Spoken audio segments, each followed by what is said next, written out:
Okay, I'll tell him.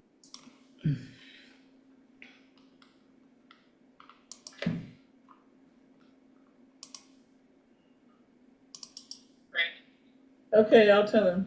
Everybody stay on mute, please.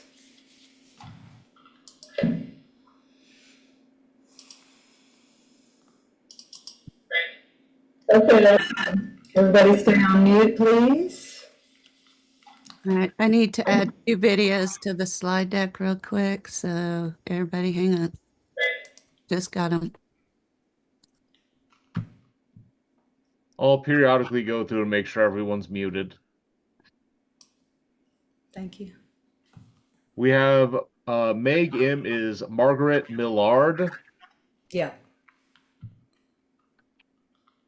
Okay, I'll admit. good.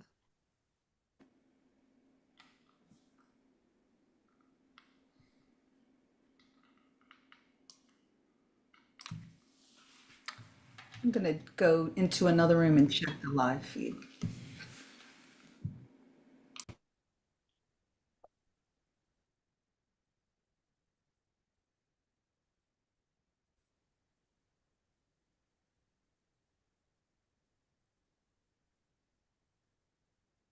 Okay, as soon as Lynn lets me know the live feed's good, we can get started.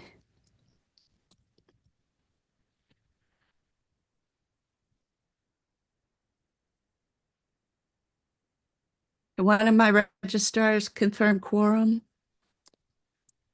which is basically 3 of the 4 counties represented. Quorum is confirmed. Gracias.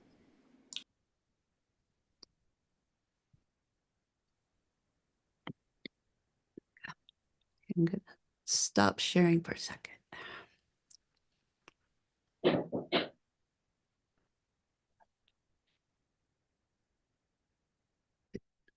Sorry, I just got 2 videos from judges, so give me just a second.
Thank you for your patience as we have a lot of last minute moving parts we're trying to reconcile.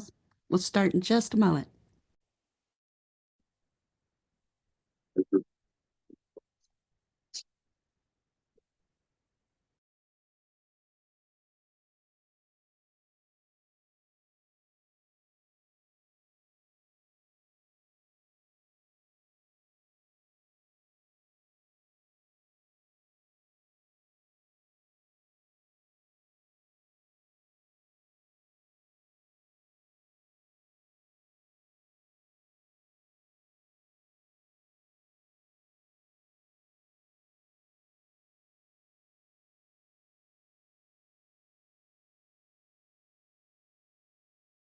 I will admit Anita Earls.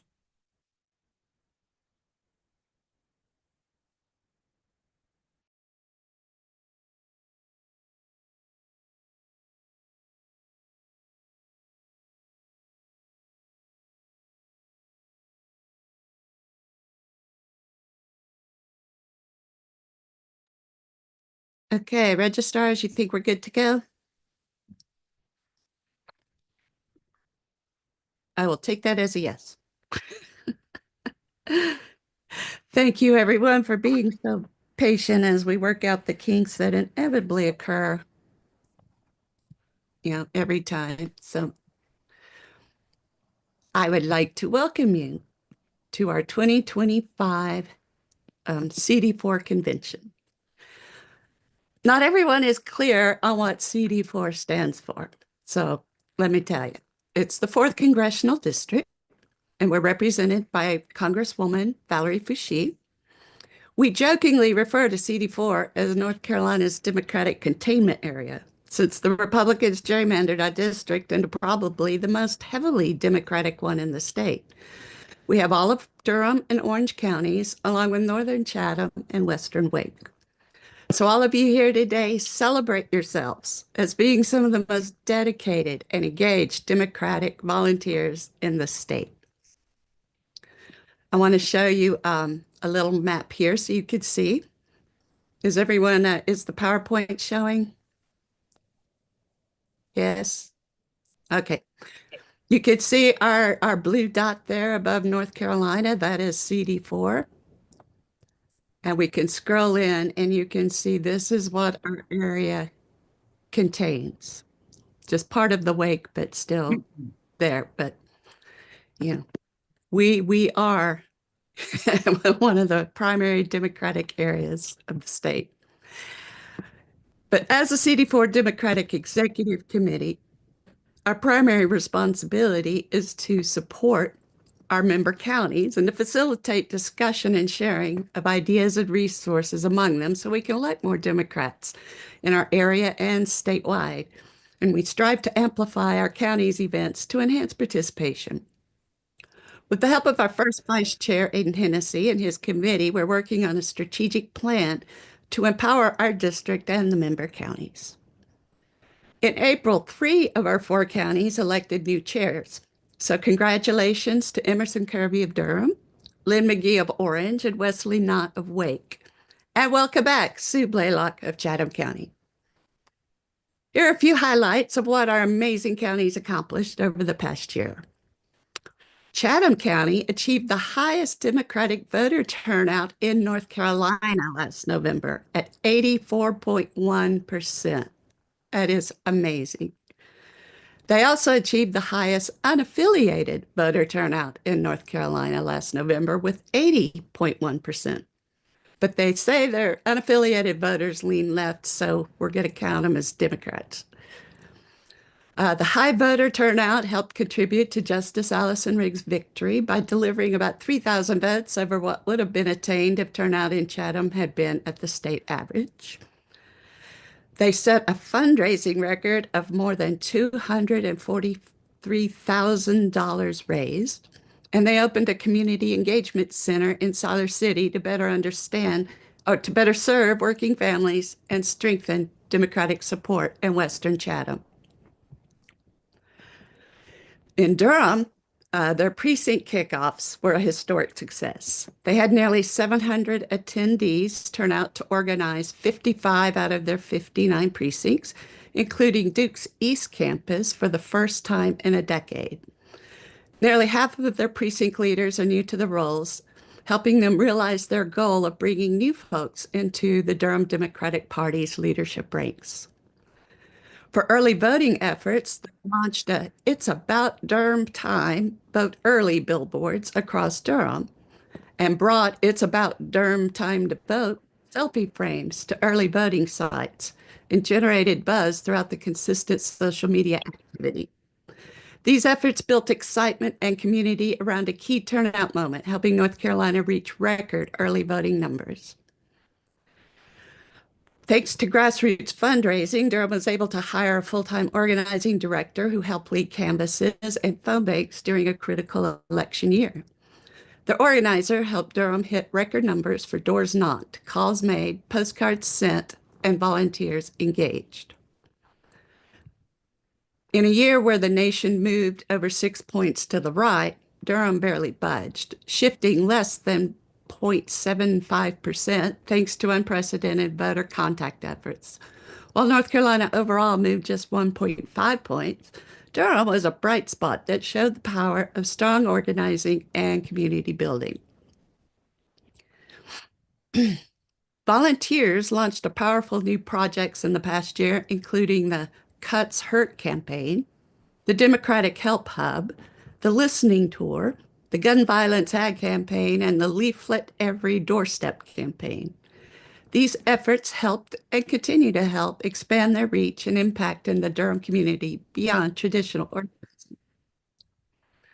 For Orange County, they recruited 770 volunteers and registered 596 new voters. They supported 54 canvasses from June through November, knocking on more than 100,175 doors and compiling thousands of packets of campaign literature.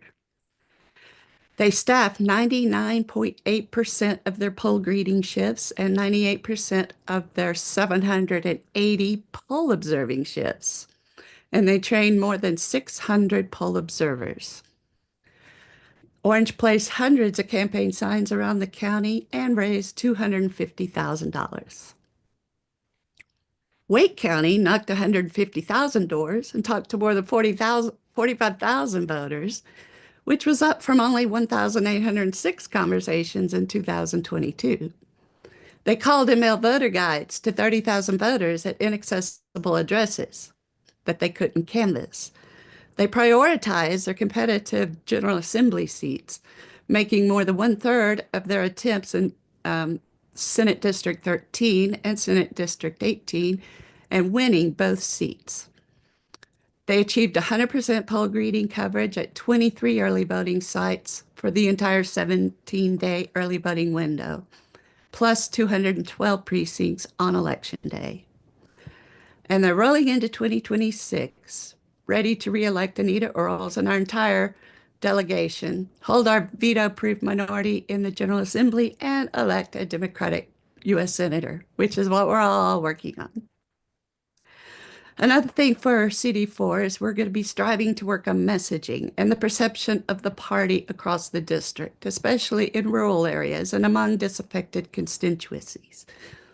In December, we held an in-depth discussion on race after the election results unfortunately revealed that racism and misogyny are rampant among the American electorate.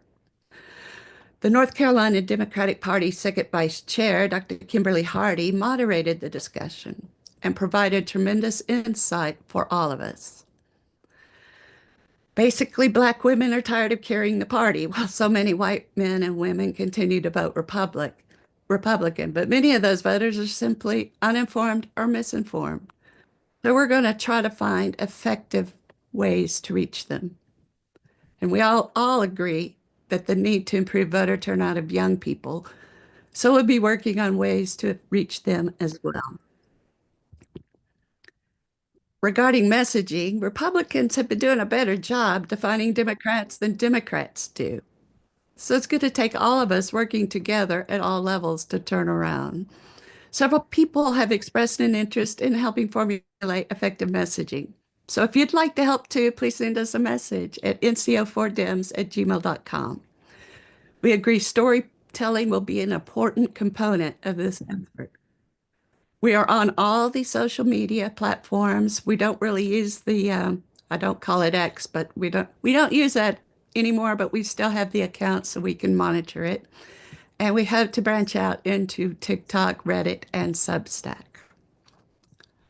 So Democrats and other liberals are making it clear that they want some fiery action to stand up against the Republican takeover of what's left of our democracy, from the top down to individual towns and school boards. So with your help, we hope to help them provide it. Thank you so much for joining us today. We'll get on with the rest of the program.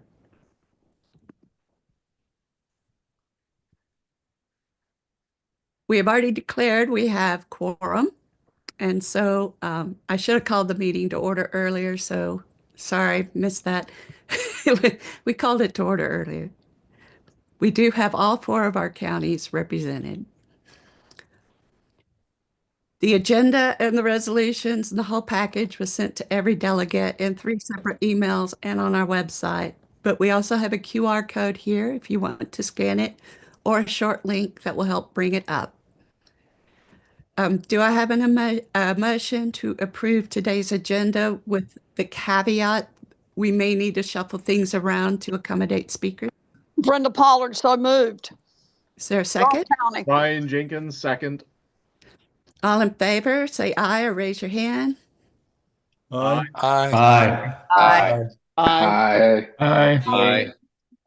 Aye. Aye. Aye. Aye. Wonderful, thank you. Aye. Are there any opposed? I'm going to assume the hands are up from the other roll call, but if anyone's opposed, please verbalize it. Hearing no opposition, we will continue on with the agenda as written. Madam Chair, Oh, yes, Brian. you have requests to put the slideshow in slideshow view to make it easier for people to read both here and on live stream.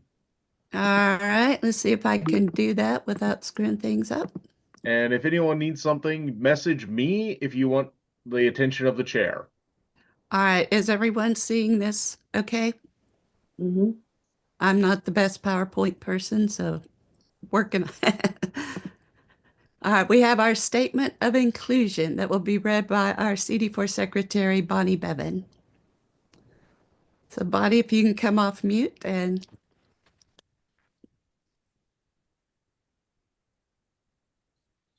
is Bonnie here? Okay, I'm sorry about that delay and coming off mute. All right. This is from the North Carolina Democratic Party.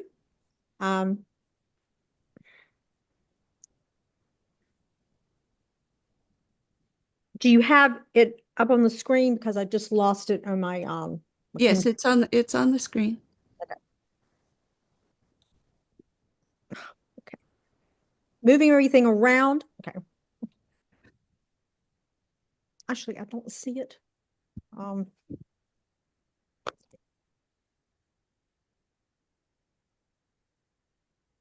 You want me to get somebody else to? No, I've got it. Okay. All public meetings at all levels of the North Carolina Democratic Party shall be open to all members of the Democratic Party, regardless of race, sex, age, color, creed, national origin, religion, ethnic identity, sexual orientation, gender identity and expression, economic status, or disability. In order for the Democratic Party at all levels to be an open party, which includes rather than excludes people for participation, a program of effective affirmative action has been adopted by the North Carolina Democratic Party. Discrimination on the basis of status and the conduct of the North Carolina Democratic Party affairs is prohibited. Thank you. Thank you so much, Bonnie.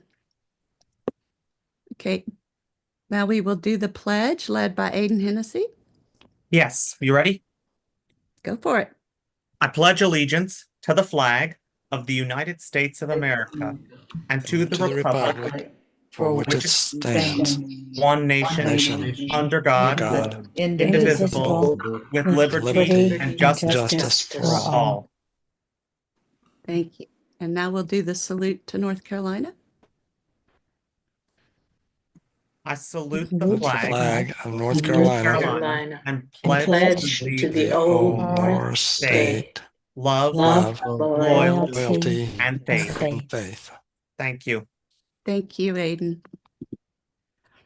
Our second vice chair. Everyone put yourself on mute if you're not a speaker. Our second vice chair, Esther Coleman, will lead us in a moment of silent reflection. Esther? Good morning, everyone. My friends, every day we see one threat to our democracy after another. In this moment of silent reflection, I invite you to consider certain groups coming under attack.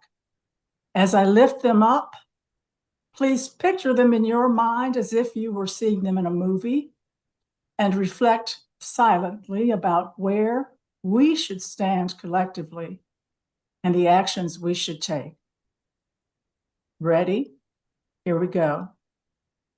Children and youth whose access to free public education is endangered. Educators like me denied our academic freedom to teach the truth. Children who starve and die because of cuts to U.S. aid, foreign countries that may be losing trust in us, seniors and families fearing the loss of Social Security, Medicare, SNAP, and Medicaid, universities, news agencies, farmers, small businesses, federal workers, union members, health researchers, people of color, the poor, real refugees, veterans, our climate, law firms, and our judicial system, which are all under attack. Children losing their parents and potentially losing their own birthright citizenship. All of us living in economic uncertainty. All of us threatened by the suspension of the writ of habeas corpus, which ensures that none of us can be held indefinitely without due process. And last, but most certainly not the least, voters being denied their right to the franchise because of unrelenting voter suppression. There's much to do, there's much we can do, and all of these groups are depending on us. Thank you for your thoughtful reflection now and in the days, months, and years ahead.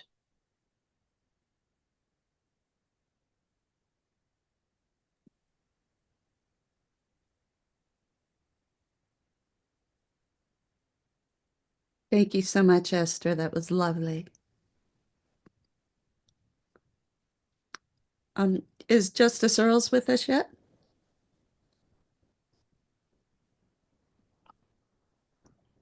She was on.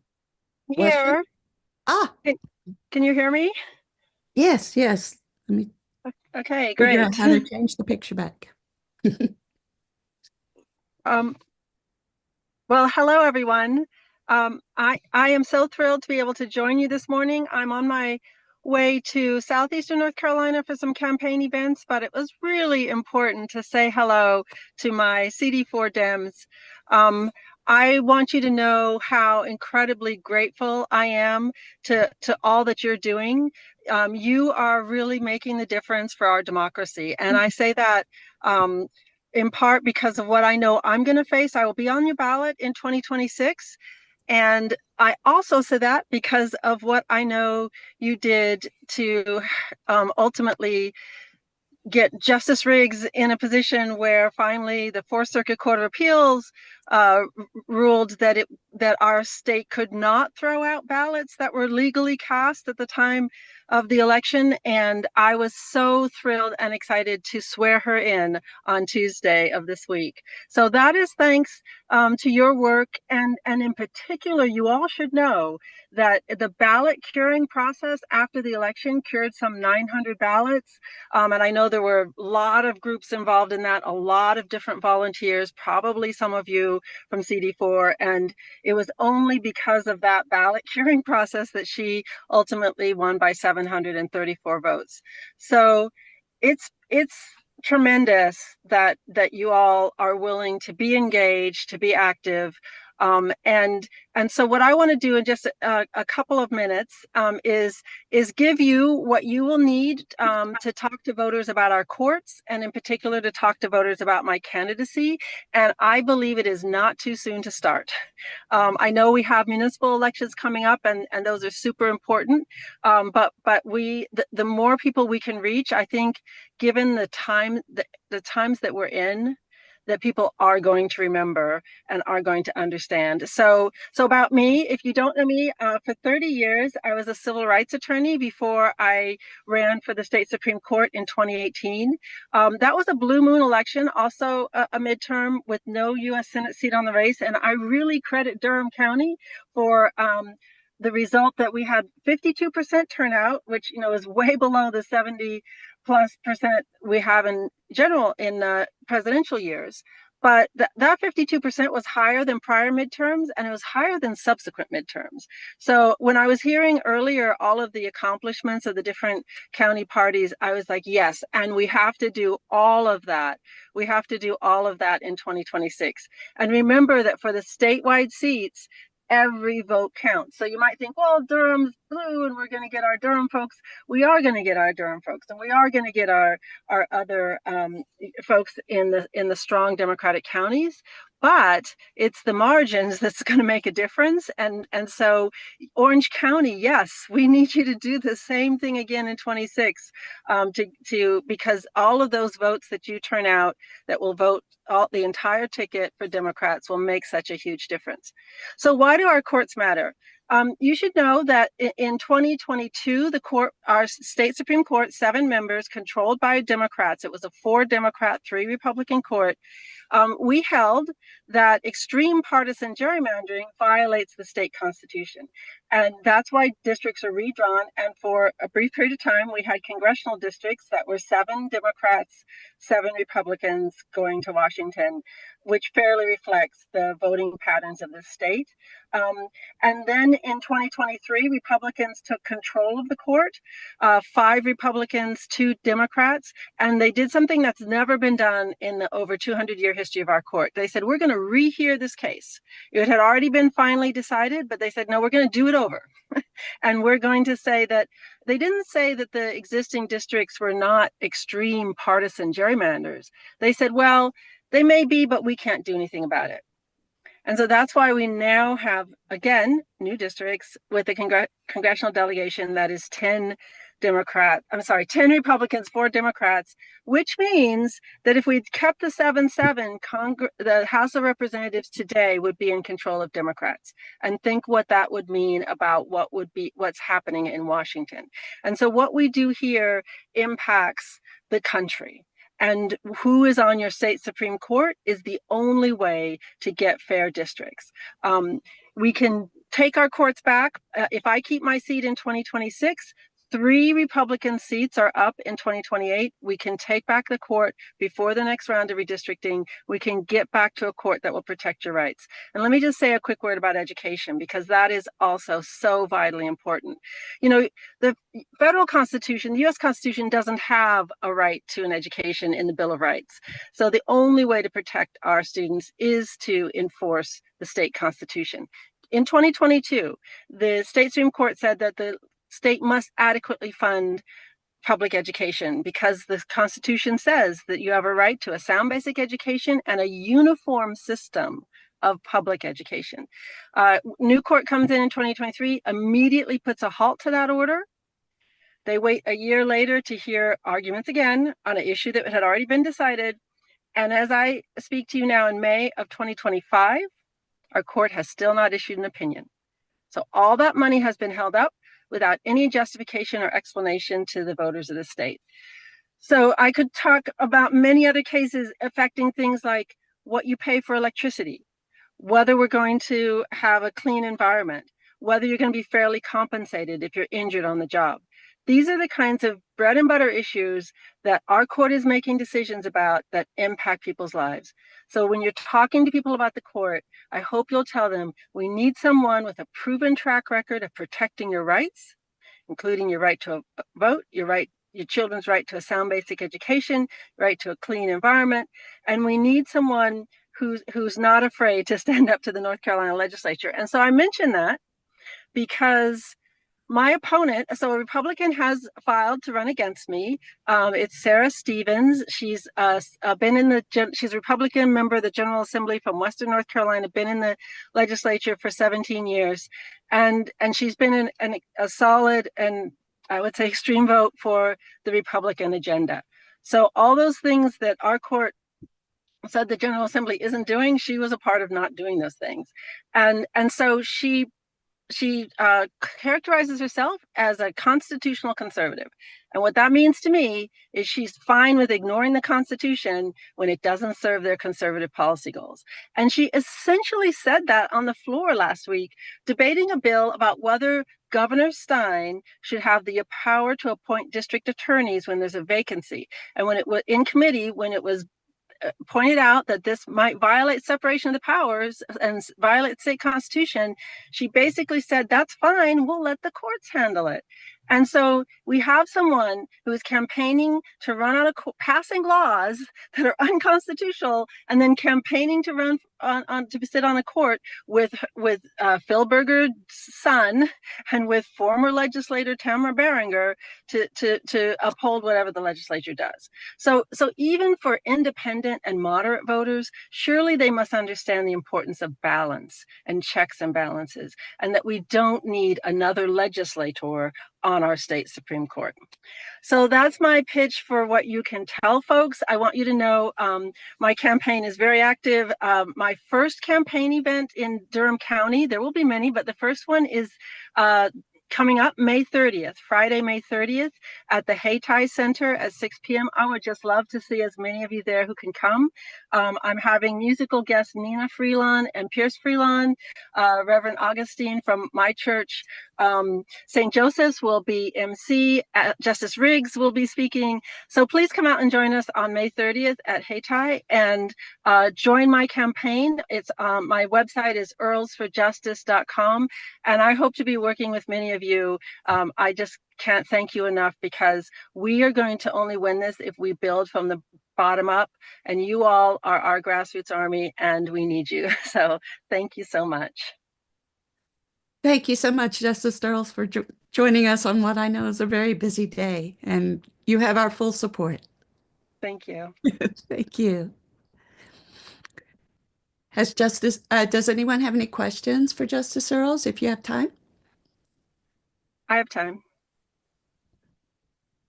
Anyone?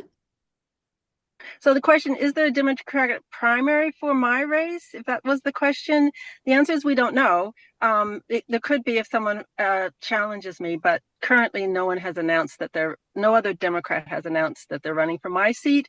My seat is the only one up on the Supreme Court in 26. There will be 3 seats up for the Court of Appeals in 2026. That is a 15-member court. There are 3 Democrats out of the 15 members, and all 3 of those seats are up for election. So it's really vital that we keep our Democrats on the Court of Appeals. Do you need to register for the May 30th? Ideally, yes, but people are welcome at the door. So, Anybody else? Barbara. Pardon? Question. Sure. Justice Earls, I'm just curious, when we do win back control of these courts in 28, how can we prevent the gerrymandering in the future? So that goes back to the decision that our court issued in 2022. So we issued a final decision, an opinion that laid out the political science measures that help establish what is a gerrymander. And to be clear, we said, it's unconstitutional.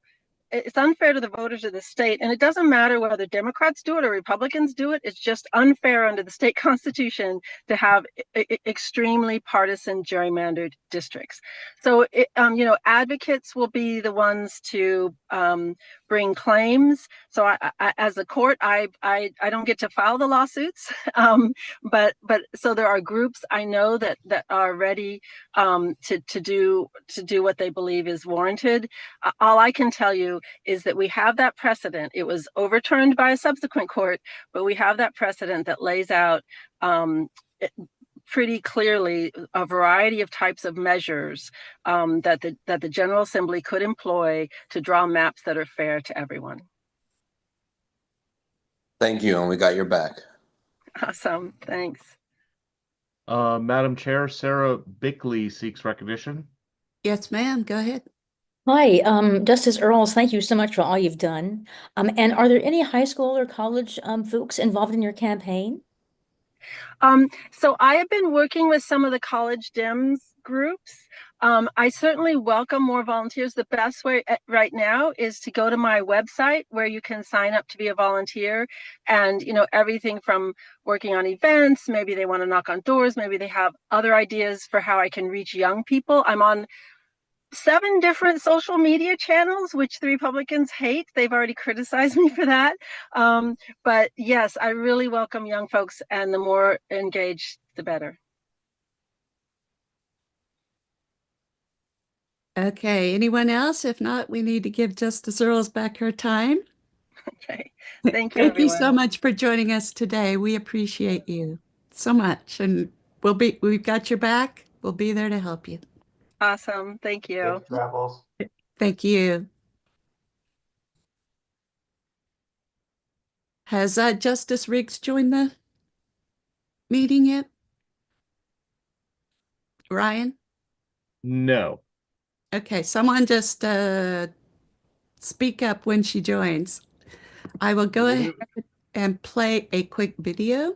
Let's see.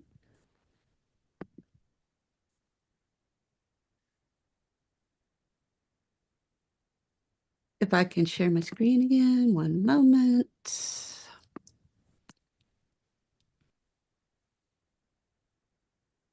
Close your eyes if you get dizzy. Okay. Hey folks, good to see you. I'm Jeff Jackson. It is my honor to be your new Attorney General. Thank you for your support. I appreciate it so much. I have been very busy since January 1 taken over. We have a great team at NC-DOJ. They work really hard, they're real smart, and they're totally committed to defending you and keeping you safe and defending your constitutional rights. So we are working every single day to protect you from all kinds of scams that are coming in, people trying to take money out of your bank account, protect you against all this fentanyl trafficking. We're losing North Carolinians every single day to the fentanyl epidemic, and to protect you from anyone who would violate the Constitution, violate your rights, and upend the rule of law. We are totally committed to defense of your rights and defense of our constitutional order. Thank you, not just for what you've done, but what you're going to do. This is going to be a great election. It's going to be great for the state. It's going to be great for the country. The cavalry is on the way. We can feel it now. And your help is going to be absolutely crucial because you know the ropes. If you're watching this video, if you're at this convention, you have probably done this before. You are a political veteran. We're going to have a lot of new people because of all this energy flood into all of these operations and all of this grassroots activity. And we're going to count on you to help welcome them, train them, and then work shoulder to shoulder with them. Thanks for everything you're going to do. I appreciate you so much. And I'll see you soon. Take care. Okay, somebody just let me know when Justice Riggs jumps on. Hey, folks. Well, that wasn't supposed to happen. One moment. Hey, folks. Hello, fellow Democrats. First, let me thank you for your help in the past. With your help, we were able to make history as I became the first openly LGBTQ person to win a statewide race in the South. Next, let me ask you for your help in this election. For those who may not know me, here's a small bio. I was born in Yancey County, went to high school in Caldwell County, went to college and law school in Salisbury and Chapel Hill, worked in Raleigh, practiced law in Charlotte, and currently live there. I believe that I am uniquely qualified for re-election to my seat at the court. I was a law clerk, a staff attorney, and the head of the staff at the court. And for 26 years, I practiced law in Charlotte, representing plaintiffs and defendants, individual and businesses in commercial litigation. I've been a Superior Court judge, and for the past 10 years, I have served on your Court of Appeals. In 2026, there will be 3 Court of Appeals and 1 Supreme Court race on your ballot. We all need your help. The 3 Court of Appeals seats are the last 3 Democratic seats at a 15-member court. We need your help in red counties, purple counties, and blue counties. In blue counties, we need you to help a massive turnout of the vote. In purple counties, work to turn that shade of purple blue. And in red counties, while we don't expect to win all those counties, we need to narrow the margins in each of your counties so that each vote that we narrow the margin there lessens the number we need to win statewide. Thank you again, and I look forward to seeing you in person soon.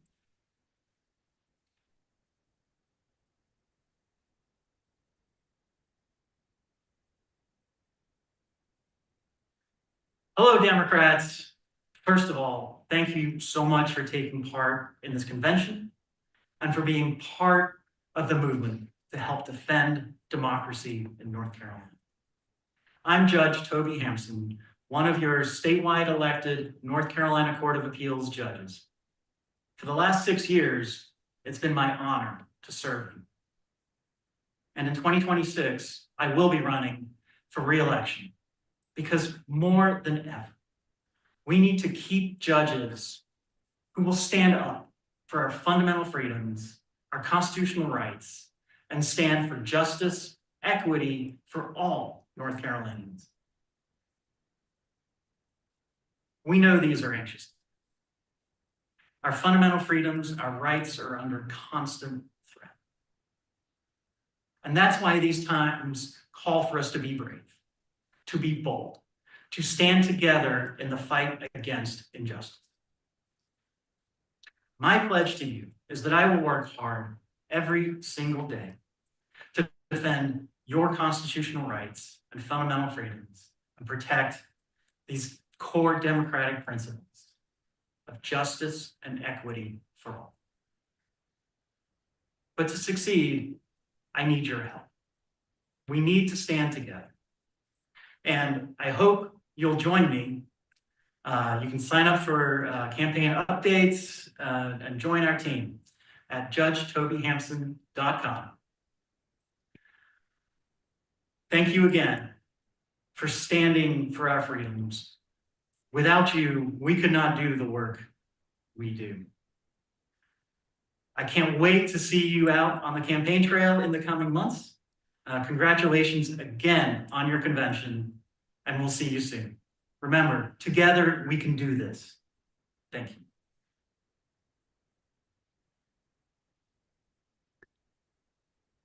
Okay. Registrars, do you see Justice Riggs? Not yet. And Dory is also not in chat.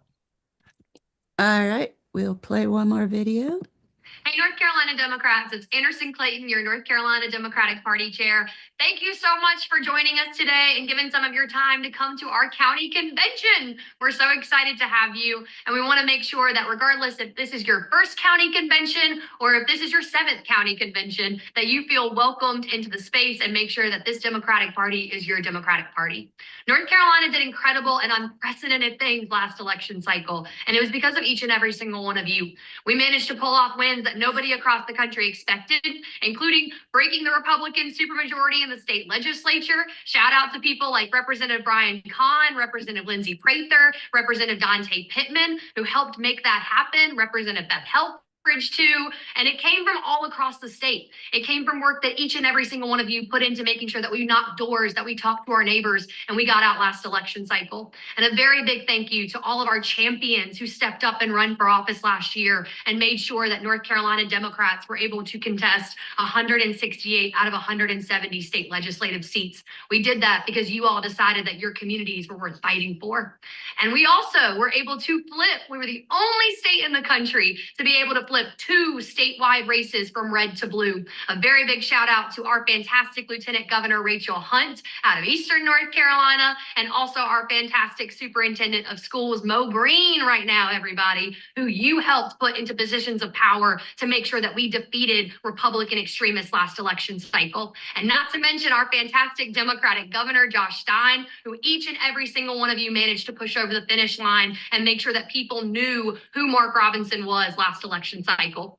And finally, right, we got to see the phenomenal Supreme Court Justice Allison Riggs maintain her seat by one of the smallest margins we've seen in North Carolina's history, besides what we saw in 2020 with the historic loss of Chief Justice Sherry Beasley as well by 400 votes on the Supreme Court. You all managed to bring us back this last year and help win a Supreme Court justice fight by 734 votes.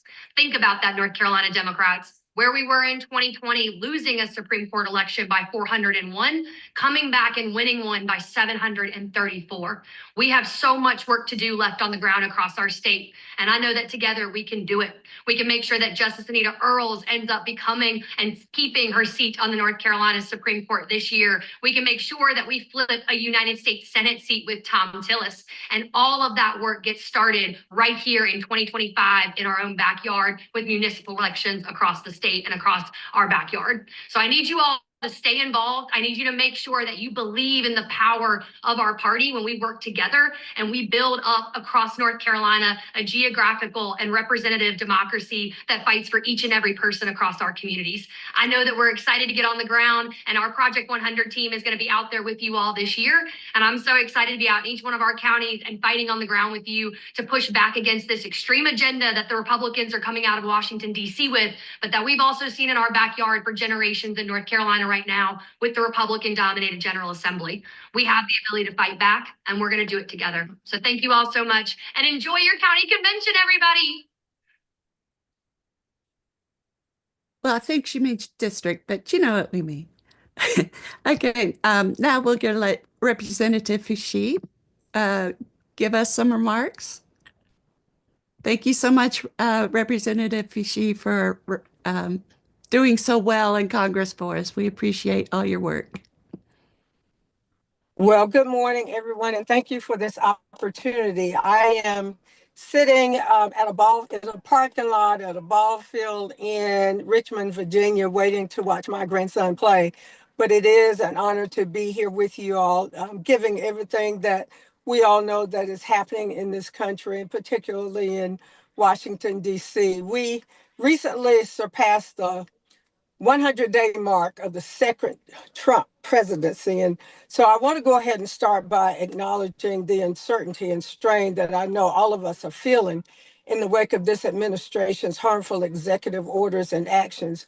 In just a couple of months, the Trump administration and his billionaire buddy Elon Musk and the ultra-conservatives in Congress have launched an aggressive campaign to undermine the very foundation of our democracy. From the Department of Education to USAID, this administration is dismantling its central programs these are programs that impact hundreds of thousands of North Carolinians. They are pushing for extreme orders that roll back hard-won freedoms, target our rights, defund public education, criminalize immigrants and asylum seekers, and weaken worker protections and slash social safety net programs that millions of our families rely on. In fact, this week, House Republicans were focused on forcing through legislation that cuts health care and food assistance by nearly $1 trillion, taking away basic needs programs that helps tens of millions of hardworking families, all to fund tax breaks for the richest people in this world. This budget plan has been endorsed by Trump, of course, and it includes the largest Medicaid cut in American history. If enacted, this devastating proposal will cause roughly 14 million Americans to lose their health care and raise health care costs for millions more. Furthermore, at a time when grocery costs are already too high for many in our community, this harmful Republican budget will also take vital food assistance away from millions of children, seniors, veterans, and people with disabilities right here in the state of North Carolina. SNAP, which is a lifeline for more than 1.4 million North Carolinians, including children, older adults, veterans, and people with disabilities.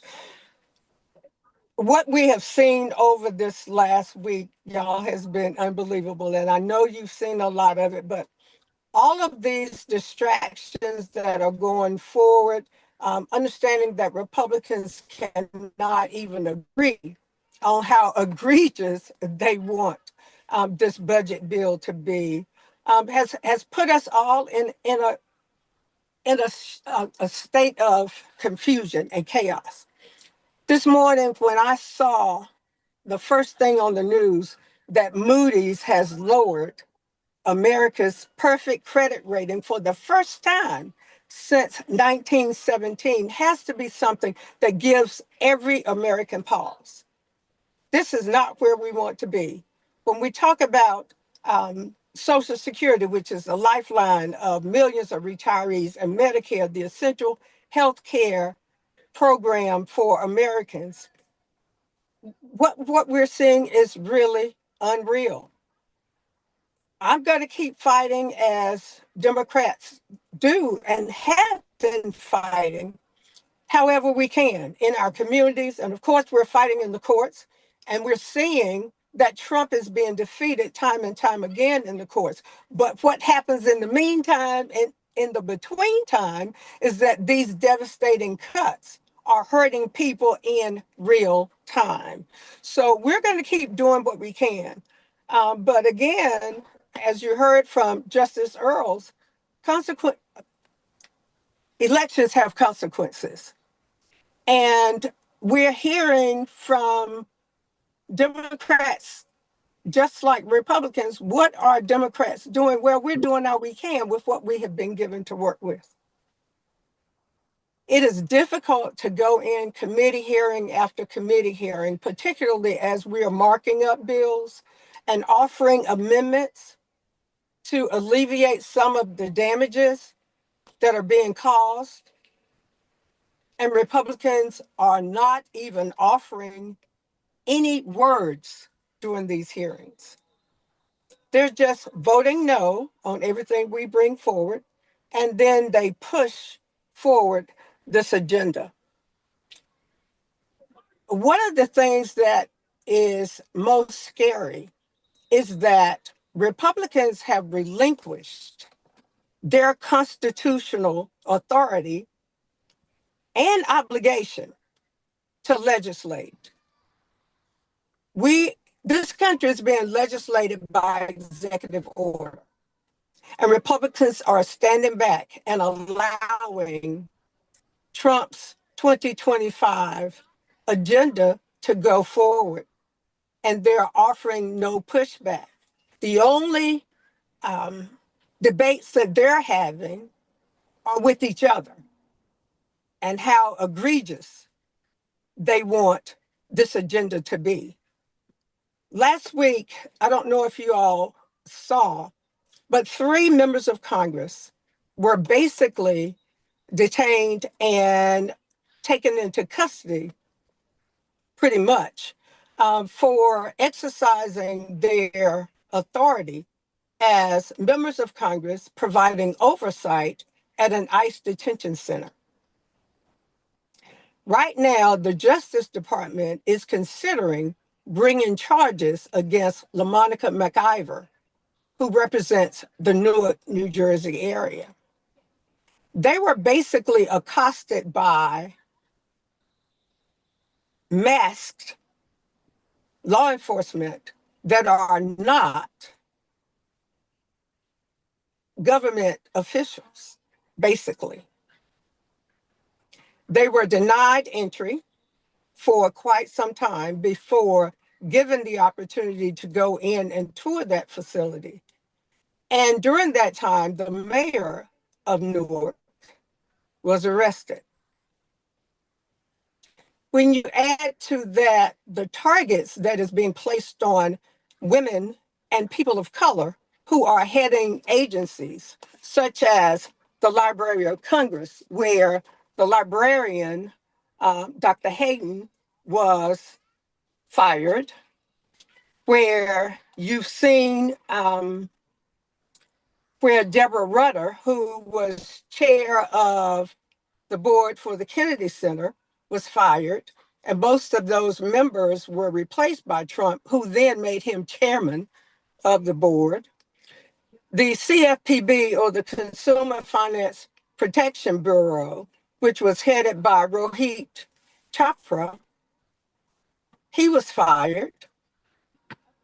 It's amazing what's happening. So what I'm asking, I see Justice Riggs is ready to come on, but I would just ask that we keep up the pace of our work, that we continue to do what we need to do to organize and strategize and mobilize so that people are ready when we finish our local elections in 2025, that we are prepared to make the changes that are necessary to indeed take our country back.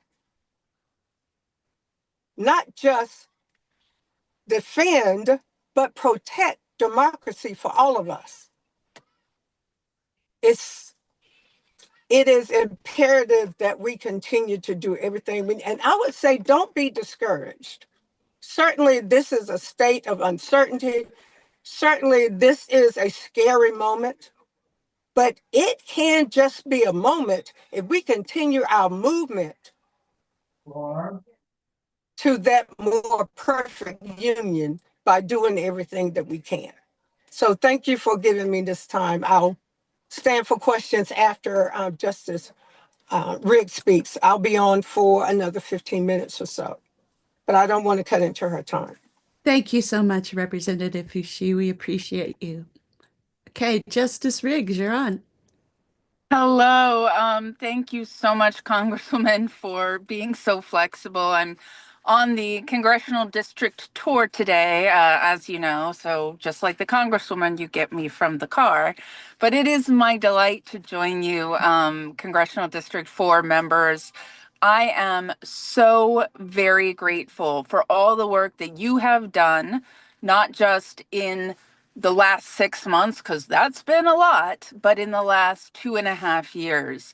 It was with your hard work that we were able to hold on to this seat in the North Carolina Supreme Court. And in not one day since the election, being faced with unprecedented challenges, 68,000 voters being at risk for losing their vote, and me, with the support of the Democratic Party and with you all, we had to defend democracy. We had to make sure that the will of the voters is what carried the day. And I hope you take what Congresswoman Fushi said to heart, because we did it. We won. And this is a moment to feel encouraged by our power, not discouraged by the challenges we face. If anything, every time we see this challenge, a new challenge, we rise to meet it. And I am so grateful to you all. What has happened in the last 6 months to voters like my parents, to our active duty military members and their families who are serving overseas or away from home or in danger's way, these folks should not have had to go through a 6-month period where they weren't sure if their votes got counted or not. It doesn't have to be this way, but I think one thing I want you all to know, in addition to just how deeply grateful I am, how much I could not have survived the last 6 months without you, is that the other thing we need to do is not let what happened the last 6 months be forgotten. Because if we forget our history, if we just move on to the next outrage or challenge, if we forget, we let it happen again.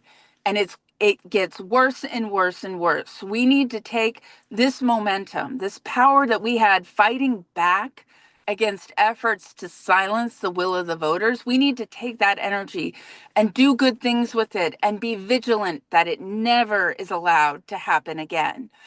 I have been so blessed in the last 6 months to have your prayers, you sharing of your time and your treasure to help me fight in court.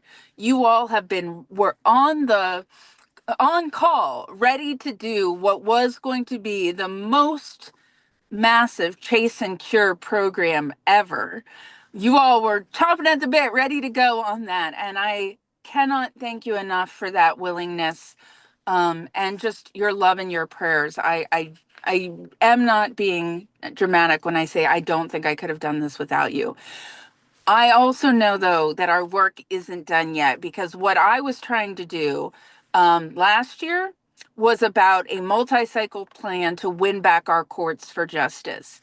And I've been so lucky to have the support of a North Carolina Democratic Party that is willing to invest in its judges, willing to support its judicial candidates, even in hard fights.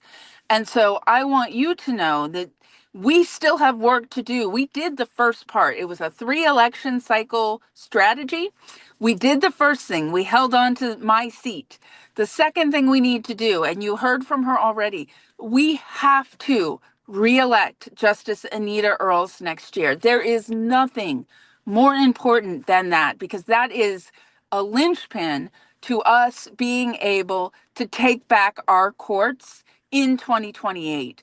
We can restore to that court a majority of members who are willing to put the Constitution and country above personal ambition, political affiliation, or political ideology. And that's what you deserve. And we can do it before the next round of regular redistricting, because we know every cycle our North Carolina Supreme Court decides redistricting cases, decides whether you get to pick your representatives or if politicians in Raleigh can decide who gets to be in their district, and has no effect whatsoever on whether or not they keep their seat. The stakes couldn't be higher. If we keep Justice Earls in her seat, and this woman is the moral North Star for this entire state, if we keep her in her seat next year, then change is in our grasp. 2028 is going to be tomorrow, y'all. It is going to be tomorrow. And we are planning for 2028 every bit as much as we are working every hour to make sure Justice Earls keeps her seat. It's why I am driving across the state, making sure that people hear from Justice Earls and connect the dots, understand that what you all did for me in the last 6 months, we can push that into supporting her. We also have 2 incredible North Carolina Court of Appeals judges who are running to keep their seats. There are currently now only 3 Democrats of the 15-member North Carolina Court of Appeals. One of our Democrats is not running again, so it's an open seat, and we'll find out soon, I'm sure, who's running for that seat. But I encourage you all to support the way you supported me. Support Judge John Arrowwood and Judge Toby Hampson.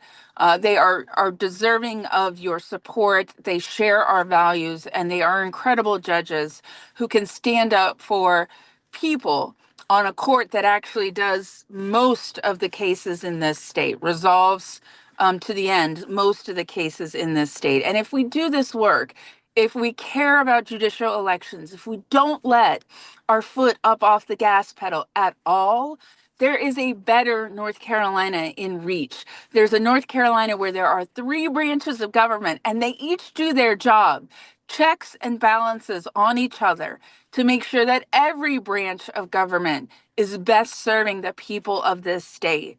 So I am so delighted that you allowed me to spend a few minutes with you today. Thank you. Thank you. Thank you from the bottom of my heart for standing with me. There wasn't one morning I woke up feeling alone or that this was something that I carried. It was something that we carried together. And I am so wowed by our collective power. So let's do this for Justice Earls in 2026. Let's do it for Judge Hampson and Judge Arrowwood. And let's set ourselves up for success in winning back our North Carolina Supreme Court in 2028. Thank you all so very much. Thank you, Justice Riggs. So we had your back all the way, and we're going to have the back of the others as well. So no one's ever going to be fighting alone. And we do know now, without a doubt how powerful the judiciary is now. Do you have a moment for questions or do you need to run? Okay, any questions? Okay, well, hearing none, we'll let you go to your next gig. I'll let you get back to the Congresswoman. She is just a fount of information. I was glad to have caught her remarks and thank her for her service. She is our pillar. Good, John Goodwin, you have a question? Yeah, I have a question. Wouldn't you say that there was an element of fraud in what Griffin was trying to do in that case? I mean, actually, it was a misrepresentation to say that these ballots should be thrown out. Aren't there laws against that? Couldn't he be reasonably prosecuted for doing that? Should he be prosecuted? What I can say, and I always have to measure my words because I am governed by the Judicial Standards Commission and have an obligation to choose my words carefully when I speak about other members on the bench. But what I can tell you is this. I look at what my role is as a judge, and I put my hand on a Bible and swore a solemn oath in front of my Almighty God that I would uphold the state and federal constitutions and all of the rights protected therein. And so I think that you and every North Carolinian deserves a judge and justice who is willing to abide by that oath and make that oath and that constitutional duty the most important thing in their life, not winning elections. Beyond that, I can say we said in a court of law that my opponent was not able, never once was able to point to one single ineligible voter who voted. And, as I'm sure you all know, two of those voters were my parents. Trust me when I say they were eligible voters and they were mad. We need to be careful of courts and judges who will put technicalities above what is obvious and right. And the legal arguments that I was making, that you can't change the rules after an election, you can't take a voter who did everything right and then after an election threaten to disenfranchise them. Those legal arguments were so obvious. They were so obvious. And it was so obvious that Chief Judge Richard Myers, appointed by President Trump in his first term, Judge Myers rejected all of my opponent's arguments and said what he wanted violated the federal constitution in at least 3 different ways. That's how obvious it was to Chief Judge Myers. So there is a point here where I don't necessarily want to get into fraud or anything like that, but I think there's a level of common sense and accountability that we need to not lose track of. And if judges want things to happen that would violate the federal constitution, that's problematic. If judges vote for something that would violate the federal constitution, that's something we should hold them accountable for. And everything we do when it comes to judicial elections, we ought to ask ourselves, is this person someone who would have stood up for what's right, who would have stood up for voters, or would they have put their personal political ambitions first? And that's the new line that we apply in every judicial election. Justice Riggs, we have a question from the chat. How can the power grab of Republicans taking away the appointment powers of the governor be reversed? So I can't talk about that because there are several cases pending in front of me. I'm sorry. I just have to abide by the fact that I can't speak about a case on which I'm sitting that's currently pending.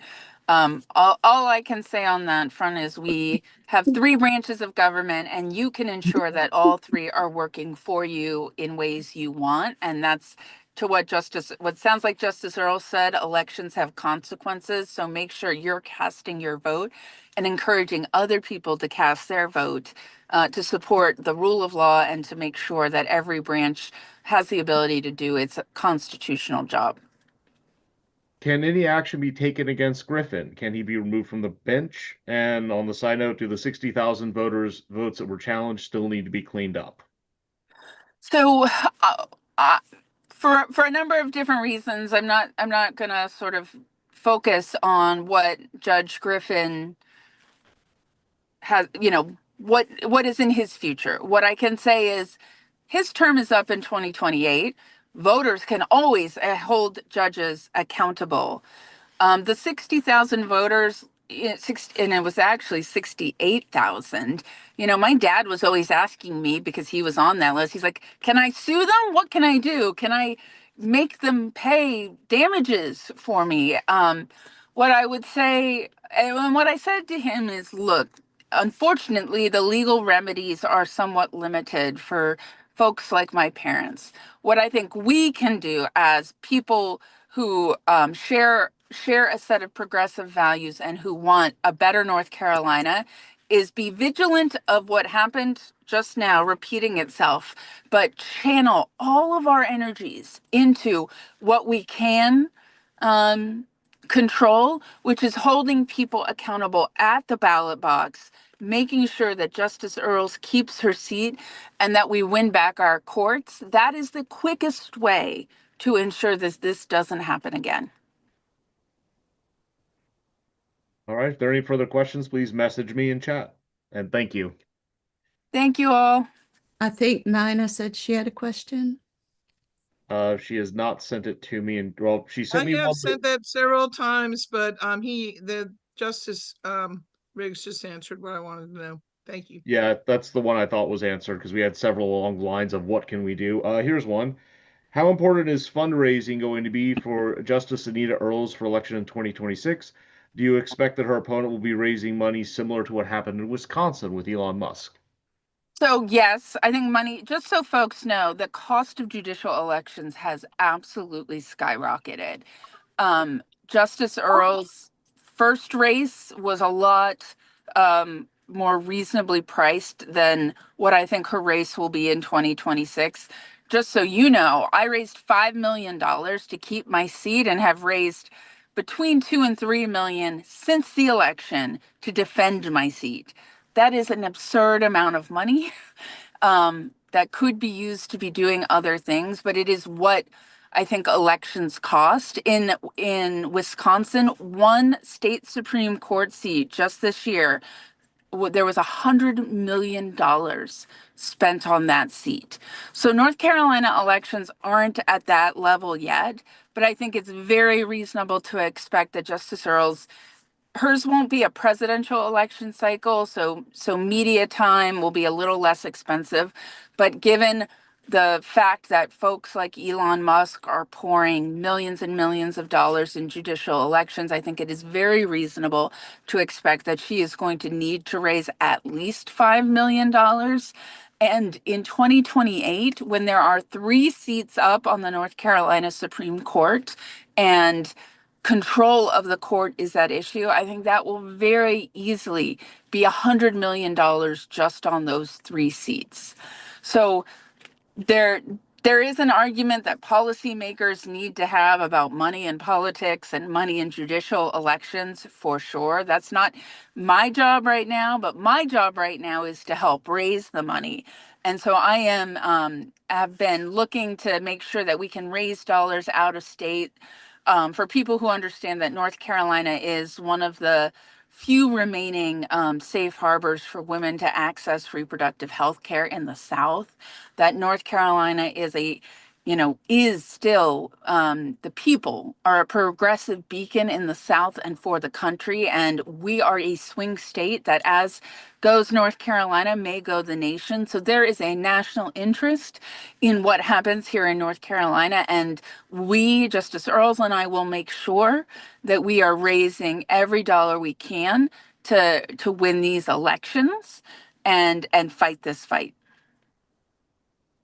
All right. William Delano wants to know, are the 60,000 voters still needing to review their registration status? His daughter had info dropped from the BOE card, and that resulted in her being challenged. So we do think that some of these 60,000 voters will need to do something to address alleged deficiencies with their voter registration. Of the 60,000, it turns out 30,000 of them weren't missing any information at all. So that was just erroneous. My opponent was just wrong about that. 30,000 were already fine. But that 60,000 was one, it was only people who voted in the 2024 election. There's a lot of registered voters who didn't. And it was only voters who voted early and absentee. It didn't include any election day voters. So there's a lot of voters who may need to check in with their county board of elections to say, please help me confirm that my registration is fully up to date, that it is not missing any information. And that's work that we need to be doing now, in the run up to the municipal elections, in the run up to the primary next year, and in the run up to the general election next year. It's a priority of Justice Earls and the North Carolina Democratic Party to make sure that those voters are good. We have a little bit more time to do this work, but it is urgent and needs our attention. Thank you so much. And I don't see any more questions. Okay, we will let Justice Riggs be on her way to her next convention. Thank you so much for joining us. We Bye all. appreciate it. Thank you so much. And we have your back for the next 8 years even. So Thank you. Does anyone have questions for Representative Fushi before she gets back to the ball game? Please message Ryan at the chair recognition. I am seeing none. Okay, seeing none, we're going to let Representative Fushi go cheer for a home run. So thank you so much for joining us today. We appreciate it. Thank you all. Have a good convention. Okay, so now we're going to get back to the order of business. Just give me a minute to get the slide deck back up.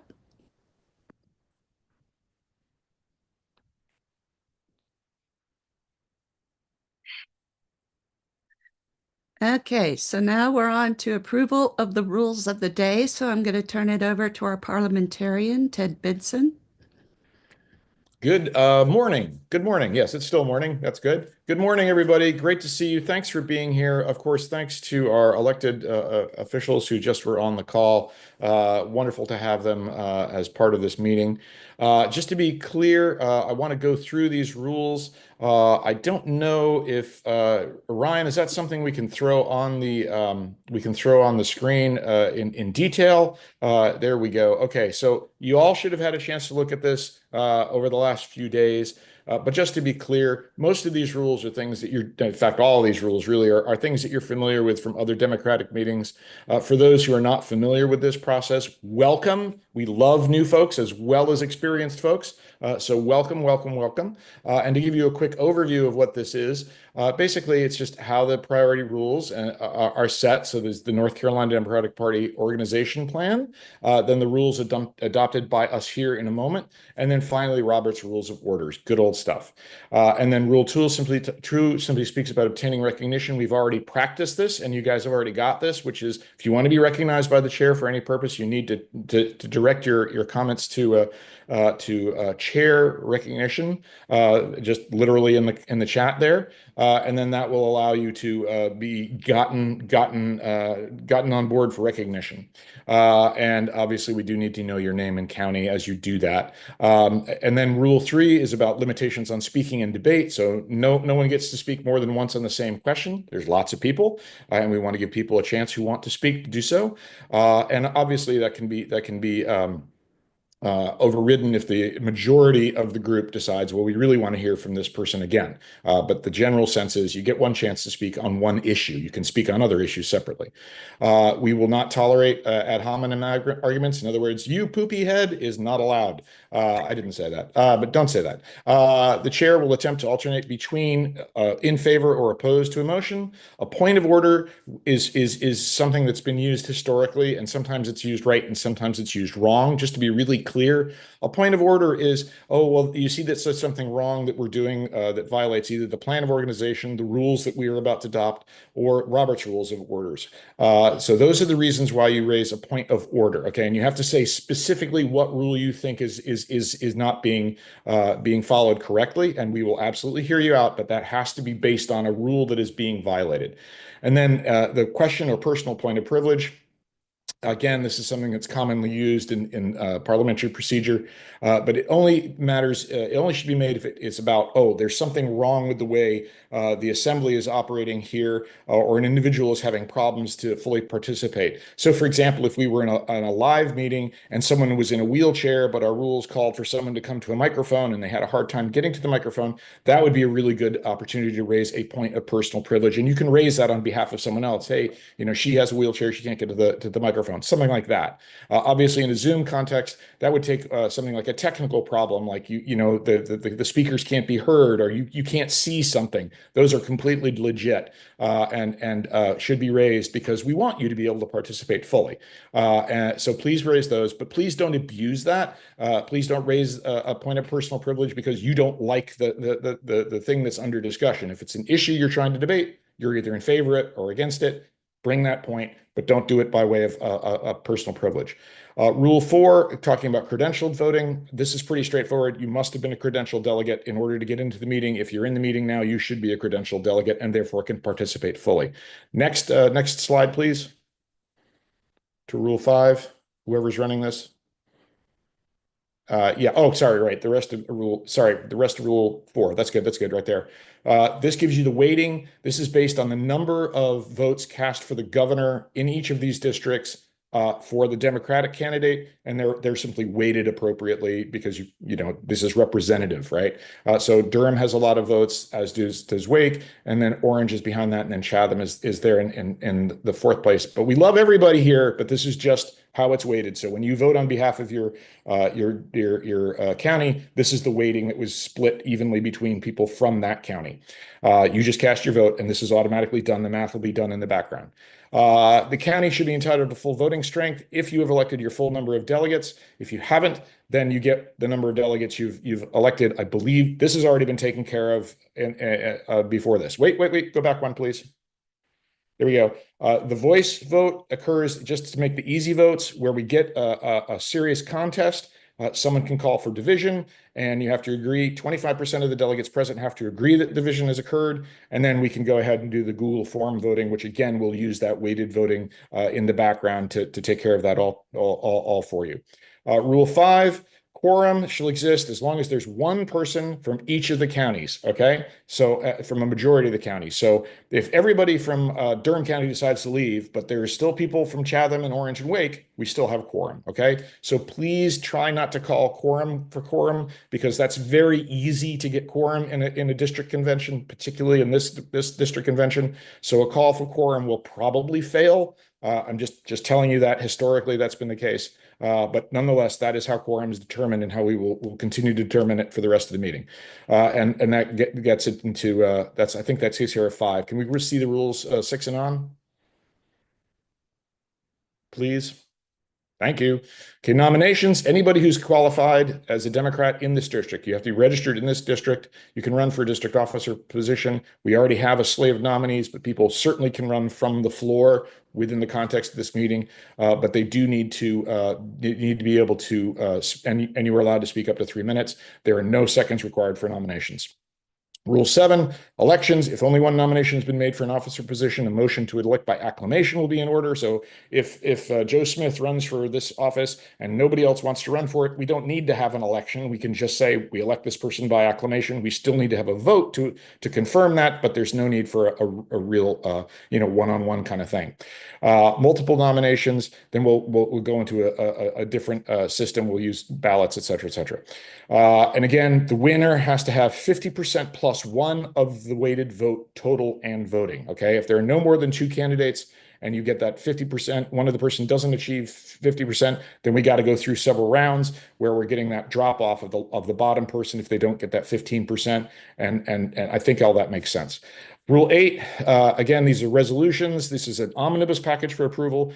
Different conventions handle this in different ways. This rule is proposing that we present this as an omnibus package for approval. Delegates can ask to pull individual resolutions for additional consideration. You have to name your name, you have to name your county and say, I want to pull resolution number 6 or number 12 or whatever it is. And then if that objection has at least 25% support of the delegates present, the resolution will be removed and put to the side. Okay, so let me be really clear about that. If you don't like a resolution, you say, hey, I don't like this one. My name is Joe Smith. I'm from Orange County. I want to pull this one. Then we do a quick run through to make sure that 25% of the delegates present support that. If they do, the resolution gets pulled. If it doesn't, it stays in. Then we go ahead and we vote on the whole package after everybody's had a chance to object to anything they want. We vote on the package that has not been disapproved. We approve those formally, and then we can go back and look at the individual resolutions that have been found to be wanting for whatever reason. I would suggest that this be substantive. In other words, if you see a typo, just suggest, hey, there's a typo in this one. Can we fix that? I don't think that can be taken as a friendly amendment in spirit or in form. So we don't need to get into the details of, well, you know, this guy's name is misspelled or something like that. If it's just a typo, let's just clarify that. We don't need to get into a whole voting process for that. In debate, again, when we have those resolutions that have been pulled, the person who has to pull it will have 1 minute to say, hey, I didn't like it because, and then I would like to change it to read this, or I just want to vote it down, whatever. And then we can have a person from the precinct or the county that promoted that resolution originally. They can speak on behalf of the resolution or explain it better. And then other folks, again, can speak for a minute. And then we'll try and switch back and forth. And then we're going to stop 5 minutes of debate maximum for any given resolution so that we can move things along.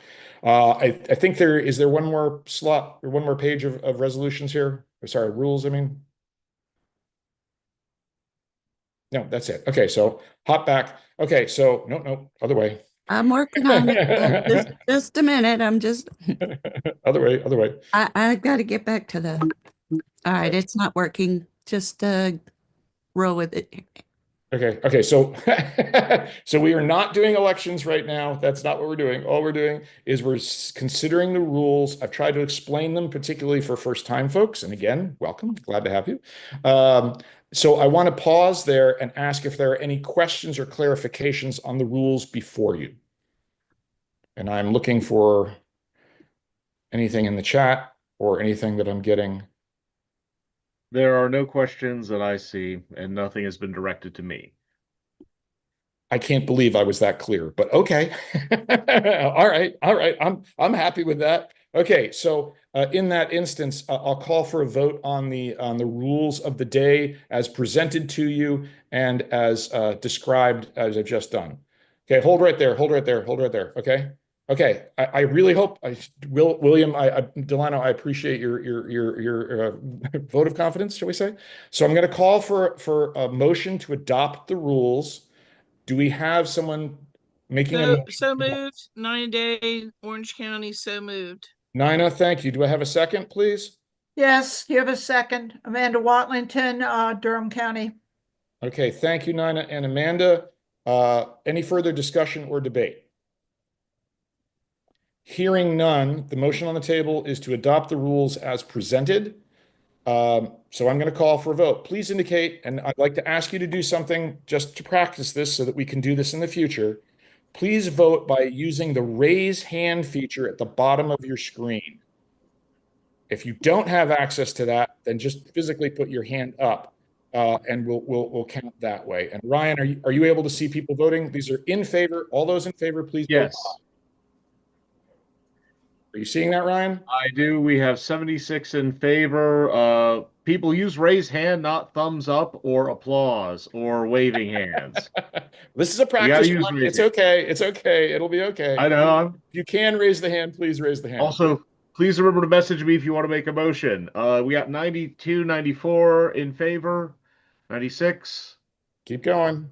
I got a list of 172 in the call. 98, 99, 100. Woo, 101, 102. Okay, we'll let you go for another few seconds. 105.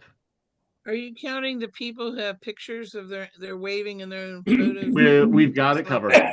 Okay, what's our count up to now? 104, 103, 105, 106. Okay. Thank you all very much. The majority required out of 172 attendees was 87. That's 50% plus one. So we have 106 votes in favor, which is more than enough. So thank you all very much. Let us hope the rest of the meeting runs as smoothly. And please forgive me if an occasion arises where I need to rule against you on a matter of order. Thank you very much. Thank you for being here. Thank you for all you do for the Democratic Party. We are going to win our democracy back. It just takes time. Thank you. Thank you, Zed. We need to jump in and let Jonah Garson, the first vice chair of the state party, give us a rousing speech.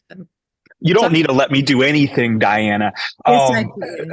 Y'all, I'm here at the 9th Congressional District Convention in a basketball court in Alamance County in eastern Alamance. Thank you for everyone who's here. First things first, I like looking at people's faces and eyes on these little Brady Bunch squares, and we have a lot today. So if you're able to, will you take yourself off of screen off, unless you're like totally unpresentable, in which case I understand. I want to begin by giving a special thanks to all of our county chairs and our SEC members on this call. And if you would just humor me, if you all would put your information at some point as I'm running my mouth in the chat for folks. I think that especially for these congressional district conventions, it's very important for the delegates who show up to be able to get a handle of who's in leadership across the congressional districts. Some of that's been done. I want to give a special shout out to Diana Robinson, who's been one of our strongest district chairs over a very complicated cycle in which, among other things, the maps changed for our congressional maps because of re-gerrymandering.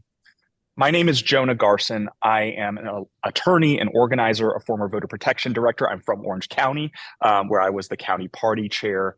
And what I want to do with the time allotted by Boss Robinson is talk a little bit about sort of where we've been as a state Democratic Party, over the past couple years, where we're going, and really thinking about picking up from today what you all can do to help other people who aren't in this virtual room find their highest and best political and civic use within our state Democratic Party. Give me a show of nods if what I'm saying generally makes sense and you approve of it. All right, good.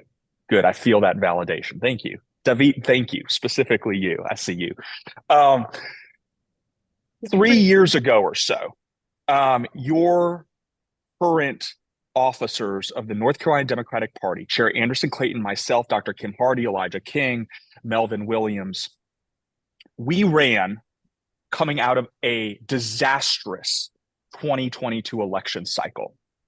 Pop off in the chat. What happened in 2022 that was so disastrous? Yes. Anyone? Hell, take yourself off mute. I don't care. Pop off. Miss Whitlock, you know? Lost the Supreme Court. That's right. Someone was. Project We lost this. 2025 was up for grabs. And I think that we need a Project 2028 that will. Miss Whitlock, the good news is that we have it. Good. And I I'll haven't get there. seen anything in writing about it Well, yet. Hold up. I promise you it is in writing. It's going Good. through rounds of review, including Good. from people on this call. Good. 2022, here's what happened. I heard the answer, right? We lost control over our judiciary. We had a Democratic majority on the North Carolina Supreme Court. When we lost that, as you heard from Justice Riggs, when we lost that, we lost unrigged democracy. A democracy-forward Democratic majority on our state Supreme Court had said partisan and racial gerrymandering is wrong and unconstitutional under our state constitution. We had gotten fairer congressional and legislative maps as a result. When we lost the court, within months, stare decisis, judicial precedent be damned, the newbie court just overturned all that and re-rigged everything back up. Y'all, we are in year 15 of the GOP rigging our democracy in the most competitive battleground state in North Carolina. Okay. And that's what we lost. So we were frustrated, this current team coming in. We stepped in to a Democratic Party that had virtually no money in the bank and where every staff member pretty much had been laid off. Y'all might say, well, that sounds extraordinary. I can assure you it is not extraordinary. Because we have done so much to disinvest in our organizational power as Democrats in this country, because we have allowed our electoral politics to become so cyclical, because we have done everything to resource Democratic candidates who come and go at the expense of our organizations, this is oh so typical. Does that sound problematic to folks here? It is deeply problematic. Okay, so we came in, all of us, running in one way or another on the promise that we were going to build a state Democratic Party that incorporated the best lessons of more successful battleground state parties in this country, like your Michigans, your Wisconsins, your Georgias, your Minnesotas, and that we would build a party capable of fighting and winning some of the toughest fights at the ballot box, in the field, and in the courtroom. Now, you've had your chairs and your SEC members, hopefully some of y'all have popped off in the chat while I've been running my mouth. These people on this call have been responsible for what I think is the most remarkable turnaround of any state party organization we've seen. We are the second largest state Democratic Party in the country. We have the largest organizing staff aside from Wisconsin. We are a 21-person professional organization designed to empower the volunteer leadership of this party across the 100 counties and year-round organizing. We are fit to be the space where people center their grassroots energy, which I think all of you all know right now, that grassroots energy is there, right? People need a plan, and we have that plan for them. So over the past 2 years, we've built up a legal operation. It is this operation that helped deliver the Riggs victory finally, $2.8 million later, and people working through holidays and weekends to get it done. We have a organizing infrastructure across the entire state in Project 100 meant to make sure there's direct voter contact going on all year round in every corner. And we have a communications team led by, I think, some of the smartest Democratic communicators in the country who know that it's important to have a point of view and not to speak in Democratic pabulum, which can be such a problem in terms of eroding trust, right? We are not a party where we'll tell you that $7 is going to buy a clipboard, or we just check the books and we're literally screaming into a pillow because the numbers aren't there, or that sends you by email trashy petitions that frankly aren't going to be presented to anyone. We are a party that believes that creating trust matters, and that the way you communicate with people matters, and that you can't be condescending and build an organization that people trust at the same time. This organization, looking to the years ahead, is going to be laser focused on the year 2030. And our project, Ms. Whitlock, to sort of your bigger question, is a Project 2030, because some of our most important outcomes have to do with unrigging our North Carolina democracy prior to that census and redistricting year, okay? So what does this plan look like, and where is this plan? Is it in written form? It is. Right now, we have a draft strategic plan that has gone through rounds and rounds of review by our auxiliary organizations. Think about your African American caucus, your Democratic women. It's gone through congressional district review. It got unanimously approved after rounds of feedback by this party's executive council. And this summer, it goes to the state executive committee. Members of this crew who want to get their hands on that draft plan, that 14, 15-page draft plan, which is confidential, you can get it. Just go to your district chair or go to your county chair and ask for a copy, and they'll be authorized to give it to you, okay? That plan, here's what it has. Number one, 2025 is all about accountability direct voter contact, which means telling folks about all the bad shit that's going on in DC, that the GOP is doing in Raleigh, and talking about the fact that we had partially collapsed judiciary where the GOP judges just tried to overturn our local democracy, right? And reminding folks of that, including the folks on that challenge list. We're doing that all year round. Number two, we have a party that's looking through all 1,700 plus local races up in the 91 counties this year. And we will be supporting Democrats running in all races. And we have certain targeted races that are in places where we have competitive legislative districts in 2026. We've gone ahead and done a deep dive analysis on where we can make the most difference, whether it's flipping a town board or whether it's taking control over a board of education. We know that this isn't just about building a bench. It's about actually protecting people, protecting our communities right now at a time when federal administration, state administration is actively causing harm to people we love and care about. Okay. So that's a huge lift. And frankly, the party staff right now, everyone is focused in one way or another on that local project. At the same time, we are launching phase 2 of our judicial plan. Our judicial plan is critical for us unrigging our democracy. We need a state Supreme Court by 2029, and that's the earliest we'll be able to get it, 2029, after the 2028 election, that once again says what's in our Constitution, which is you can't partisan and racial gerrymander. We must unrig our democracy and have justice as a judiciary at the same time that protects fundamental rights and freedoms, especially at the time of rising federal level totalitarianism, okay? So we're going to be having phase 2 of our judicial strategic plan launched next week. And that is our 30-town judicial launch town hall. Some of you are joining by Zoom, but that will be led by Anita Earls and Anderson Clayton. We have finally got the confirmation on the victory, Justice Allison Riggs, as you all know, but now we pivot to phase 2 of the judicial plan. Judge Griffin and the other GOP judges on our Court of Appeals will be working to wipe out the last 3 Democratic judges on our 15-judge Court of Appeals in 2026.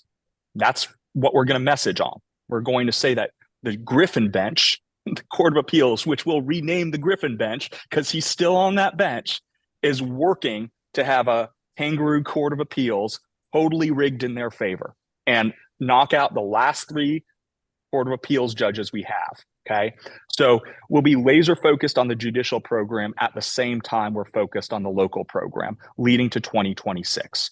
In doing our direct voter contact and accountability work, what we'll be doing is also softening the ground for our U.S. Senate Democratic nominee in the most competitive U.S. Senate election we'll have in this country, not just in 2026, but also in 2028 when we turn around and do it again, because Ted Budd is up. Okay, so 2028 finally will also be the year where we have 3 Republican Supreme Court justices up. So 2028 is the year when we can flip the court. There is a year-by-year plan, and you all at the end of this summer, which is the time when the strategic plan will be passed, you all at the end of the summer need to be familiar with this plan as leaders of a Democratic Party. And you need to empower other folks, especially all the folks in the grassroots showing up to these empty chair town halls and these rallies. You need to empower other folks to come into our party as the most credible vehicle for running this strategic plan. Okay?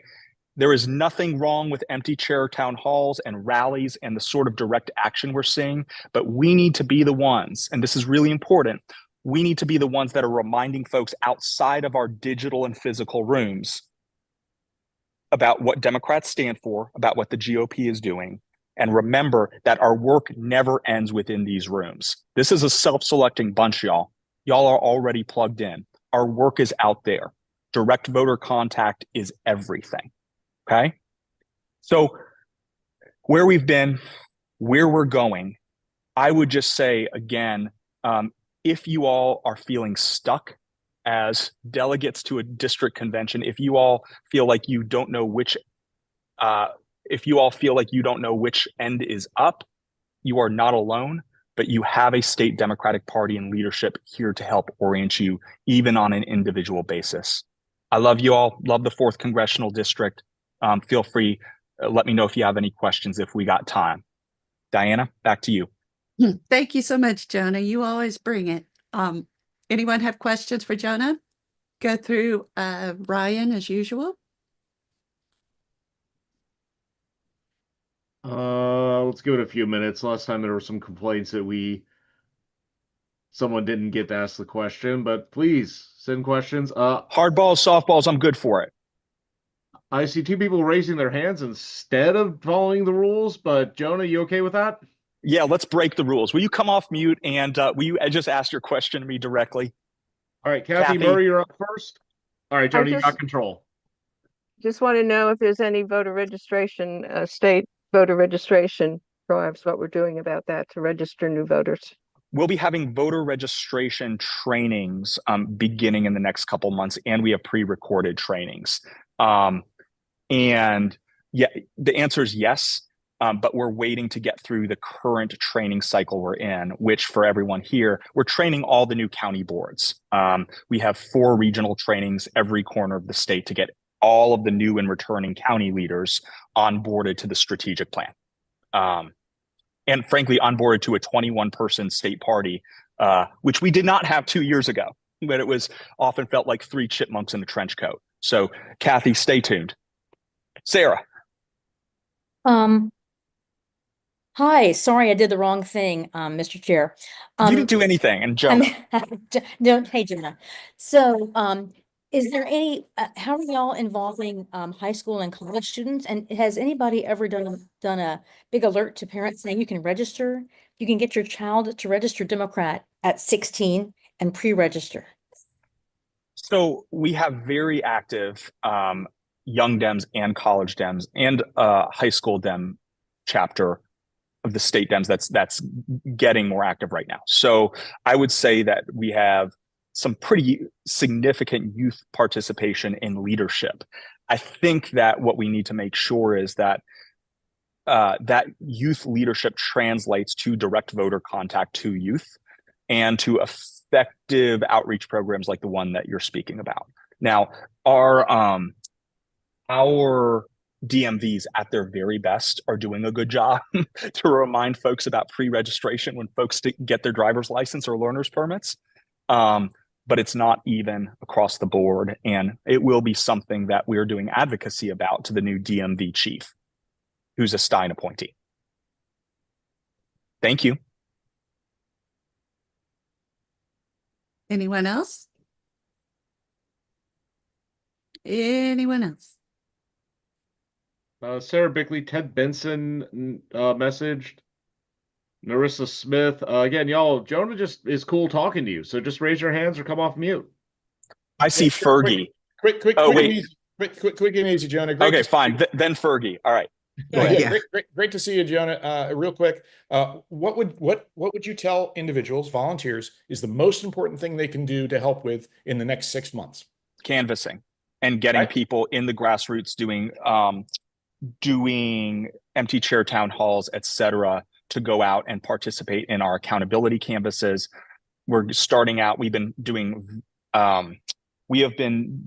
Tom Tillis focused accountability canvases every single week for the past 4 months, and in every area of the state. We're going to go ahead and pivot to the GOP judiciary after our launch, our big 30-town launch this coming week. So we'll be adding that into the accountability canvas mix.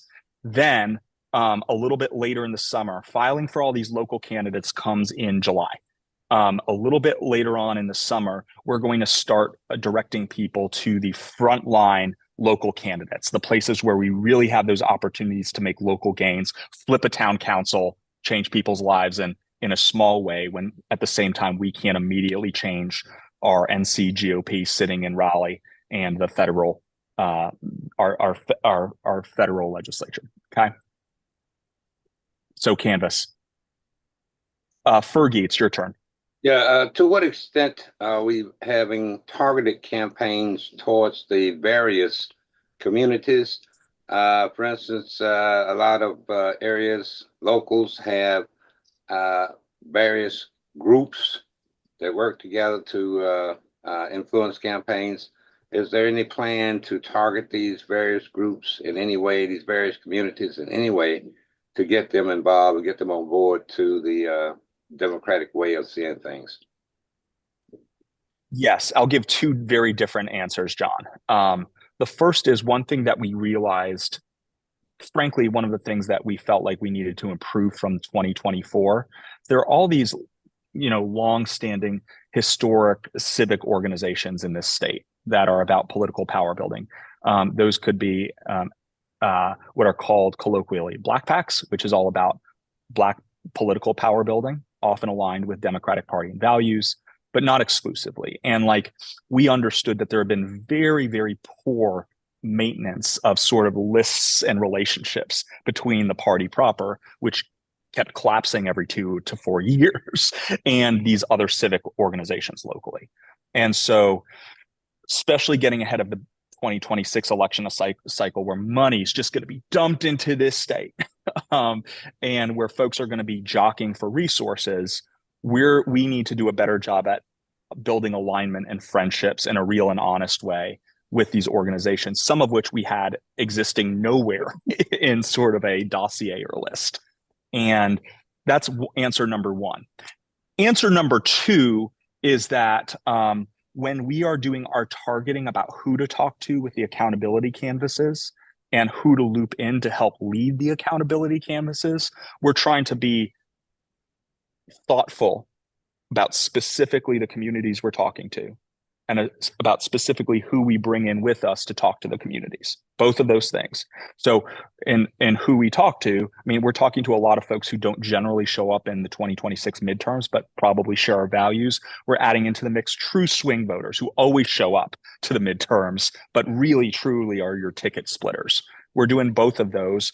And when you go out and do an accountability canvas for Tom Tillis, I'll just give you an example. We're in Stokes County. You're going to get Stokes County information about what Doge cuts are going to do in Stokes County. It's going to be specific. That's one of the benefits of having a large state party organization. We have the capacity to make our communications and direct voter contact bespoke.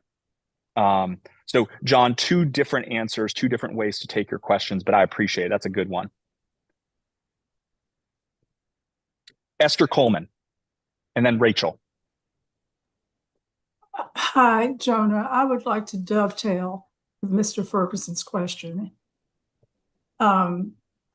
Is there comprehensive, in-depth training, canvassing training when we go out into communities of color, for example, and other marginalized groups? Is that being considered? Because I have not necessarily seen it on a comprehensive basis in the past. From our state party, we have a weekly state party how to canvass training and minivan training. Oftentimes what is happening is that when a county party partners with us to get one of these accountability canvases up, we send them first to that training, which tends to be on a Thursday night. It's led by Christy Boer, our training director, the only training director right now in any state party, which is, again, bizarre. And I flagged this for y'all as going back to my point about the pathologies of how we do our politics in general. As part of that, we do have what I would call a equity and cultural competency and best practices in being a real human being, talking to another human being component to that training. It is something, though, that I think we need to scale in the field when people actually show up on the day. Probably having taken that Thursday training by Zoom, we need to make sure, to your point, I think that we are reinforcing some of the things spoken about on that Zoom, because I think that the state training covers those points. And I think we need to make sure our regional organizing directors and our county party leaders are good at picking up and elaborating on those same points. It is our hope that going through the county party onboarding process with these day-long regional trainings we're doing right now is going to be the launch point of that folks coming into a better rhythm of understanding how our training cycle works and understanding how to make trainings as good as possible. Sorry, let me take a step back. Make our trainings as strong as possible in recognizing who we're sending out there into the field and who those people are going to be talking to. Probably a more eloquent way to say that, but you get my drift. Thank you, Esther. Ms. Heller? Yeah, Jonah, thanks so much. Back to voter registration. Is there an update on what the state of voter registration methodology is? Like, where are we at with, like, we're not allowed to give voter registration forms, we're not allowed to drop them off, blah, blah, blah. Where is that now? That's dead, Rachel. That's dead. Oh, good. What the GOP does, and I'm going to channel Kat Lawson, our amazing voter protection director, right now. What Kat Lawson would say if she were here is that what MAGA is doing right now is floating trial balloons everywhere it can, in terms of their totalitarian, anti-democracy expanding bullshit. That was one such trial balloon floated at the by the NC-GOP in Raleigh. It did not progress. We need to stay vigilant because those trial balloons are floated for a purpose. So no big change to the voter reg regime. That's great news. Thank you. Mr. Link. Hi, Jonah. How are you doing? Glad to see Good. you today. Thank you for all you're doing. I just wanted to ask about getting our voters, Democratic voters, to their elected congressmen and our senators more easily. I'm the president of the North Carolina Federation of Active and Retired Federal Employees.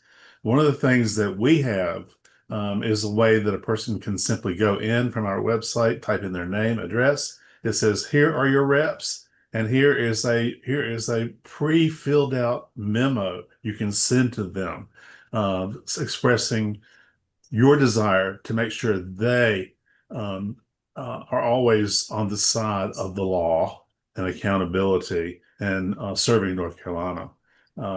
So we know that it works because our congressmen and senators do have staff that count every email every day. And so I'm just wondering if the NCDP has anything like that facilitates our folks getting an email or call to their electeds. The most popular training that is being led by our training director, Christy Boer, is the how to communicate with and influence your elected officials training. This year alone, I think we've hit over 3,000 individual trainees in that training from across the state. And that is the very purpose of that training, which is not only recorded, but I think we do a live version of it every month, or even every 2 weeks. And it's being attended by folks who are not big Democratic Party folks. These are like folks who are in your indivisibles of the world, et cetera. And our training is a go-to, and it's actually gone a little bit national.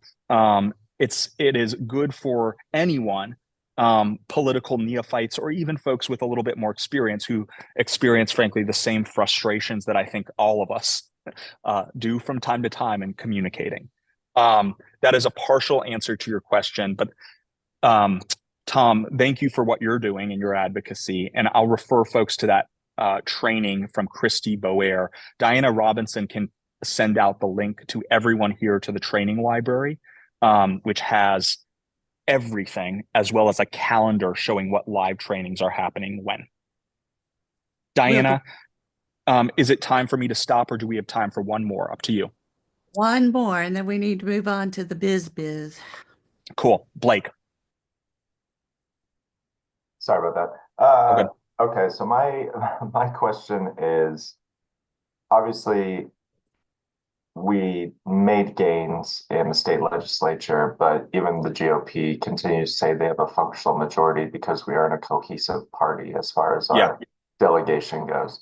So this is a very broad question, but how do we hold those people accountable if they're elected as Democrats and they don't actually coalesce and act and vote as Democrats? Like, how do we one, I guess, get better candidates for those counties, and two, hold them accountable while they're still in their positions now.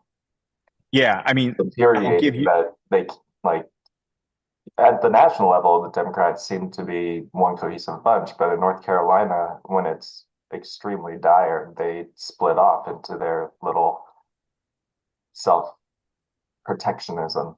Yeah. So here's what I'll say. I'll give the short answer is an adverb, which is strategically, which is you asked, how do we hold them accountable? The answer will change based on context for our bet. If we think about all of this of getting folks to stay in line as harm reduction for North Carolinians, to get the objectives we want and people taking the good votes and not breaking on the bad votes, we need to be very, very context specific. Sometimes minority leader Robert Reeves, the best way to get someone back in the fold is for him to have a quiet conversation with them and take them to coffee and have a conversation out offline. We are lucky to have a really good relationship with our legislative caucuses, and they tell us like, hey, this is something where you all NC Dems should make noise about to reach our objective. Sometimes they say, this is something we're working on it, but I think the quiet conversation will get us from point A to point B the best. They can't guarantee us outcomes, but we have a lot of trust of our legislative leadership in giving us information about what they think will be the most appropriate tactic. That's one partial answer. We do need to make sure that we are electing Democrats who represent our communities. And that is we are thinking about all the time ways what we can do as a state party to make sure that people at the local level understand what their representatives in Raleigh are doing and aren't doing. And that's an ongoing process. The only way you're able to do that, though, is if you have a year-round organizing program where you are going into communities and talking to talking to people at their doors outside of the Democratic Party spaces, the formal meetings that happen every month. That's another answer. There's a third answer, which is the Democratic Party becomes better at delivering outcomes on accountability when we are a more powerful organization that people need, that Democratic candidates need. I would say that there are many parties in this country where candidates absolutely don't need them, okay, to run and to win. We need to invest in our parties. A good party is able to serve this accountability function. Four, and then I'll shut my mouth and turn it back over to Diana. Fourth is pay very close attention in North Carolina to votes taken on the front end to pass legislation and then the veto votes. It happens often that legislative leadership quietly has a permission structure for legislator X from community Y taking the bad vote, knowing that when the veto override vote comes back around, they'll take the good vote. And those conversations are complex, but I would just pay particular attention to that and make sure that as you do your own legislative advocacy, you try to get a sense of what the dynamic might be. Is this person someone who took a bad vote and plans to take the bad vote again, say on 287G ICE collaboration, right? And has a history of taking the bad votes, including on the veto override? Or if this is a bad vote in moment in time one, which we don't feel good about, we're like not happy about it, but where we have a pretty good indication that we can expect the good vote after the governor vetoes, okay? That's a longer answer. It's a complex and good question. Thank you all for joining me. I'm going to put my cell phone number and email address again in the chat. And appreciate you all being here. Thank you. Long live the 4th Congressional. Thank you, Jonah. You're incredible. Appreciate you. Okay, so now we get to move on to the elections. Let me share my screen. One moment.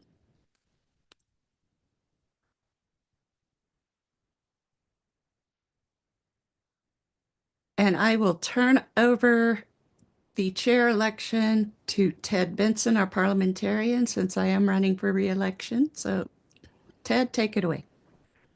Okay, I would start my video, but you've got a more interesting thing to look at here in the front here, which is the rules.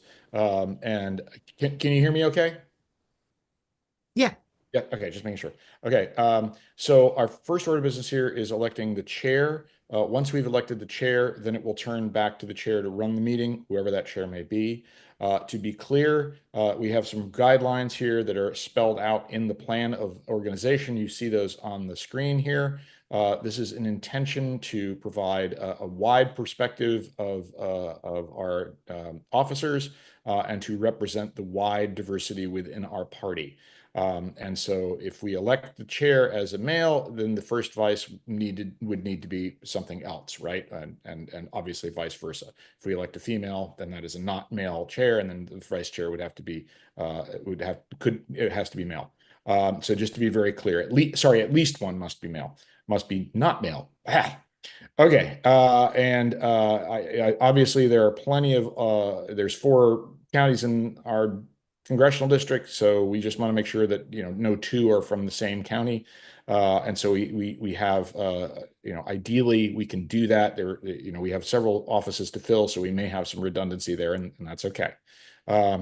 Among the chair and 3 vice chair officers, 1 must be filled by a person of racial or ethnic minority, and 1 of the offices must be filled by a person 36 years of age or younger.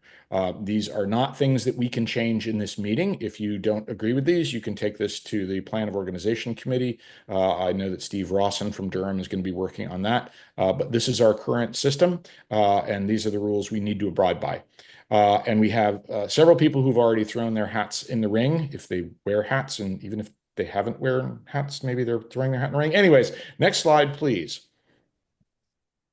Okay, so at the moment we have 1 nominee for chair, and then we will proceed with other information on the other candidates as we get to that. No slight on them, but we need to focus on the chair right now because that is what I am running this meeting in order to do. So Diana, she's the current chair, and so she has already put her name in the hat.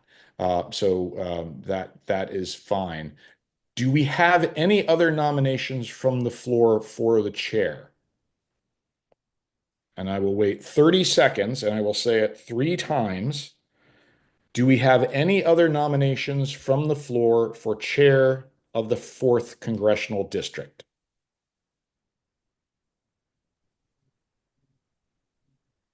I will say it one more time and then give you again another few seconds to weigh in.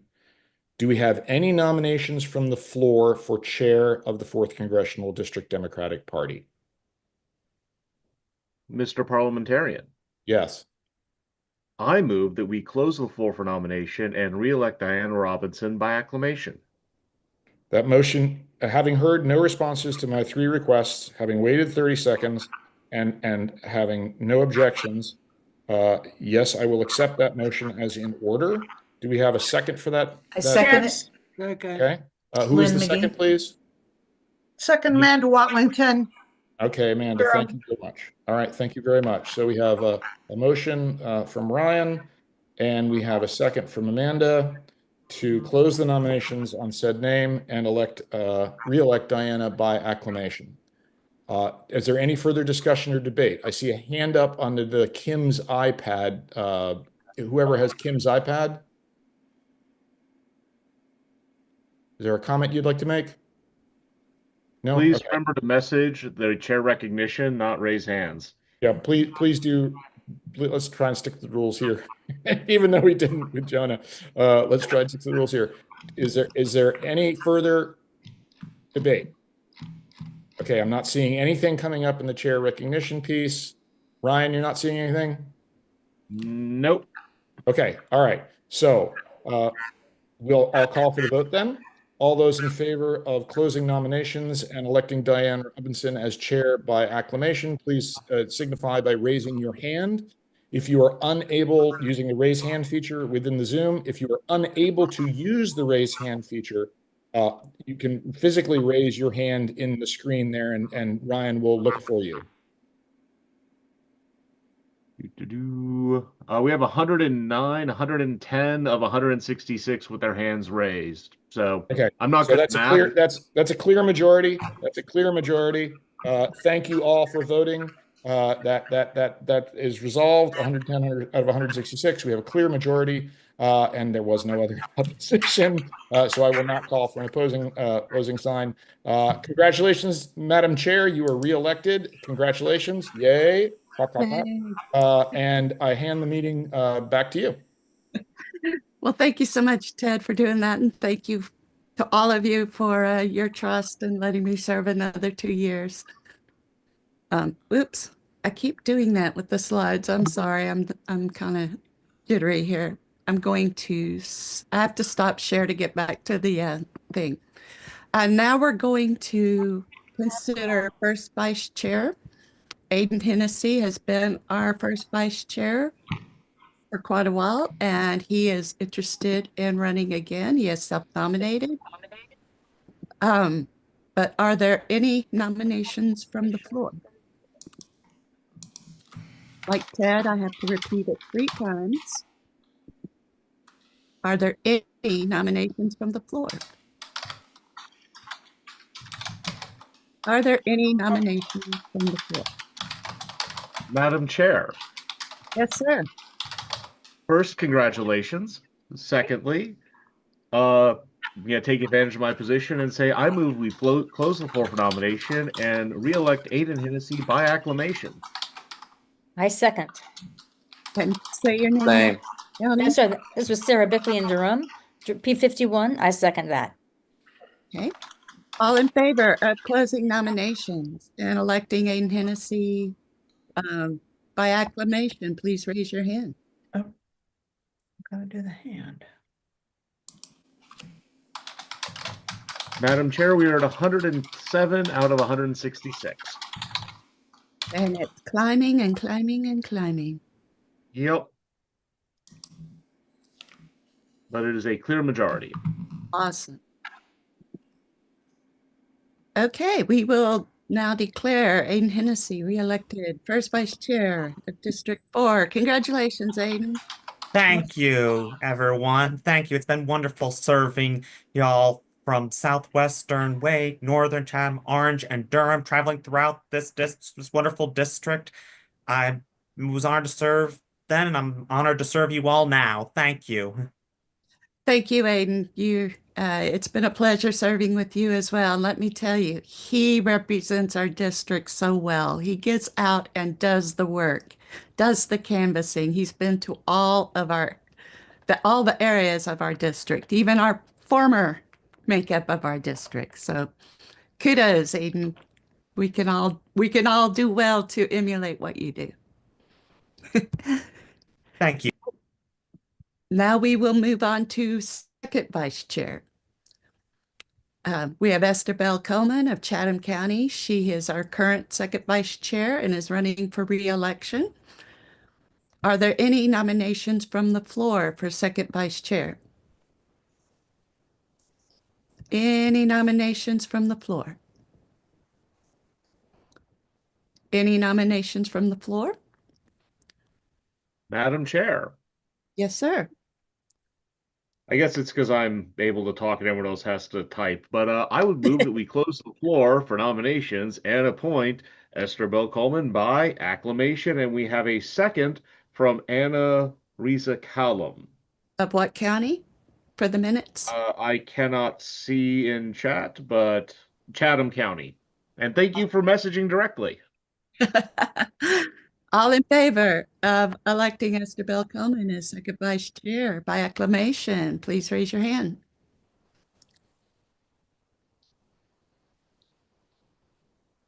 We have broken 100, 105, 106, 107 out of 164.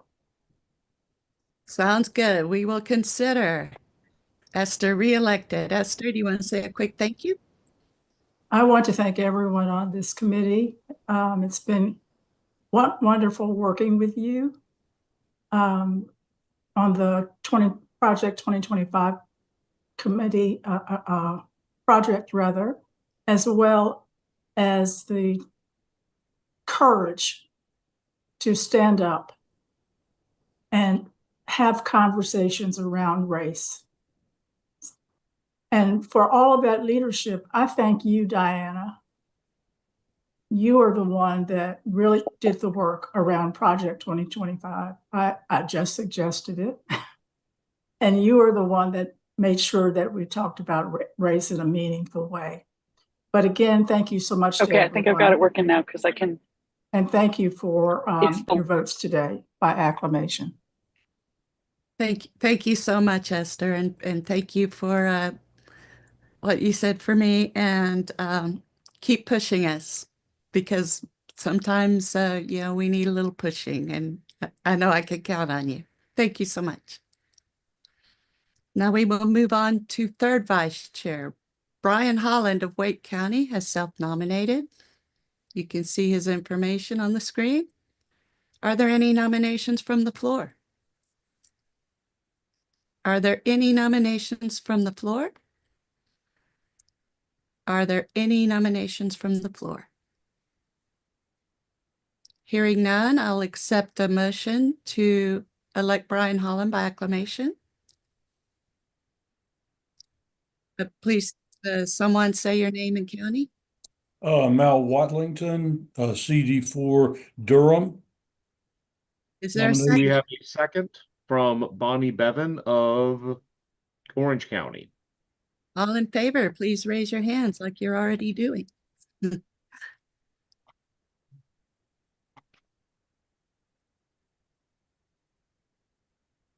Okay, it looks like we're over the 100 mark, so we can consider Brian Holland elected by acclamation to third vice chair. Brian, are you on? Do you want to say something? I am. Thank you very much. I am excited to be involved back again in congressional district organization. I'm a recent member to CD4. I was in CD13 where I served as treasurer, and I'm going to be out there working. And I appreciate all of your support. Thank you. Thank you, Brian. I appreciate you stepping up to serve. It'll be a pleasure working with you. Next, we turn to Secretary. Bonnie Bevan of Orange County is our current secretary, and she has self-nominated to return as secretary. Are there any nominations from the floor? Are there any nominations from the floor? We have a hand up with Margaret Clemens. Margaret Clemens, do you have a nomination from the floor? No, I do not. Okay, thank you. I think I said 2 times, so one more. Are there any nominations from the floor? Hearing none, I'll take a motion to elect Bonnie Bevan as secretary by acclamation. So moved. Is there a second? Please say your name and county. John Ferguson, Orange County. John Ferguson, Orange County. All in favor, please raise your hands.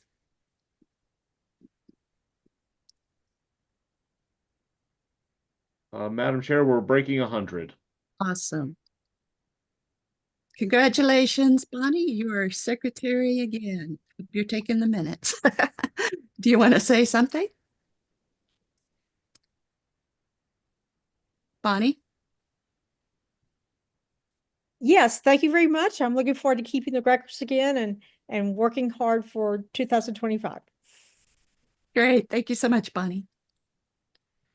Okay, so we have re-elected and elected Brian Holland, our slate of officers. So congratulations to all of you. And we're going to be working hard to keep our district powerful and empower all our counties to the best of our abilities. Next, we move on to the fun part, resolutions. Ryan, would you like to say something on behalf of the committee? I know everyone's so excited that I get to come and talk again. Hi, everyone. I'm your CD4 resolutions chair, and if you look at the resolutions packet, you'll see a list of the members. I just want to give a quick commendation to them. They are fantastic people. They have done so much work on this, and they are Nelson Kerr Ritchie, Erwin Orenstein, Steve Abrams, Tom Miller, Jacob Baldridge, Vicky Boyer, Josiah Gauker, and of course Durham County Chair Emerson Kirby. It's been fantastic working with them, and we really want to put forward this document. So, the Resolutions Committee does a job. A lot of people don't know what it is, and we're going to talk about that right now. So, first thing we do, we get the resolutions in, we sort and format them. If you notice, this thing is divided up into different areas. I assume you all wouldn't appreciate if we just threw resolutions at you randomly. Secondly, we format them. That means they're roughly standardized as forms of font, font size, etc. And that's just, it makes it easier to read. So if you see resolutions that aren't there, that's because we go through a process called the deletion of duplicates and collapsing. The committee removes or combines duplicative resolutions, and this includes resolutions that are redundant with the current NCDP platform, and uniquely this year, with resolutions that are already before the state executive committee because last year's packet didn't have time to get voted on. So if you see a resolution that's removed, congratulations, the Democratic Party probably already believes what you wrote. Let's see. We also combine resolutions. That's what we mean by collapsing. So if we have 5 resolutions on a very specific topic and one of them's really well written and the others have unique elements, we tend to just kind of smush them all together. Again, it's so you don't get 30 pages of resolutions. Having NCCU, Duke, and UNC in the same district means we have a lot of really smart people who write really long, detailed resolutions. And having written a dissertation or two in my life, I can tell you, I think it's fun. Most people, well, I would ask for a vote if you all want a 300-page document, but I assume I know the answer. So we then move into editing. Going back to that 300-page document, we cut it down because we need a document that people can read. Also, the former executive director of the state party once threatened me with a, quote, slow death by torture if I sent her a document over 90 pages. And those are the magic words as far as I'm concerned. So we cut it down, we make it synced. We also edit for clarity. What that means is we edit within the original intent of the author as best we know, and we try to make it make sense. On the committee, we have experts in a number of fields, including a retired federal judge. So when you set up something that's about laws, we try to make it make sense within the bounds of that. Sometimes the author doesn't like that, and then we change it back. But most of the time, we have very few complaints. So a couple things. Due to some time constraints, we failed to remove certain county-specific resolutions, like Resolution 1.1. That is very specifically about Durham County, as is 1.3. Those will be cut out with the state level. We do try to remove county-specific resolutions because, again, we try to keep the document short. This go around, we were very much struggling with getting it out as quickly as possible to everyone. Finally, we hold listening sessions. So we had 2 listening sessions where people were allowed to come in and talk to us. And most of the time, that is just grammatical errors. Sometimes there's something we miss that's a little more significant, and we try to fix those. Finally, I should note that what we call Scrivener's errors, this is spelling, grammar, and punctuation, that sort of thing does not require a motion. I know Ted Benson went over that, but I want to be very clear. Does not require a motion to fix. If you want, I'll put my email in chat. Considered. And you can email me. Sorry, I can't walk and chew bubblegum at the same time. You can email me with anything that is a Scrivener's error. Again, that is spelling, grammar, punctuation. Let's see. Ted already reviewed the rules of the day, but it is important to note that we will have a 25% to pull a resolution that you want to do something to. Otherwise, the resolution will be voted on. Everyone's being really nice. Nina, the listening sessions were sent out in the emails that Diana sent out to everyone. So everyone got the listening sessions, date, times, and links to the Zoom. And they were on the website as well. And they were on the website as well. Oh yeah, I've gotten I'll host this. A lot of people message me as I'm the contact about videos being disabled. We have no idea what's going on there. Very sorry, but we're also unable to turn your videos back on. Lynn is one of the smartest people alive. She's on it though. Thank you, but I'm not. But yeah, I think it could be that the internet sometimes is going a little bit unstable because of the numbers of people on, and maybe that's choking it a little bit. But I'm sorry, I can't. I don't have the provisions to turn you back on. So, our apologies. I like how she says that she's not one of the smartest people alive, but there are literally spacecraft behind her that she helped design. You know. So, moving into the resolutions. Sorry, Brian. I think I found the fix. So, oh, excellent, excellent, excellent. If that's being fixed, then we can move on. And while we, well, I'm smarter than a rocket scientist. this Amen, is now sister. proven. I would also note that at our current capacity, it is 39 delegates need to vote to pull anything. So I'm going to read through the titles really quick, but all of you have the packet. 1.1, a resolution to support the Durham to Roxborough rail trail. Again, that's a Durham County resolution that passed. It's not a thing. We're going to go talk to the mayor of Durham about that. Resolution 2, to dissolve all partners, or 1.2, dissolve all partnerships and relationships of federal security agencies to local police and sheriff departments unless required by law. Resolution 1.3, resolution to promote bicycle safety with an emphasis on Foster Street and Southeast Durham. Resolution 2.1, a resolution on the First Amendment of the United States Constitution. 2.2, resolution on the conduct of Jefferson Griffin in seeking to overturn the election of Allison Riggs. Resolution 2.3, opposing House Bill 261 and Senate Bill 153. 2.4, opposing the Lake and Riley Act. 2.5, in favor of restoring the powers of the executive branch of the North Carolina state government. 2.6, resolution North Carolina Democratic Party in support of maintaining and increasing public school funding. 2.7, resolution in support of the Olmstead decision. 2.8, resolution in support of fully funding and implementing the Leandro decision. 2.9, resolution in support of Medicaid codes to appropriately support behavioral health and urgent care services. Erwin, I see your message coming in. So if you want to type it, I can read it. Let's see. 2.10. Okay. We have a motion to pull 4.4 when we get there. Yeah, I just didn't know when, so. Right after this, but okay, we got a couple more motions coming. Yeah, if you want to message me with what motions you want, what resolutions you want pulled, send them now. Resolution 210, a resolution to establish early voting minimum days and times. 211, support of science for North Carolina's economy. 212, support of unpaid caregivers in North Carolina. 213, resolution to increase teacher pay in the North Carolina. 214, resolution for the adoption of ranked choice voting. 215, resolution to study the cash bail system. That should be 216. That's the Scrivener's error. Good example. I did that on purpose, by the way. Resolution of North Carolina Democratic Party supporting ethical holiday season spending in 2025.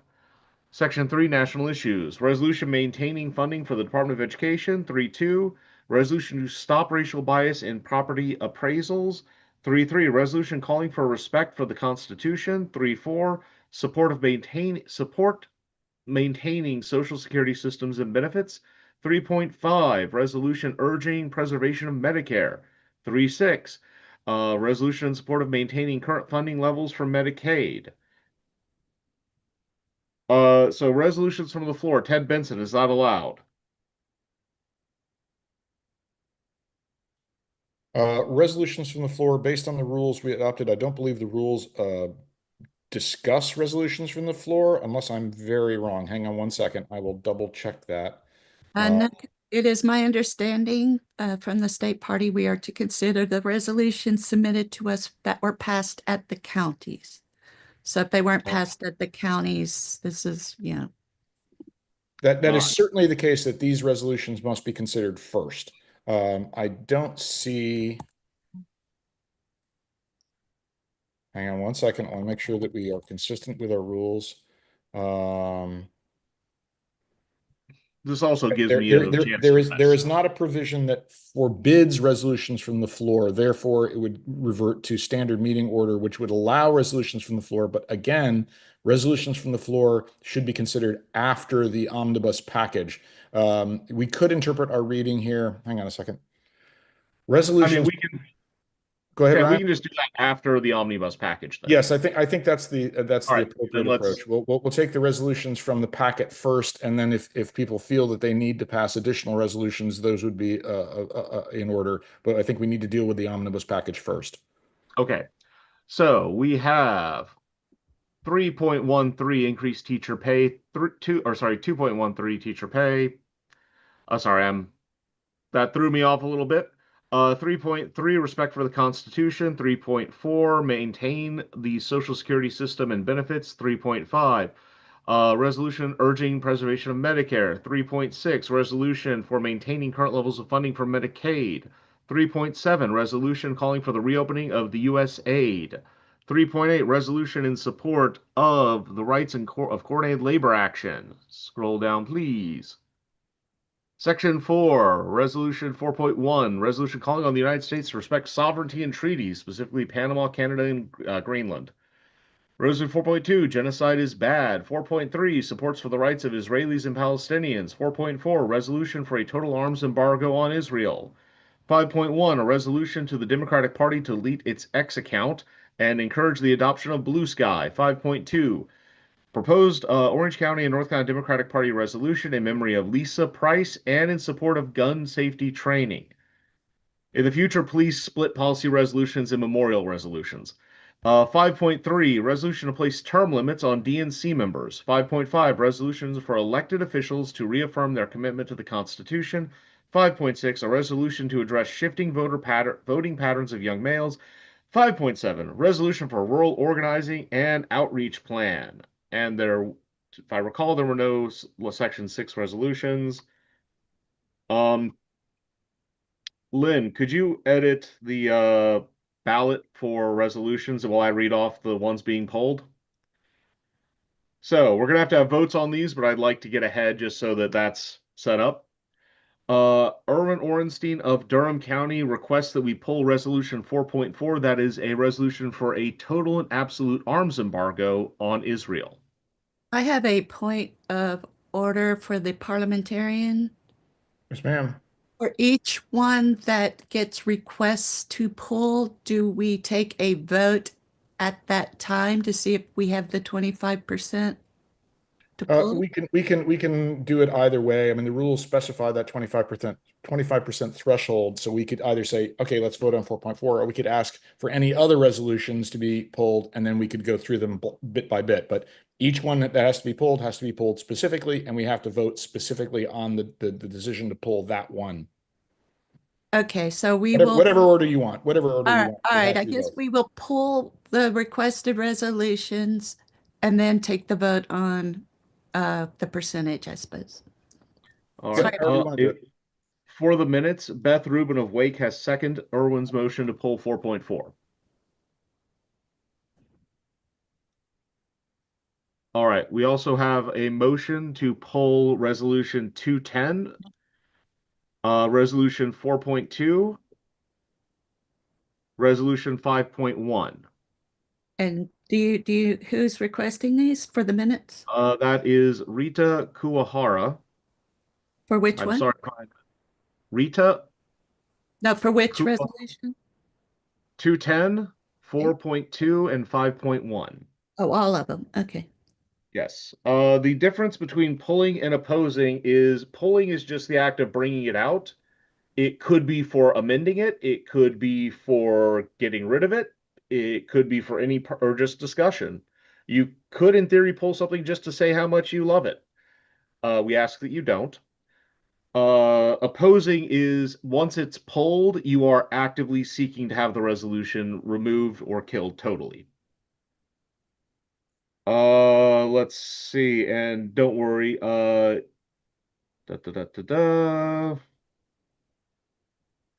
There's a move to pull resolution 2.2. By who? Anthony Wickrent. County, please. Not listed. Let's see if they put something in. All right. We have, I believe that is Narissa Smith of Durham wants to pull 5.6.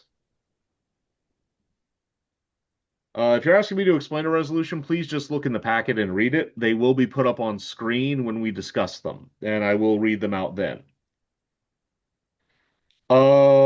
Sarah, you can't really you can't really object to pulling a resolution. You can just vote against it. There's a motion. Darissa Smith of Durham says 5.6. Sorry, I've gotten my chat's moving around. There's a second for the motion to pull 4.2. May the oversight of retaining the reference to a county. Sorry, Jeffrey has asked a question about the oversight. If a resolution still maintains a reference to a county when it should be applied to the state, the ones that are very specifically limited to Durham County or Orange are going to be just removed when they send up to the state gets them. If it's written such a way that it should apply to the state and we accidentally made a county, that is not a motion from the floor. That is a Scrivener's error. Esther, we will repeat the polled motion when I have all of them polled. If I have not listed a motion you want polled, please send it in chat. I am scrolling through all the things in chats.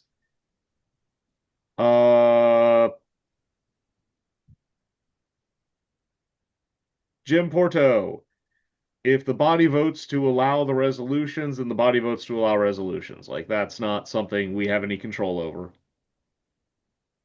Let's see. Thank you, Linda Cohen, for putting those links in chat.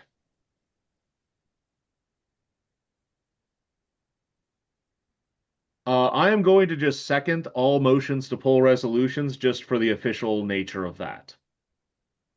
Anyone that hasn't been seconded. Can I please have a recap? Can we all have a recap, Ryan, of all yes, I'm just asking, resolutions? are there any further resolutions that you want pulled that I haven't named before I go up and read them again?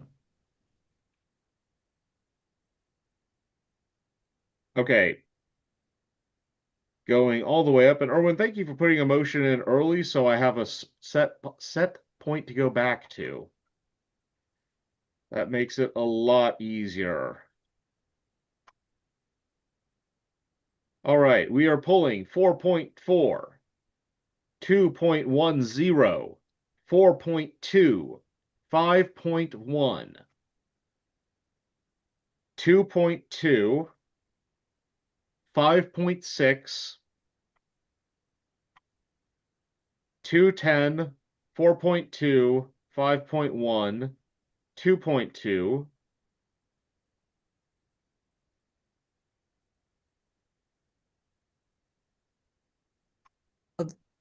We will that take, is we will take all. a vote on pulling this, right? Okay. So Ryan, as I see it, just to be clear, there are 6 resolutions there. Again, in order, it would be 2.2, then 2.10, then 4.2, then 4.4, then 5.1, and then 5.6. Is that correct? That is what I have read off. Does anyone have any other resolutions they would like to pull at this time? Aiden, please message the chair. Or please type in chat so we have a record I can look at. Again, at this point, we're not debating the merits of the of any of those resolutions. We're just making sure that we have accounting for the ones that people want to pull. To the people from Wake County, only Wake County resolutions from the section of Wake that is in CD4 were sent to us.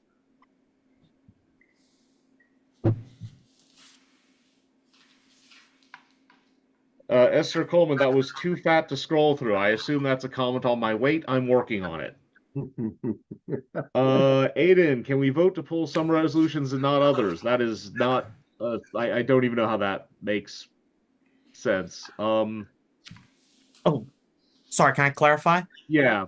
Just that if are we going to be voting to pull a resolution on individual basis or like an entire package? Yeah, it's each individual, these are all individual motions.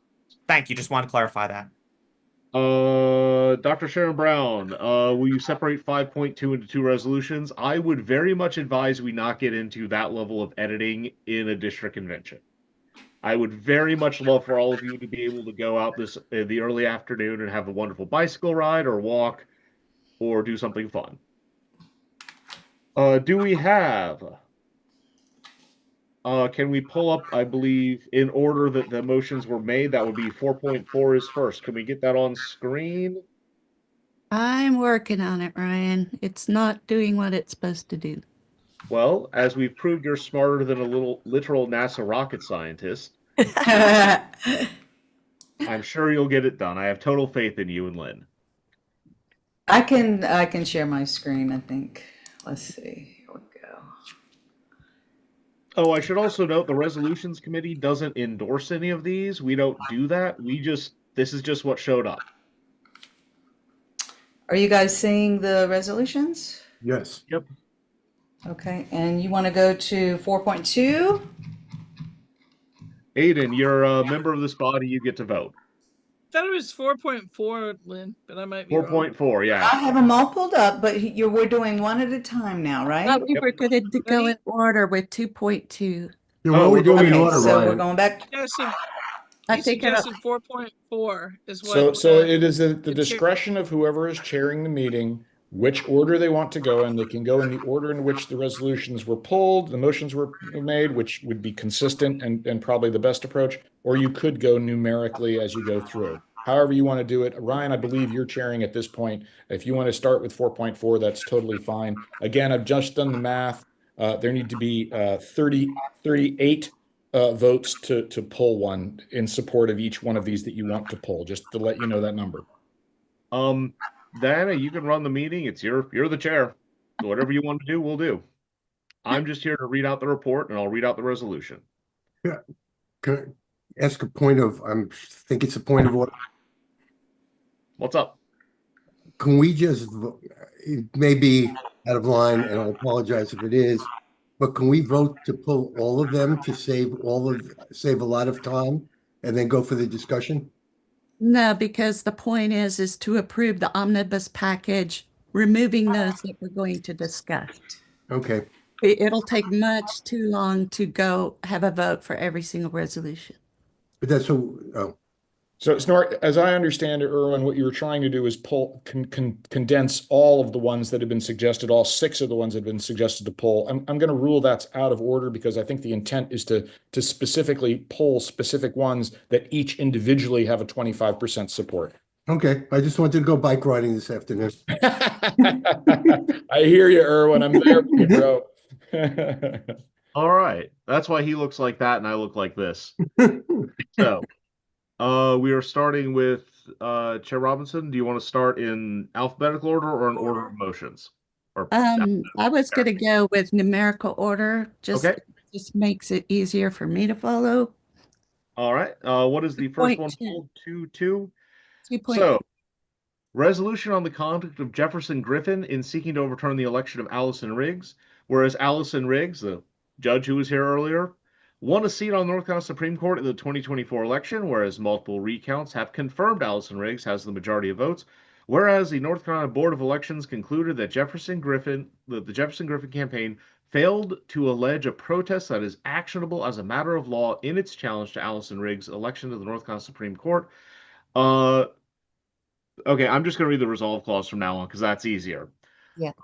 Therefore, be it resolved that the position of the Durham County, that should be North Carolina Democratic Party, that Allison Riggs has been lawfully elected. Actually, this one to the North Carolina Supreme Court. Be it further resolved that the Durham County Democratic Party asserts that the candidates for North Carolina statewide positions cannot seek to change the rules of state elections after ballots have been cast. This is an interesting one because we failed to change Durham to just North Carolina Democratic Party, and most of it is now redundant because after we sent the report out, the election was solved.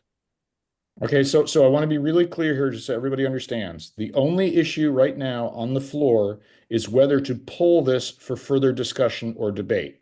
And if you get 38 people saying yes, they want to pull it, then we'll come back to it and debate the merits. But I just want to be really clear. Right now, the only issue on the floor is whether or not you want to pull Resolution 2.2 for further consideration. That's it. Thank you, Ted.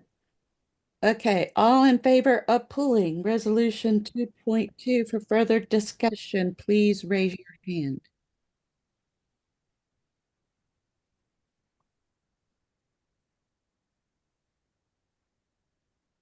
Madam Chair, I see 35. 36, 37. That does meet the 25% threshold. Do we have Okay. at least 38? Oh, no. Sorry, it's 143 right now. Okay, the number's dropped a little. Hang on. 36 is now the number, Yep, that's right. and it's 40. So Okay, it's pulled. All right, 2.2 is pulled. Now we'll go to 2.10.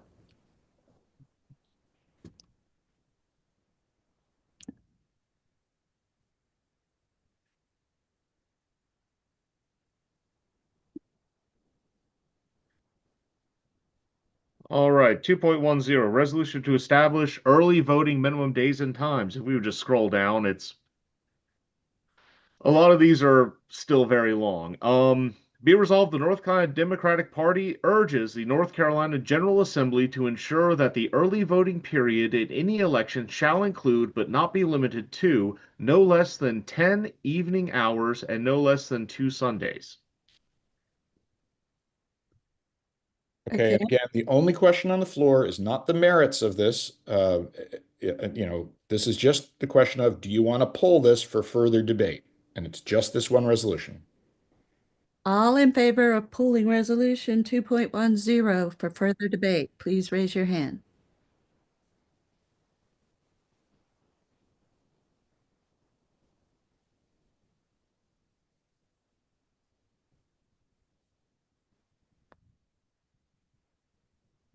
I'm only seeing 8. Does anyone else have a different number?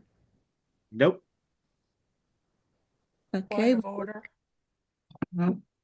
Please message.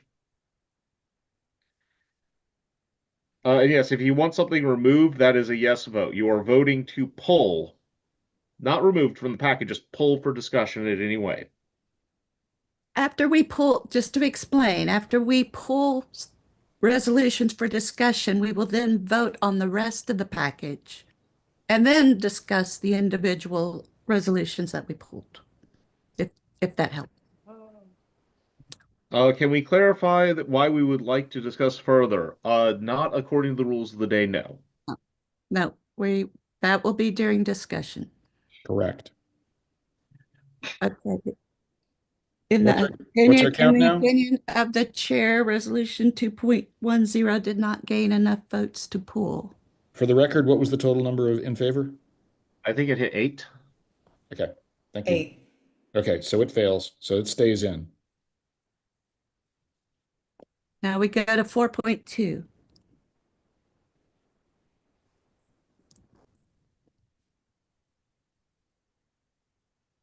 Four 4.2, this is a resolution from Chatham County that came in with this language and no title. Resolve, the North Carolina Democratic Party opposes support, supply, or diplomatic cover for genocide. Okay, all in favor of pulling resolution 4.2, please raise your hand.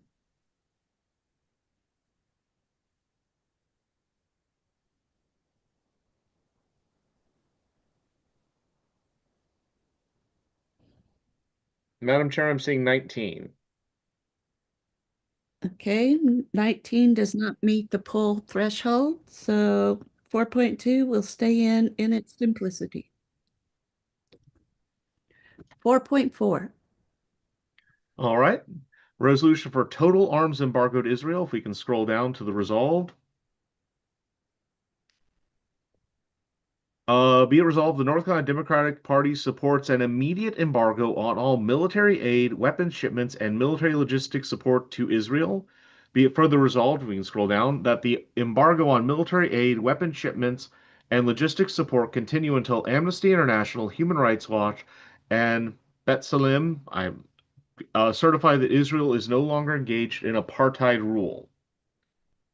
Okay, all in favor of pulling 4.4 for discussion.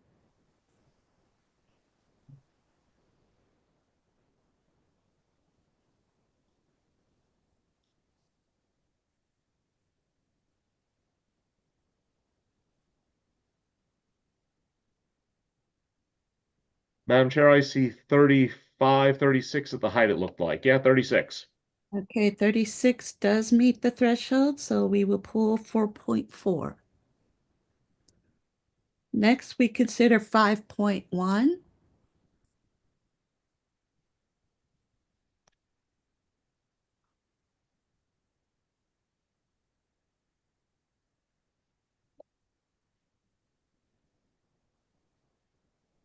Five point one, a resolution to the Democratic Party to delete its X account, formerly Twitter, and encourage the adoption of Blue Sky. I'm going to lower all hands really quick. If we can scroll down to, therefore be it resolved that the Durham County, this should be, the Durham County Democratic Party encourages the Democratic Party of North Carolina, other county and local parties, and its individual members to shift away from X as a primary platform and to invest more deeply in alternative platforms for digital communication and community building, such as Blue Sky. Be it further resolved, Durham County Democratic Party supports the growth of open source and decentralized technologies that empower users and reduce reliance on centralized platforms dominated by opaque decision making and algorithmic manipulation. Okay, all in favor of pulling resolution 5.1 for further discussion, please raise your hand.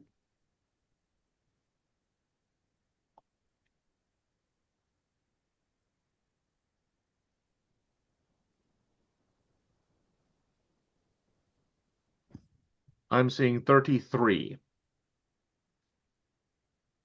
Okay, 33 does not meet the threshold.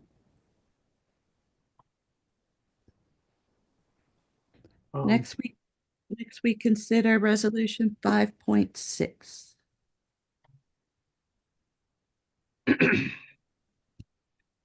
Gotta say, Chair Robinson, I'm really admiring you because speaking even this much is kind of getting to me. I have plenty of coffee by my side. Very smart. 5.6, resolution to address shifting voting patterns of young male voters. If we can scroll down. Therefore, be it resolved that the North Carolina Democratic Party will engage in long-term strategic planning to better understand and address the concerns of young male voters, including outreach to grassroots leaders in education, workforce development, public health, religion, and youth advocacy organizations. Be it further resolved that the Democratic Party advocates for state-level policies, designed to improve educational and economic outcomes for boys and young men, including efforts to reduce dropout rates, increase access to mental health services, and support pathways to employment and higher education, and be it further resolved that the North Carolina Democratic Party convene a working group including representatives from the newly formed Democratic Men of North Carolina and Democratic Women of North Carolina and other key stakeholders to develop a plan for the engagement messaging and policy alignment around the issues impacting young male voters. And we can scroll down a little.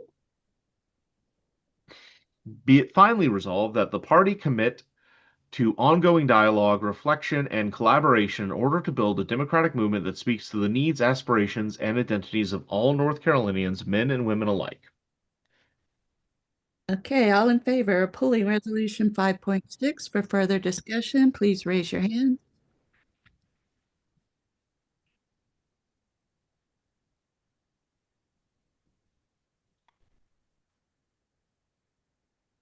I'm counting 9, Madam Chair. 10. That does not meet the threshold to pull, so it will stay in the package. Okay, what I have is that we are pulling 2.2 and 4.4 for further discussion. So I will entertain a motion to accept the resolutions package as presented with the exception of resolutions 2.2. Get on around for the afternoon. So moved, 90-day, Orange County, so moved. Seconded, Vicky Boyer. Thank you, Vicky and Nina. All in favor, please raise your hands.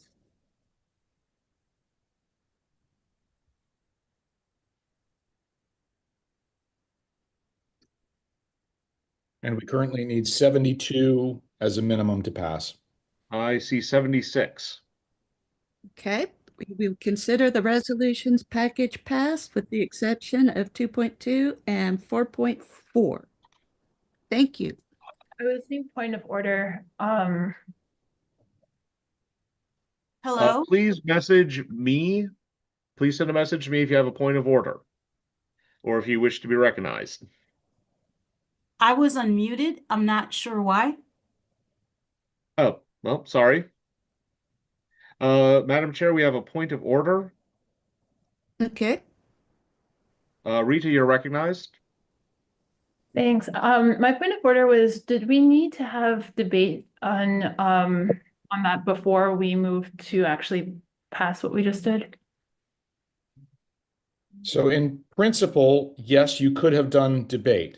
However, functionally, there had been people had asked for objections to pull individual resolutions that were then, considered to be pulled or not. And so in principle, all those that were not pulled, that is, they stayed in the omnibus package, were those that people did not have objections to. So a debate would be somewhat redundant, if that makes sense, Rita.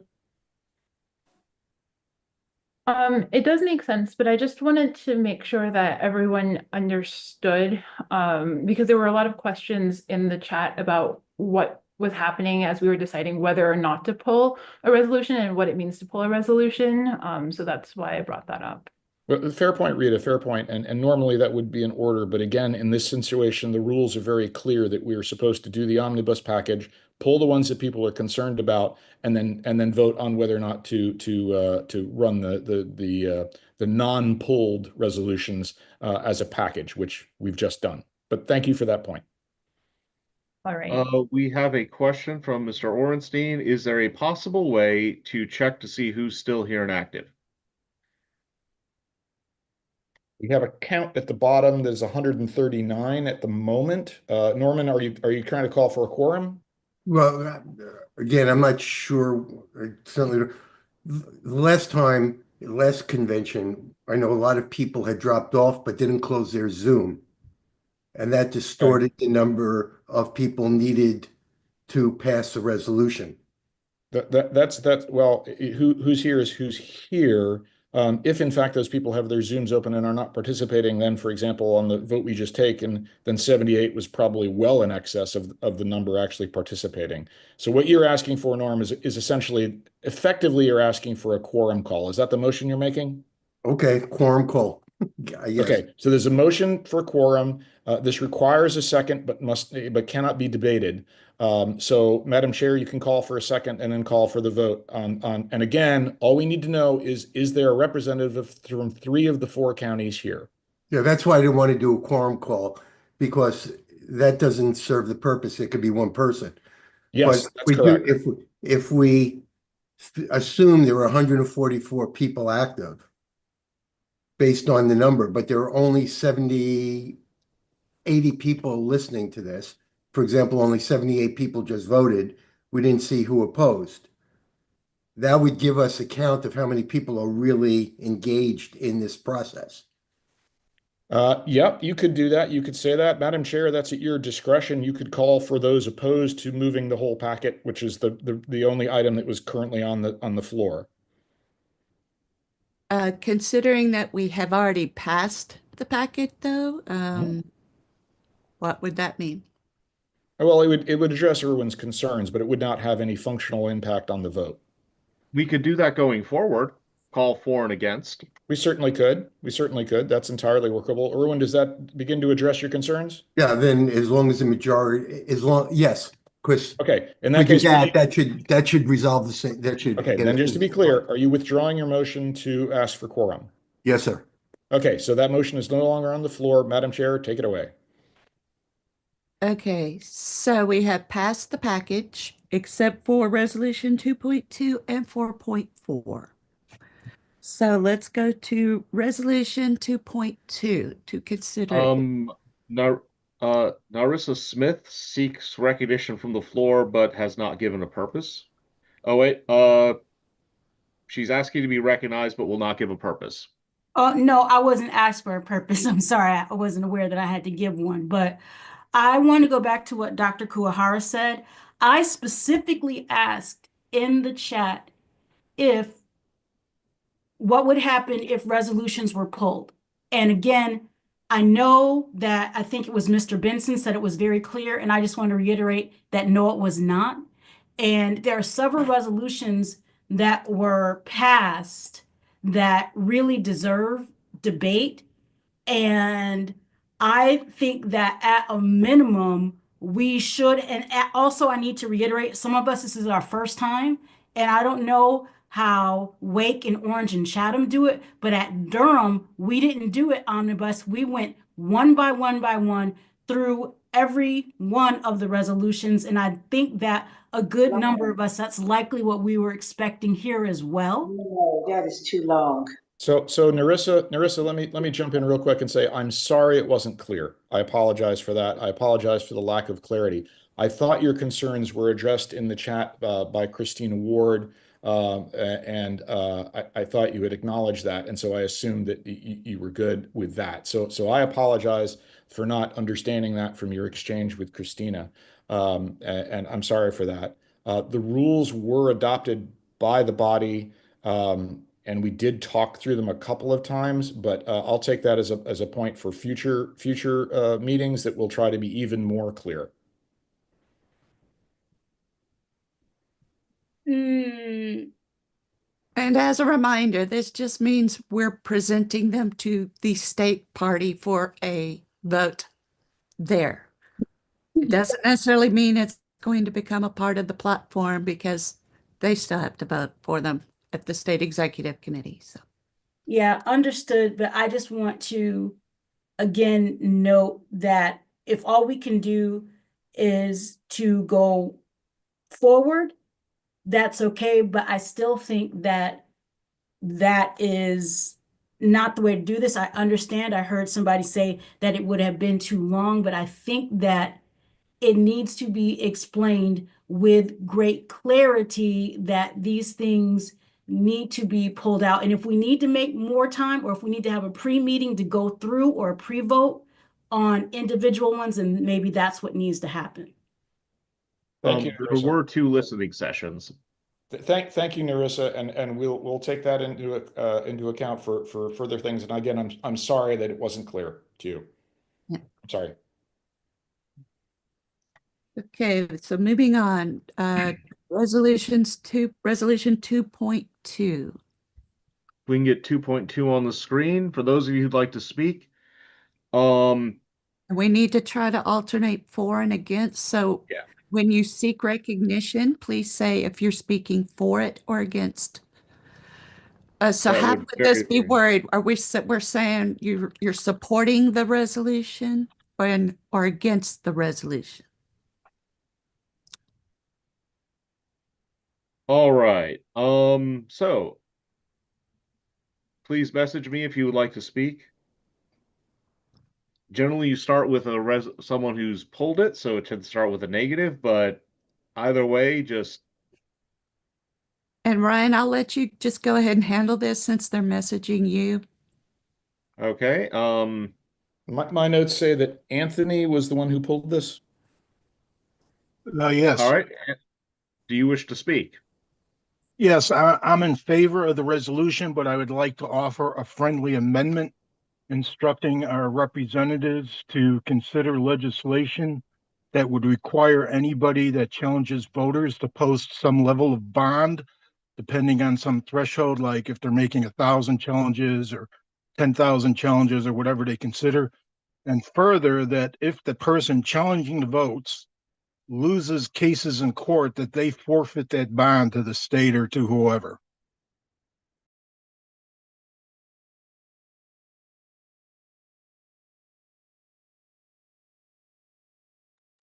I'm How done. do we handle friendly amendments when we don't know who submitted the actual resolution? So I would regard it as having come from the committee, that the committee, the resolutions committee is bringing this to the floor, and that now Mr. Wickard is offering a friendly amendment. So Ryan, as chair of the resolutions committee, could decide if he wants to accept that friendly amendment. I would suggest it be in writing. That is the standard procedure for this kind of thing. And I know, Anthony, that puts a little bit of a burden on you, but maybe you could type it in the chat and send it to chair recognition, send it to Ryan, and then Ryan could agree to accept or not accept. And then the body would have to vote on the on the amendment. And that's why Ted Benson makes the big bucks. Oh, no, wait, sorry. Let me take it back. You say that just as I realized I made a mistake. Brilliant. If the friendly amendment is accepted, then it becomes part of the resolution, and then the debate continues on the resolution as amended. My apologies.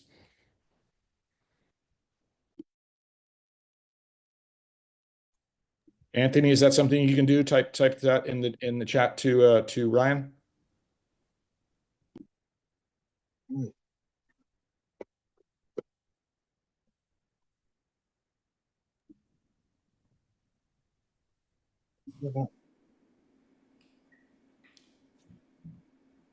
Vicky Boyer is trying to be recognized if anybody wants to know. Yes, I'm trying to do that. My problem is I keep hitting the wrong buttons on the cell phone and keep going out of Zoom. I've already put it in the chat. I will try and put it in the chat again. Excellent. Vicky, I need to know if you're for or against as per the direct message I sent you. I didn't see a direct message, so sorry. I just have two general informational comments. Okay, then why don't you go ahead? Vicky, by the way, is the Orange County chair of the committee and a valued member of this committee. Well, thank you. I think I'm not a lawyer, but generally in lawsuits, someone who loses the lawsuit has to pay something.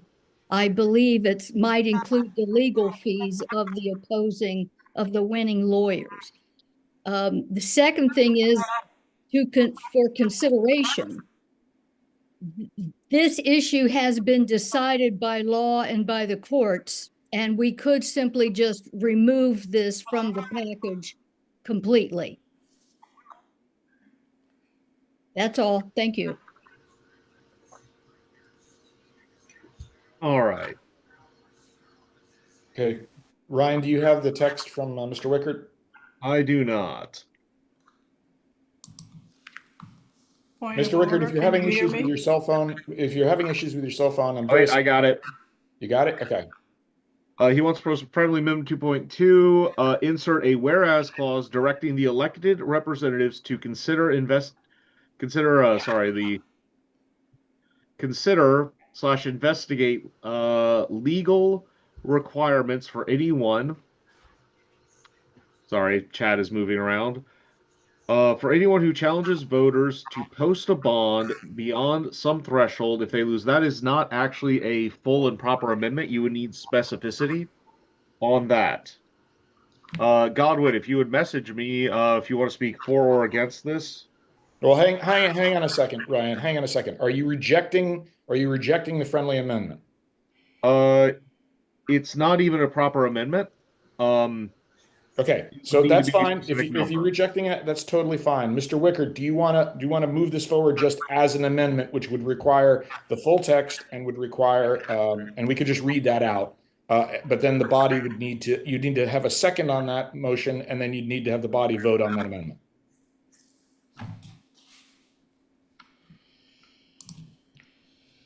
Mr. Wickert, what would you like to do?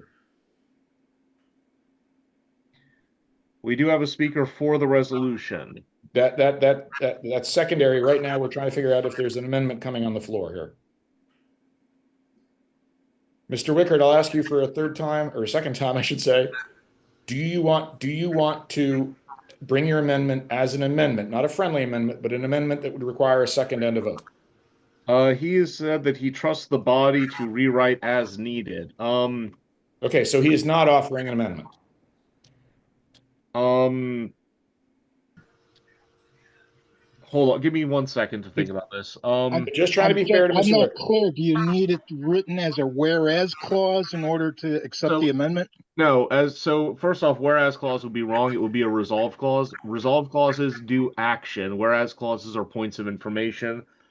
Second, it would be we could strike the word consider. It would be the North Carolina Democratic Party directs elected representatives to investigate.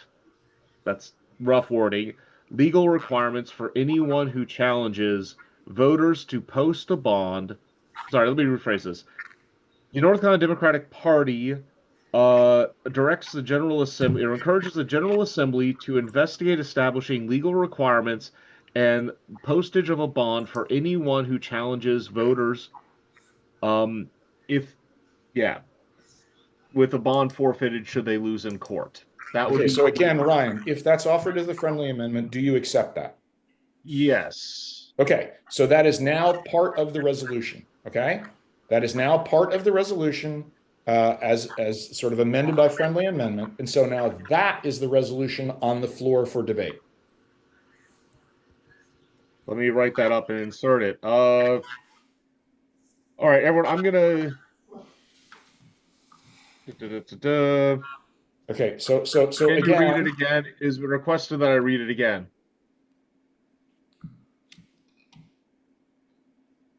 so just read the further resolve that you've got on the screen, plus the further resolve, the therefore be it resolved you got, the further resolve you got on the screen, and then you add Mr. Wickrentz, and that's the motion.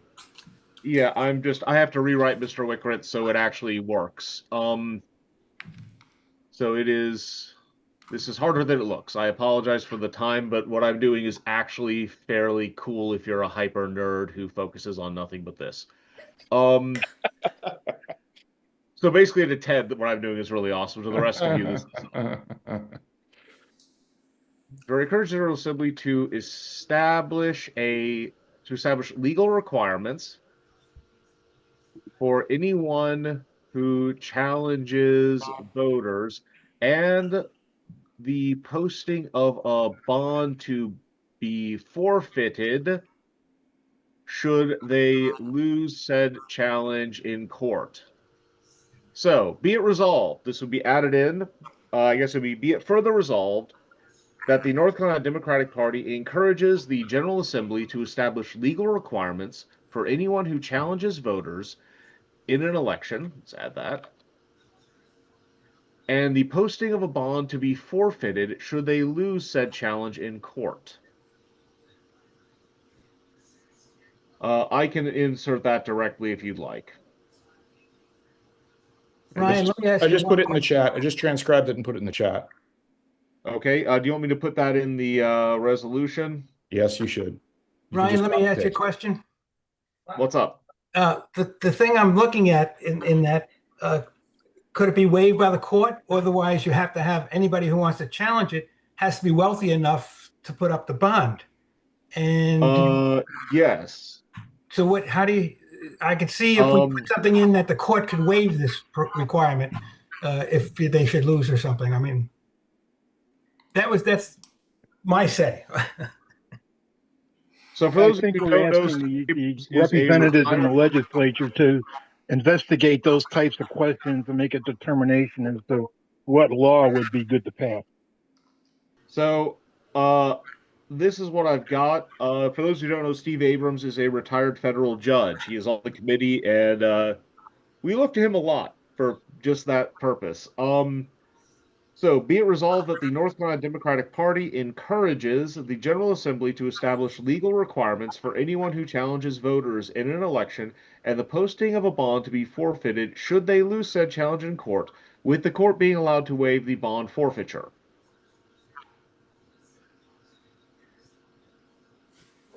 Like it. All right. So I'm going to consider that as an amendment, a friendly amendment from Steve Adams that the chair of the resolutions committee has accepted. Abrams, but that's okay. Abrams, sorry. That's okay. All right. If I missed something, because I was doing that, everyone in chat, I just want to apologize. I may have missed some messages. Meg, no, because this resolution would normally have been dropped, but it contains actual action items. So it's not just, this is where you get into putting a time limited thing or time sensitive thing like a ongoing court challenge into a resolution. There is always a risk that challenge gets resolved and then it's like, boom, out. Okay, Ryan, I put in the chat what I think your final language is for that. It's on screen. I put it in the bill itself. But thank you for doing that. Okay, my piece on the side there, then, folks. Okay. All right. I have messages to me. If you want to speak, please message with what side you want to speak on. I see John Godwin wants to speak in favor of the resolution. I Then, had a point of order that I had messaged you. hold on, let me get some of this.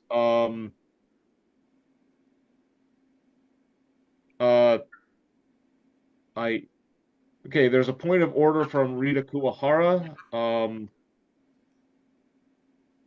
What's up? I'm not sure if it's part of order clarification, but when we go to a final vote, are we first going to vote on whether or not we agree to support this additional amendment, and then whether we would want to move the whole resolution forward, or what is the? Excellent question, Rita. Thank you for asking that. I will clarify. As of right now, the amendment is incorporated into the resolution because it was a friendly amendment and accepted by the originator of the resolution, in this case, Ryan, because it's coming from his committee. Does that help? It does, but just to clarify, if it's already been accepted, then if people are against this addition of what's classified as a friendly amendment, is opposed, then by people oppose the entire resolution and take the entire resolution. So we're getting into the weeds here. We're getting a little bit into the weeds here, but it's a fair question. So if you say, gosh, I really don't like that, what was just put in there, now you're either going to vote against the amendment, speak against the amendment, vote against the resolution or speak against the resolution, or you can offer an amendment that would strike the language that was just added. And that would be an amendment that would not be a friendly amendment, and it would need to go to a vote. Does that make sense? It does, but the point of order was whether or not we have to vote on the amendment first and then have that yes or no and have the debate around this added amendment before we then have a debate over the entire resolution. Okay, and again, because it was a friendly amendment and because the originator of the resolution, Ryan, accepted that, there is no vote on it. It is now part of the resolution. You can still vote against the resolution or whatever you want, but it's now part of the resolution. All right. So for speakers, if there's someone else who wants to speak, let me know. I have 3 right now. There is the order I have gone is as close to possible as what you came in. Brian Holland seeks to speak against. Then John Godwin seeks to speak for. Against. Oh, you're also against. Yeah. Okay, then everyone's against it. So in the order I got them, if you want to speak for it, there is 1. Let me just rechange this. But John Godwin, you are recognized for 1 minute. Okay. We have seen in this state how many Democrats have gone to jail for violating election laws. What we have in the Griffin Challenge is a willful distortion of truth, a misrepresentation of the election. And so I think we need a little bit stronger condemnation here. And while there's nothing particularly wrong about this resolution, I just feel that it is not strong enough. Surely it should be against the law for a judge to declare to the voters of this state that the laws can be changed after the election and some extra criterion can be applied to remove legitimate voters, from participating in the election. So to me, there's something going on there, and I'm afraid that we're not being forceful enough in our condemnation of Griffin.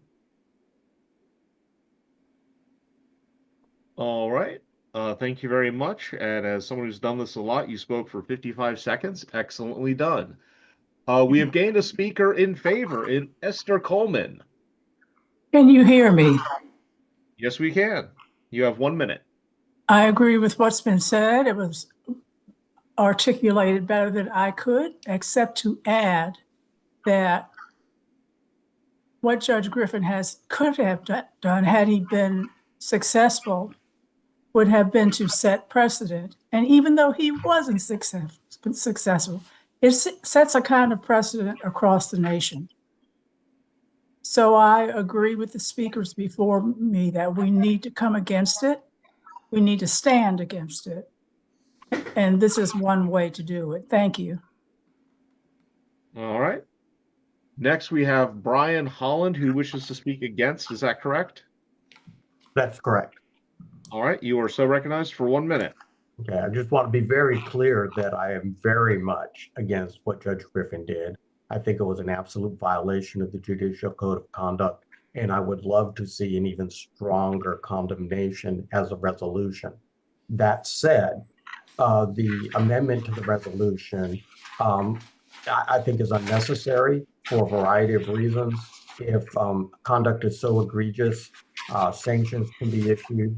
There are already facilities for putting bonds in place in appeals, though that may not apply where there's not a financial remedy involved.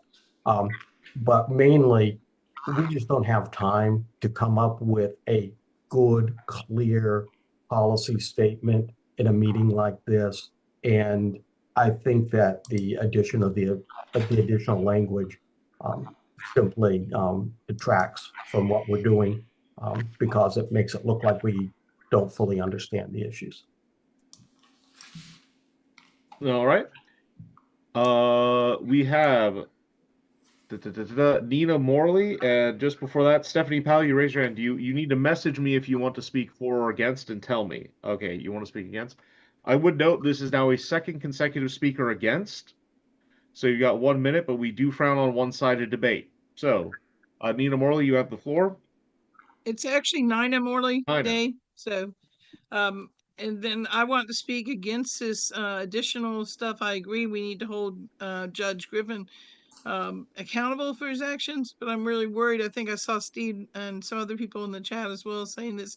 I'm worried that we put this in the way it is now, it'll end up being weaponized against Democrats. So I think that we need to do the resolution and encourage them to find a solution, but I don't think we need to prescribe the solution because I think it needs longer time to think about it and talk about it and get it right. So I will mention again, just to be very clear, so everybody understands that the motion on the floor involves all of the whereases right now, but it is certainly allowable if someone wishes to offer an amendment to strike the language that was just added. That would be in order if there is a motion and a second. But now, when do we do that? That's not clear to me. Now, you're in debate. You can absolutely make that motion now. You are in debate on the resolution. This is the only time that you can offer such an amendment because this is what All is. right. Well, since I can only talk once, I'd like to make a motion that we remove this favorable amendment and leave it as it was originally. We'll accept that, but please follow the rules of the day and send messages rather than just unmuting. We have rules.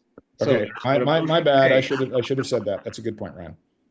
So there's a motion on the floor to remove that, and now we need a second to remove that text at the end there, that what's currently on screen in gray. Do we have a second? And they can say whatever they want. We have a second from Becca Eversole Robinson of Orange County. Please keep yourself muted if you are not. All right, we have several seconds coming in. It has been, so that was the first one recognized. So, Ted, it's you.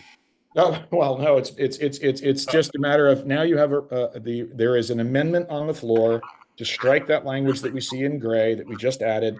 And so people can debate that, or you can just move to a vote. If people want to speak for or against that amendment to remove that amended language, that is what this amendment would do. So entirely up to you guys if you want to do debate on this, or if you just want to move to a vote. Ryan, you can ask people if they want to debate removing that language. Anyone who wishes to speak on why we should remove this language who has not spoken, please raise your hand at this time. Well, not raise your hand. See, everyone's getting me into bad habits. Please message. We have a motion to skip debate and call the vote.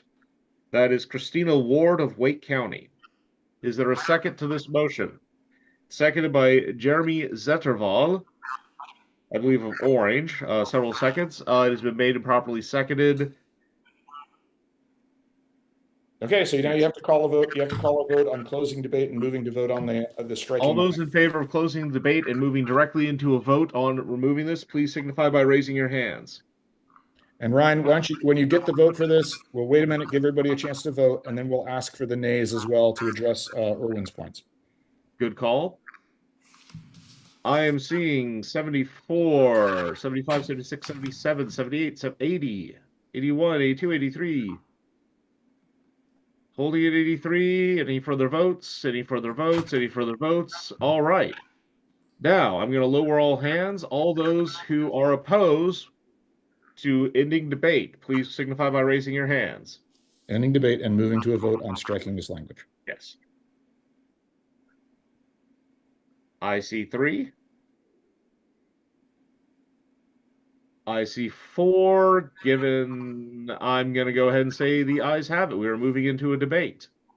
Okay, so now the item on This the floor debate is to remove this amendment.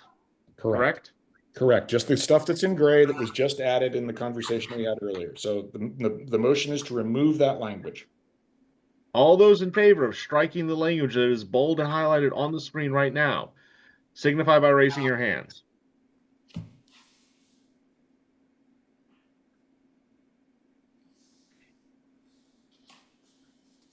You must use the reaction raise hand icon.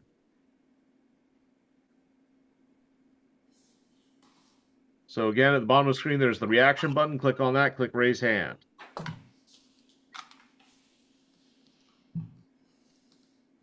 All right. I'm seeing 59, 60, 60. Going once. Nina, we are Several of us voting. are not sure we're voting on.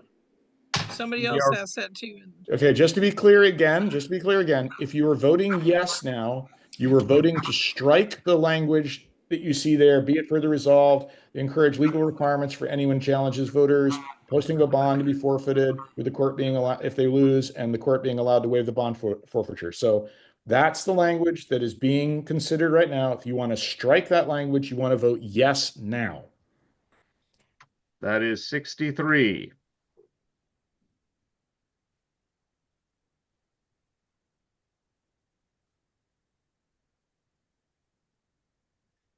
All right, 66. Okay, now call your nays. Lower hands and call your nays. Lower hands. All those who wish to keep this language, please signify by raising your hands.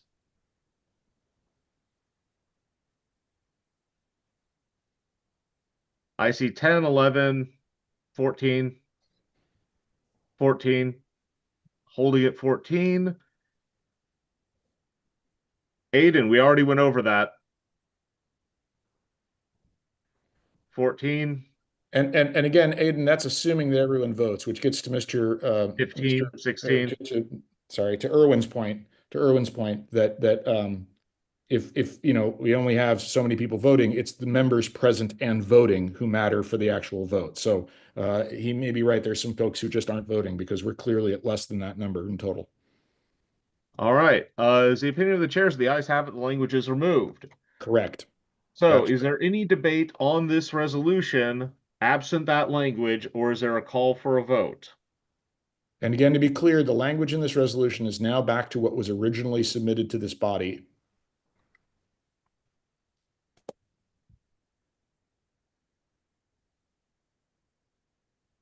All right. Beth Rubin has called for a vote. Beth, can you tell me your county just for the record? Wake. Beth Rubin of Wake County has called for a vote. Is there a second? Mel Wadlington, Durham County. All right. Tracy Powell seconded in chat as in accordance with the rules from Durham. Esther Coleman, we did address the quorum issue. Wait a minute. Is Esther making a move to call quorum? Esther, are you calling quorum, which again is there need to be one person from each of 3 different counties here for there to be quorum. The quorum issue was. What I meant in my comment was what I believe the parliamentarian was speaking to. Maybe I'm confused, but I don't think it's been addressed regarding the number of participants currently present. Okay, if So I can explain. Can I offer an analogy, Ryan, real quick? Sure, I'm going to go to the bathroom. Let's say we were meeting in person. And some people are wandering in and out of the hall as the meeting is going on, and a vote is called. Whoever is actually in the room making the vote for or against anything, they count. The people who are outside going to the bathroom or getting a snack or having a conversation in the hallway, they are not present and voting. So for the purposes of quorum, to get into the technical aspect of this, to get into the purpose, for the purposes of quorum, what matters is who's in the room and voting. And the specific quorum requirement for the district convention is you've got to have at least one person from each of the majority of the counties present. Since we have 4 counties in our district, that means we need to have at least one delegate from 3 of those counties. So if you want to call quorum, we'll have to do a quorum count by county. And the only question is, do we have at least one person from 3 out of the 4 counties present, irrespective of the number of people actually voting on a given issue before the body at any given time? Does that help, Esther? No. Okay. So may I ask you to clarify more regarding, I think his name was Irwin. Yes, Mr. Well, it's his first name. It's Mr. Orenstein, but Okay, Mr. Orenstein. Irwin is fine, please. My And father. his concern, because we are in Zoom. Yeah, my right? concern, Esther, my concern has been met because we have the pros and the cons as the parliamentarian described. So my concern is more than is met by the current process of having both the yeas and the nays vote recorded. Okay. All right. So Irwin, does that, excuse me, Esther, does that make sense to you? And are you comfortable with that? I know when to give up. Okay. All right. We're just trying And to that would follow be the rules. now. We're But no, just, I'm, yeah, we're just trying to follow All the right. rules. I'm sorry, you've muted yourself, Esther. Are we good to I move? actually muted because no, I'm trying. I'm still not clear, but I'll get clear afterwards. Okay. All right. Okay. So again, just to say it one more time to hopefully clarify it a little bit better. Even if there was one person from Wake, Durham, each county in this orange, if there was one person present from each of those counties, we had 4 people in the room, we would still technically have quorum. I understand. Okay. I All right. understood that all along, but I give Okay. up. Okay. My apologies. All right. Please, Ryan, go ahead and take us to, I think, are we ready to? We're ready to vote on the resolution as amended and unamended. So the unamended resolution, everyone, this much ado about nothing. So So a we vote has just been called upon- we just voted 66-14 to approve it. Oh, then never mind. We're done. We're on to 4.4. Yes. And we have 3 speakers lined up. I assume in opposition, unless Erwin, you want to come out in favor of this? Do we No, I'm opposed to it. Okay, so we have the speakers are Erwin, Steve, and Ryan opposed. Do we have anyone in favor? Please message me in chat. This is again Resolution 4.4, a total and complete arms embargo, including aid, ship weapons, and logistics support to Israel. Does anyone in favor of this? Please message me now. But Erwin, you have the floor for 1 minute. I understand the passions that generated this resolution. However, as Democrats, I believe we need to be laser focused on focusing on those issues that unite us rather than on those issues that divide us. This is a divisive issue, and it has no real impact except to hurt the Democratic message. We have lost working class voters. We continue to lose working class voters now among Blacks and Hispanics.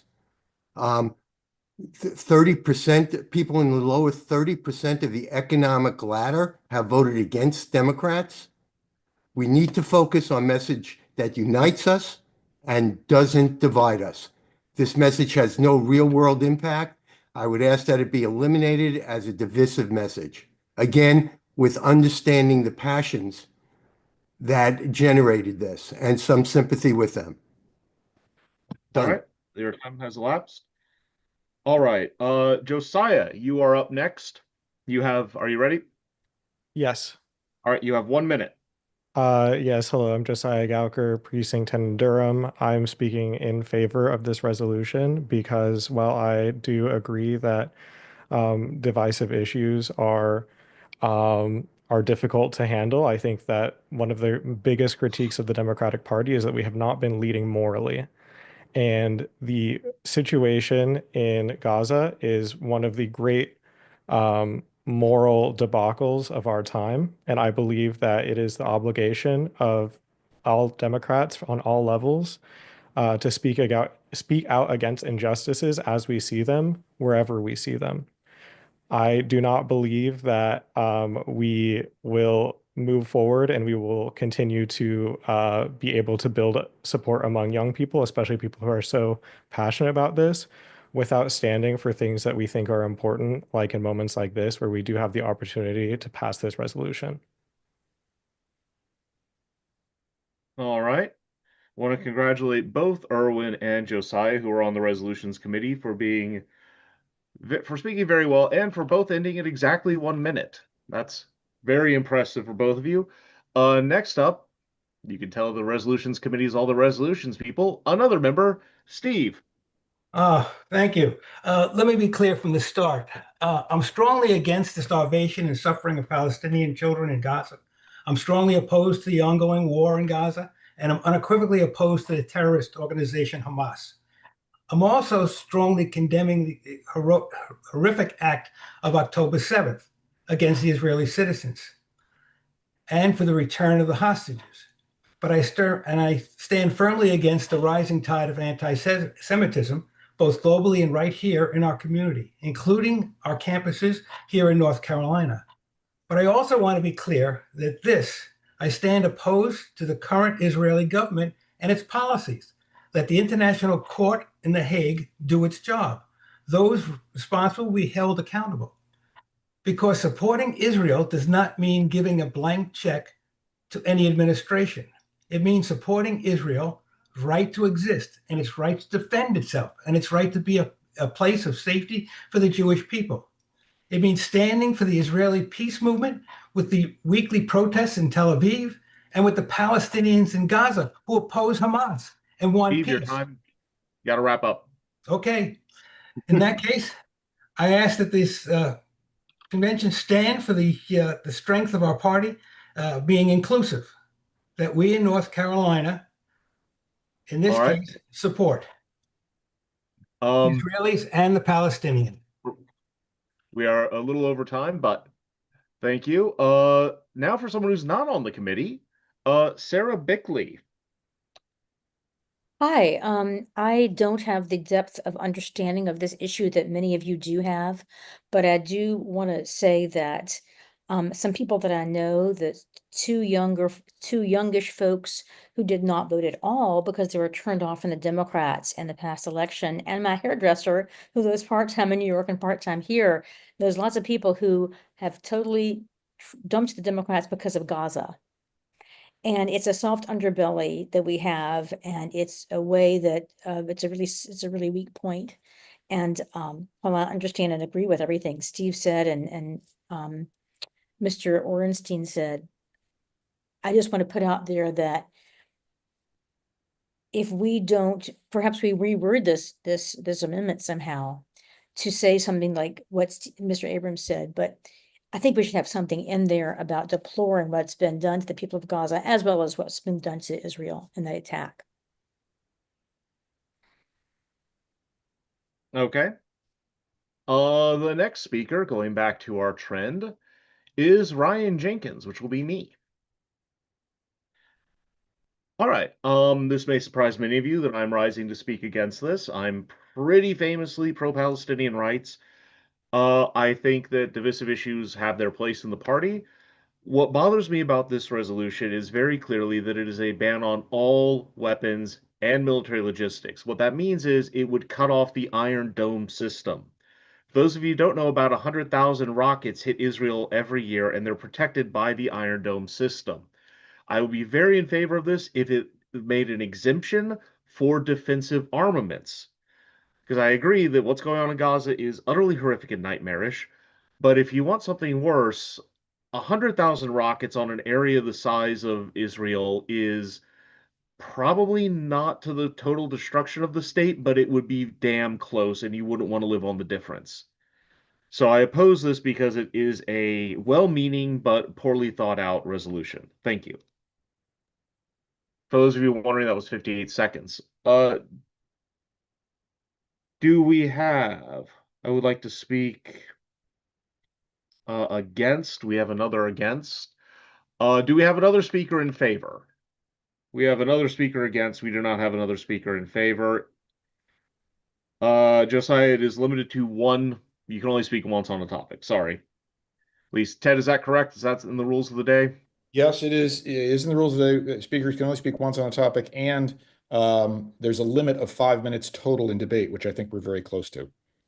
We have 1 minute left for debate. Is there a speaker in favor?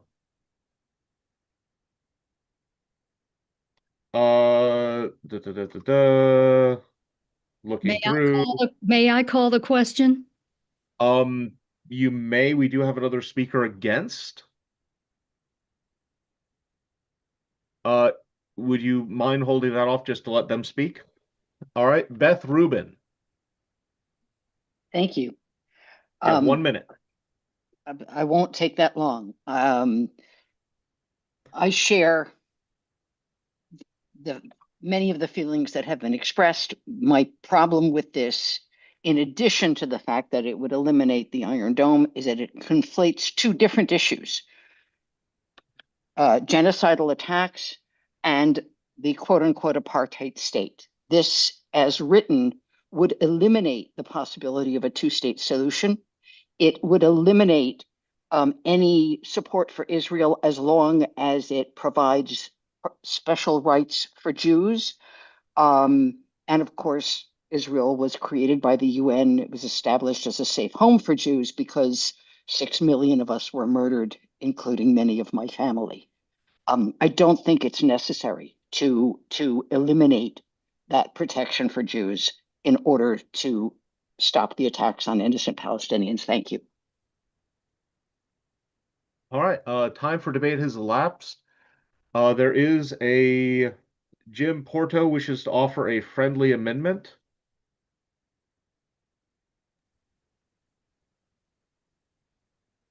I'd also like to commend Actually, I was asking if you would offer the friendly amendment.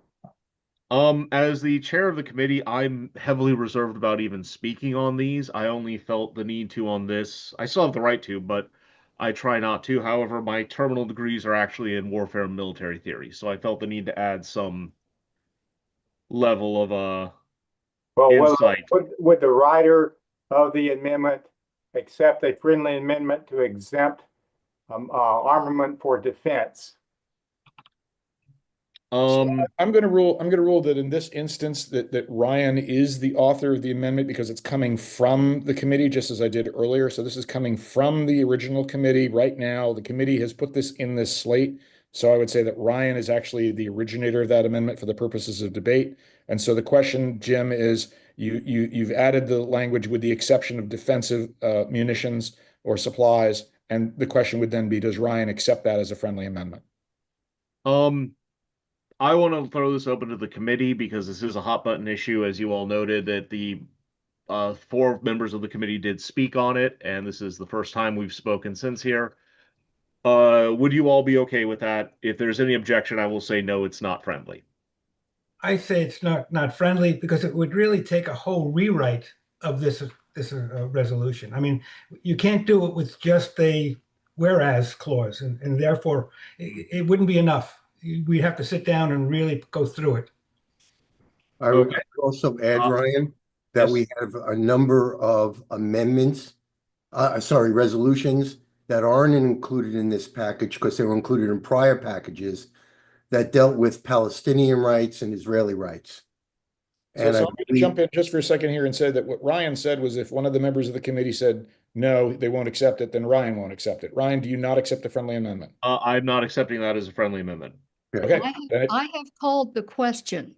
The question has been called by Vicky Boyard. Is there a second? I second. All right, it's been seconded. Then the question has been called. All those, Ted, I am specifically saying all those who are in favor of passing this resolution or this resolution, correct. It is cutting off all military aid, weapon shipments, and military logistical support to Israel. All those in favor of passing this is please raise your hand now.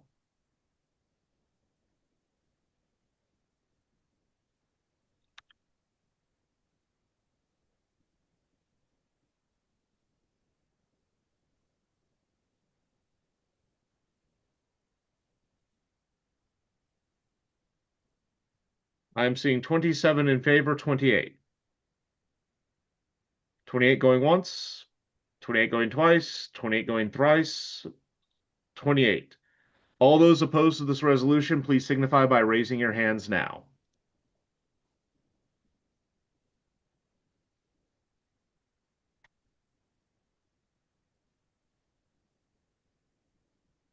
I'm seeing 59, 60, 60 going once, 60 going twice, 60 going 3 times. That is pretty easy math. So, sorry, I guess that was going up by another 2, so 62. With late votes, so the resolution fails.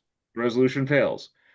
So, that is the end of resolutions that have been pulled. Kathy, are you trying to vote, or are you, all right, we got 2 Kathys raising their hands. Kathy Deely, are you attempting to vote, or do you need recognition? Steve, do you need to vote, or are you seeking recognition? Mine was voting. Sorry, my keypad stuck. Yeah, I'm lowering my hand. All right. So with that being understood, we are done with resolutions that have been pulled. We are moving on to a vote on the packet as a whole. Is that correct, Ted? No, we already did that. Yeah. Oh, we already did that. Okay. Sorry, I'm a bit jumbled with, for those who don't know, I have 3 different monitors and people texting me and messaging me. What is next on the agenda, Ted? If resolutions are done, then we are on to the next item. It goes back to the district chair and she takes it forward. All right. Well, I just want to thank all of you for your time and patience. These issues get really, really heated. There are things we have a lot of passion about, and I want to commend the resolutions committee who, Josiah says, did we pull 5.1? Yes, we did. So, good catch. I'll compliment you all later. Moving on. Can we get 5.1 on screen? That is a resolution. What? So to be clear, my notes are that there was an attempt made to There pull, was but it failed. It only got 33 out of the required 36 or whatever. I confirm that we only had 2 pulled. Right. Okay, then Josiah, you're fired. No, I'm kidding. I want to thank the resolutions committee. This is a group who has wildly different beliefs on things, and we're all very, very passionate Democrats, and we work together really well. We are polite, we're charming, and you saw us all here. That's how we talk to each other in private. So I want to thank all the members of that committee, and if everyone could just give them a raised hand or an applause or something in chat just to say thanks, I would very much appreciate that. I'm going to add something, Ryan. I'm sorry for being out of order, but the committee is a reflection of its chairman. And I want to thank Ryan for his leadership on the committee, at least from my perspective. I will allow that, Erwin.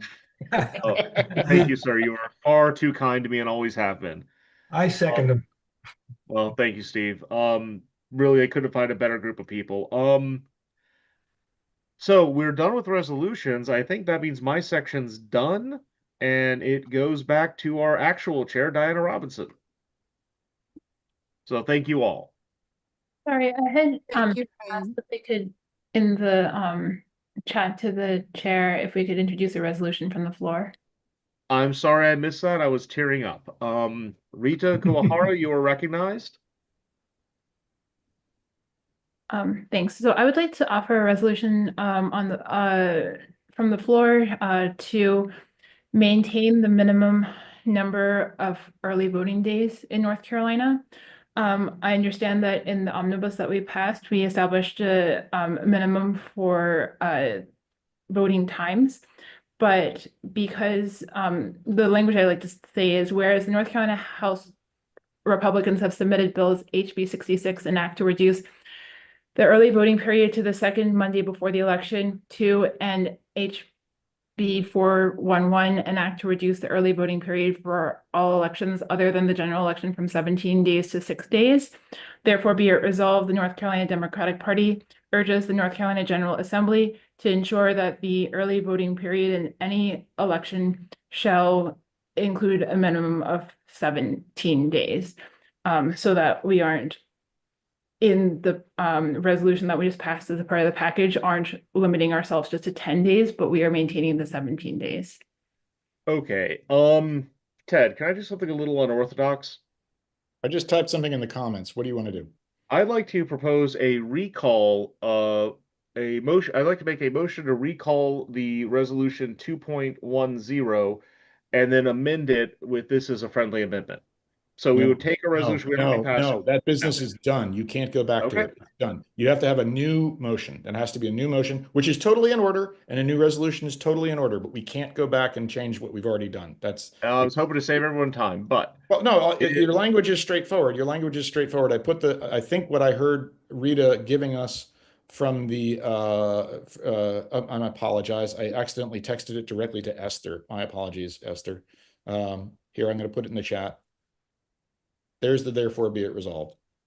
Okay, I also had a version of that. If we could pull up the resolutions document. Sure, you can do that. Go to section 1. I'm going to put this May I offer a substitute motion? Yes, but you would, what's up? I want to make a motion that we do not allow amendments from the floor. And let me give you my reason. You mean resolutions? Resolutions from the floor. The reason being is that if a county has turned down a resolution that did not make it to this committee, why would not that person just come and submit it directly to the county and the CD4? I think we need to follow the procedures. So I say that we ought to establish the rule that no resolutions ought to be considered unless they've been first considered by the county. So that would be a movement to amend the rules of the day. I believe that is a 2/3 vote. Correct, Ted? That is the standard, yes. Okay, is there a second to a motion to amend the rules of the day to not allow resolutions from the floor? I'll second that. All right, there's been a motion and a second. All those in, is there debate? I have a point of order. What's up? From my understanding, we were already having the debate around what I had introduced, and earlier this question had come up in the call. So, yeah, Ted, is this motion in order right now? I'm double checking, but I think it's actually considered a privileged motion because you're trying to change the rules. Hang on a second. I'm just double checking on that. And motion recess, motion to suspend the rules, motion to extend debate, motion to amend. So yeah, I would take this as a motion to suspend the rules because we're seeking to change the rules of the day, because the rules of the day did not rule this out. So I would take this as a motion to suspend the rules, which is debatable and does require a 2/3 vote. It also takes it in order. It is also considered a precedential motion, so it takes priority over what's going priority on. over whatever issue we were working on at the time. So thank you, Rita, for that question. And yeah, I think it's clearly a motion to suspend the rules because we didn't specify this in the rules, but it does require a 2/3 vote to approve. Yes. So, Mr. Chair, Rita did bring this up when we were discussing this earlier, and I believe was led to believe that she could bring it up as a new amendment later. Yes, and she did that, and then we had a privileged motion made to suspend the rules and essentially preclude that from being done. All right, so we are now in a segment where we are having a debate. Anyone who wishes to speak in favor of allowing a suspension of the rules to allow for the to block resolutions from the floor, please message me now. Does anyone want to speak in favor? Also, if you want to speak opposed to it, please feel free to message now. Going to give you 10 more seconds. All right, Rita, you wish to speak in opposition. Let me clear some text so I can have notes. I just wanted to speak because I feel like right now I think it's important for us to be able to offer a resolution from the floor in this particular instance, because when we were voting on whether or not to pull or extract resolutions earlier, there was not a clear understanding amongst everybody what exactly that meant, and there was no room for debate around potentially offering an amendment or to say whether or not there was a friendly or unfriendly amendment coming into it. So ideally, like for example, the resolution that I just put forth would have been better to be included as an amendment to the prior one, but because we ended debate on that and we're following the rules at the time, I feel like we should be able to, in this instance, introduce this resolution from the floor, since we can no longer offer an amendment. All right. 1 minute has elapsed of the 5 minutes. Jeffrey Barker, do you wish to speak against the proposed amendment to the rules? Okay, you are on the list. Okay. Do we have any people who want to speak in favor? Esther, speak for clarification is not a thing. Do you want a point of clarification, or do you want to speak to clarify? Could you type I'll that? go with the point. Okay, point of clarification from Ted Benson, parliamentarian. Ted, would you explain to Esther whatever's going on? Well, actually, the chair says in the chat, and everyone may not see it, is that we don't get the resolutions until they are passed at the county conventions. Yes, that's the process. So I'm not sure what we're doing here. I will say What? I prefer bottom up in terms of how things, All right, decisions stop. that are made, and that's what that would be. Stop. Are you speaking on this Don't tell me motion, to or stop. are you raising a point of order? Well, I have to know if I'm counting you as a speaker or timing you, because you rose as Okay, a point of order. I think I said that after Yes. you. Yes. Then you can't give a speech, though. That's the thing. I If you wasn't want to giving give a a speech, I'll speech. let I you was give a giving my opinion. That's a speech. Okay.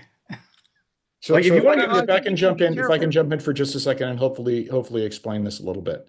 And obviously I may not explain it perfectly, but so the idea here is that we're moving through this process and we are allowing speech and debate on the subject which is before us, which is there has been a motion to essentially block resolutions from the floor.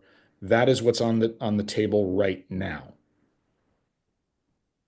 And we had been allowing resolutions from the floor because our rules did not specifically preclude that. And it is standard practice in meetings to allow resolutions from the floor. And so lacking language that explicitly precludes the ability to raise resolutions from the floor, the default is that we do allow them. Now there is a motion on the floor to disallow resolutions from the floor. Does that help, Esther? Yes. All right.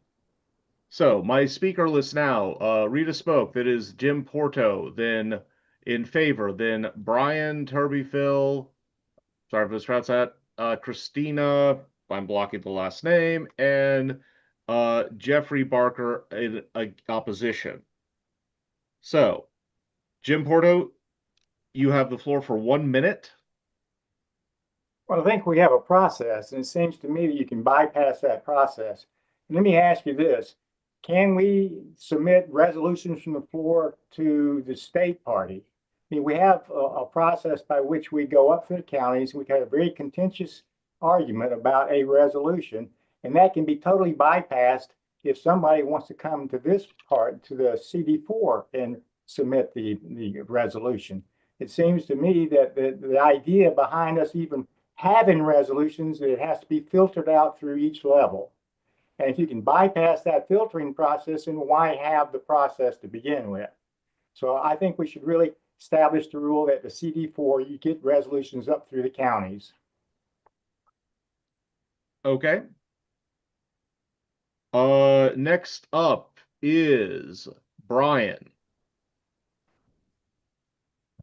Thank you. Yeah, just opposed. I don't like the idea of changing the rules midstream. I think debate is good. We can vote on the issues once they've been presented. I would make it akin to, in Congress, you have committees, and then you also have the House floor, and ultimately you have conference committees after that. I would view this more like we're now in the district. So we've gone through the committee process, if you will, for the analogy on say in a house. Now you're on the House floor and there's a larger population, more diverse, different opinions, and the resolution comes up here. But also, this is it's weeks after the county. To adopt a rule like this would imply that you couldn't address any new issues that arose between the county meeting and the district meeting. So I would be opposed for those reasons. That's true. All right. So, for those of you who don't know, I also have to do the math of how long people have been speaking. We have Jeffrey Barker is up next. Good afternoon. Thank you very much. Can you all hear me? Can you hear me? Yep. Yes, sir. Okay. And I have a new twist on it.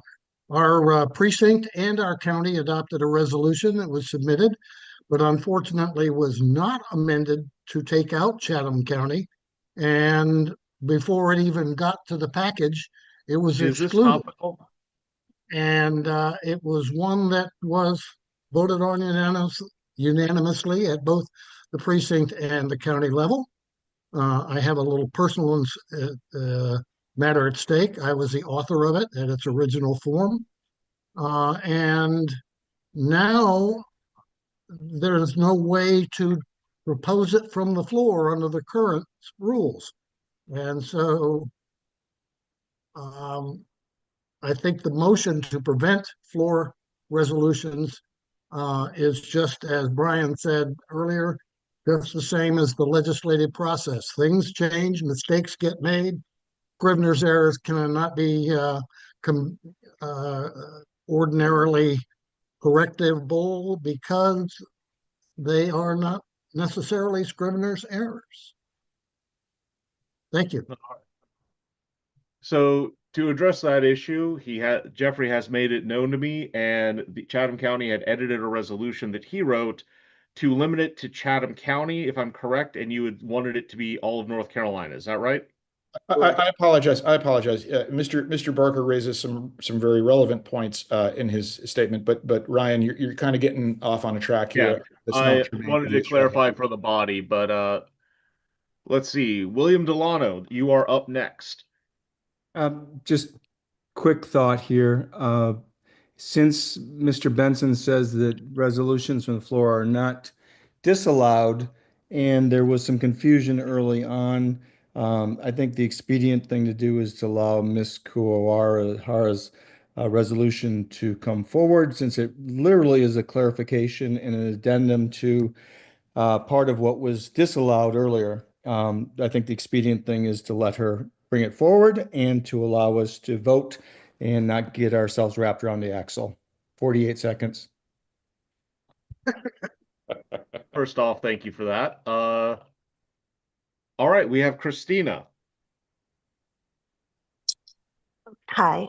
So I just want to say I think I understand the argument about why it seems problematic to bring resolutions from the floor, and I think that's probably worth a discussion at some point, but I think it's wrong to change the rules, especially in light of a member having proposed a resolution from the floor with her understanding that it was allowed. So that's my stance.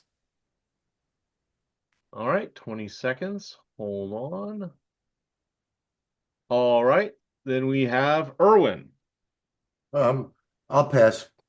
I think everything I was said has already been said, so no reason to go over it again. Gold star to Erwin. Wow, he's a lot of fun. All right, so are there any further speakers from the floor? Hearing none, the chair will entertain a motion to close the floor for debate. You don't really need that. You can just move to debate. We're going into the vote. This is a 2/3 vote. I'm going to do some quick math. And again, to be absolutely clear, so that everybody's absolutely clear, The motion on the floor is to block resolutions from the floor. Okay, and it needs a 2/3 majority because it is an alteration of the rules of the day. Rita, does that clarify? Is that the point of clarification you wanted? Yeah, I just wanted to say if we vote yes right now, that means we are not allowing any resolutions from the floor. Correct. Yes. This is a vote. This is a vote to block nominations. Excuse me. This is a vote to block resolutions from the floor. So, all those in favor of blocking resolutions? Point of question, sorry. Yo. Is the 2/3 going to be based on the total yays and nays? Present and voting. Present and voting. Okay, thank you. All right. So all those in favor of refusing any resolutions from the floor, please signify by raising your hand now.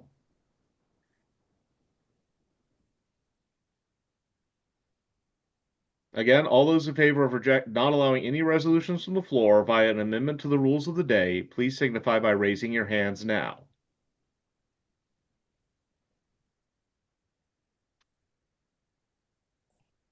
$22, holding steady at 23. Holding steady at 23. Last chance. 23 is the number of votes in favor. I am lowering hands. All those oppose, which would mean you are all those opposed to amending the rules of the day to ban further resolutions, please signify by raising your hands now. This means you would like resolutions to be allowed from the floor. Devin, you do need to use the raise hands function. That is under React at the bottom of the screen. I'm seeing 61, 62, 64, 65, 65, 65, holding steady, 66, 66, holding steady, going once, going twice, going thrice, that is 66. That is almost 2/3 of the opposite direction. In fact, it is exactly just under 2/3 of the opposite direction. So the attempt to amend the rules fails. Resolutions are accepted from the floor. Rita's resolution is in order. We are And it is what is now currently on the floor is Rita's resolution to maintain the minimum number of voting days as at least 17 days. All right. Is there any debate on this resolution?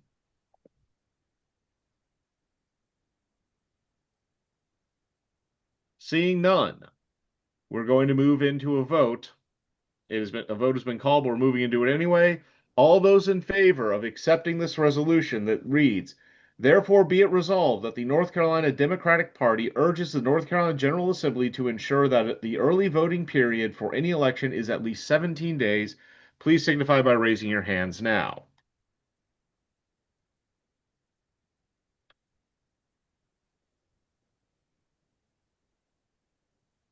$77, $78, $80, $81, $82, $82, $83, $83, oh, $85. Okay, skip right over $84.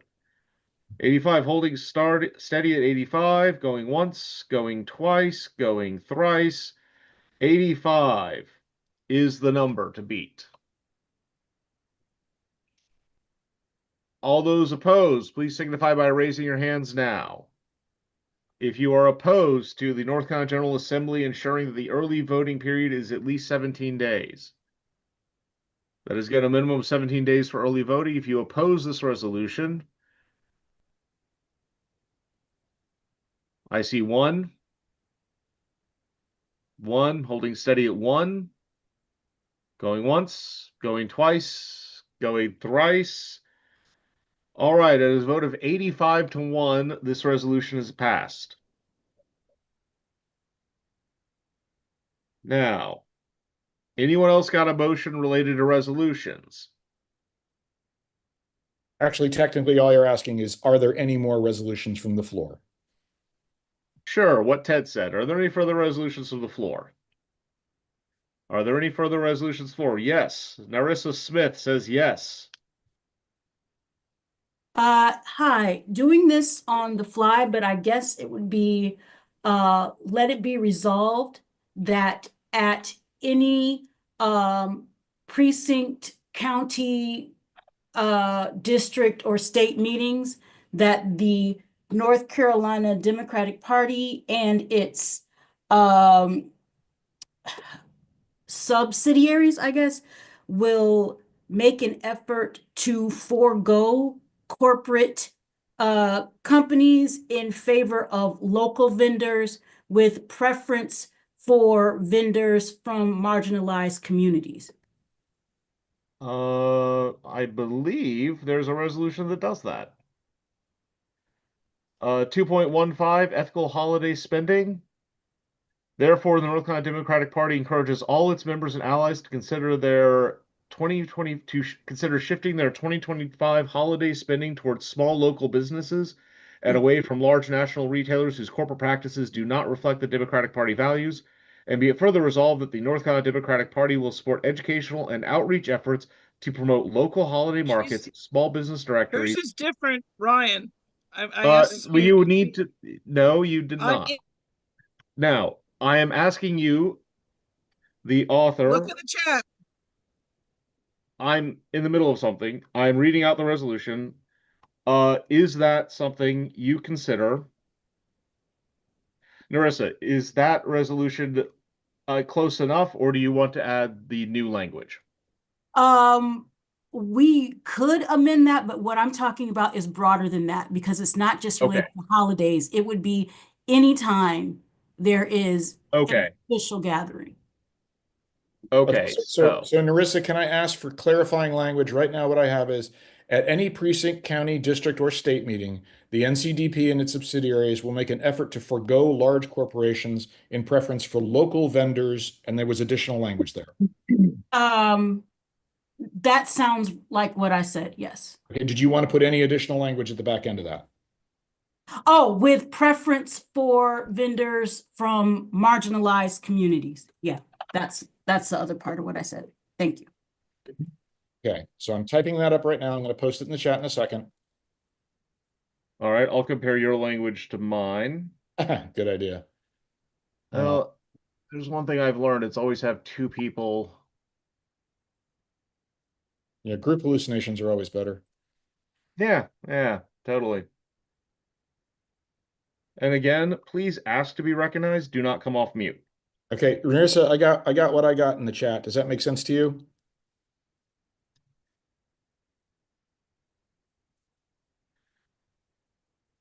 All right. I'm sorry, I muted myself again. Yes, sorry. Yes. Okay. So what we have in the chat is the motion that Narissa's proposed as a resolution.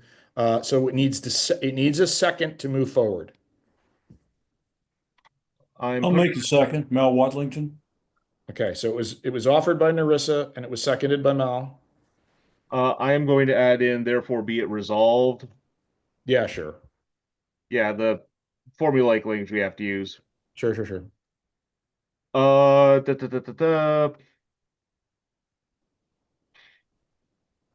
So we have a motion on the floor to add, I'm going to call it resolution 6.2. Therefore be it resolved that at any precinct, county, district, or state meeting, the NCDP and its subsidiaries will make an effort to forego large corporations in preference for local vendors, especially vendors from marginalized communities. This is on the floor. It has been motioned and seconded. We are now moving into debate on the topic. Narissa, I'm going to guess you want to speak on this. Yes, I'll speak in favor very briefly. This just comes from something that I noticed at the county meeting, where the food that was supplied came from a major national chain. And it was just something that the folks in my precinct and I discussed, but we were going to put a resolution forward then, but the county did not allow resolutions from the floor. So bringing it here today. Awesome. Well, thank you very much. We have one speaker in opposition, and Erwin Orenstein. Okay. I don't mind. Sorry. I'm just trying to get my words correct. I supported up until the point of focusing on marginalized communities. Okay. We should focus on all local vendors, regardless of their race, their demographics. Okay. If we want to continue to alienate white voters, Hispanic voters, then we can continue down this path. and continue to lose voters, if we want to unite of our message that we support all people, okay, all people, then we should not continue to segregate people by race or sexual preference or anything else. People are people. We need to treat everyone fairly and with respect. So I'm for it all up until the marginalized community piece of it. All right. Narissa, no, the way that works is Narissa's asked if she can speak again. Uh, it was clarified earlier, but you are only allowed to speak once on a topic. We have a speaker in favor in Nina, I believe. So Nina, you have the floor for 1 minute. All right, thank you very much. I appreciate that. I would like to speak in favor of this because I think it doesn't say that they have to. I think that this is a resolution that we really need to do. This is one of the things where if we take a little bit more time, we can lift up and raise up people here in our local community and just help people have that kind of impact. And, you know, I just think I speak in favor of it. I don't have anything else to say except for I totally agree with this. And I think that it's not gonna, I just think we need to do that. That's what we need to do. And marginalized is okay with me because it also doesn't say you have to, but you can try to. And I do think we need to try that. We owe that to our neighbors and friends. All right, thank you very much. Christina Ward from Wake County is in favor. Let me hold on. Is there anyone against? We try to alternate sides. Anyone against? No? All right, Christina, you're up. Thanks. So I want to speak in favor of this. I think it's a pretty simple resolution that asks us to put our money where our mouth is. And I think the idea that this somehow discriminates or will make white people feel alienated, I think is a common worry. And I don't think it's as valid as you might think it is. I think we can do both. We can support everybody and also recognize the difficulties of small businesses when they're run by minority groups and reach out to them to help. So I think we have to do both, and I support this amendment. All right, thank you. And Rita, well, hold on. Is there anyone speaking in favor? And while you consider that, Brian Turbyfill, I'm sorry if I mispronounced that, has a parliamentary inquiry. That goes to Ted. Yeah, so understanding that you can't be recognized again to speak on an amendment if you've already been recognized, is it possible for someone else to be recognized and then to yield their time to somebody who previously spoke on the amendment? It's a great question, Brian. I would suggest that that's defeating the point of the rule. I mean, I understand what you're trying to do, and I respect that, but I just think that's defeating the point of the rule. Understood. And it's a rule the body adopted, so. All right. Do we have someone who wishes to speak against? Hearing crickets. Rita, you are now recognized. You have 1 minute. All right, I just wanted to quickly say that I support this resolution and in its full form right now. And it also doesn't say that you have to use vendors from marginalized communities, but I think that it's important to do that, but it's not a mandate. So I support the resolution as written. All right. Short and sweet. We have plenty of time left if there's anyone who wishes to speak against. All right. Hearing no one speaking against and only one speaker against and 4 in favor, I'm going to rule this one-sided debate. If anyone wants to really speak, cool, but otherwise I'd entertain a motion. All right. So moved. All right. Nina called the question correctly, and Anna Reza Callum has seconded. So is moved and seconded. All those in favor, Ted, if you will clarify what's going on here. Yeah, so if you are voting in favor right now, you are voting in support of the resolution that was, raised shortly ago by Narissa. quote, at any precinct, county, district, or state meeting, the NCDP and its subsidiaries will make an effort to forego large corporations in preference for local vendors, especially vendors from marginalized communities, unquote. That is what you're voting in favor of now, if you are voting in favor. Does everyone have that? All right, well, everyone's voting. Cool. All in favor, please raise your hand.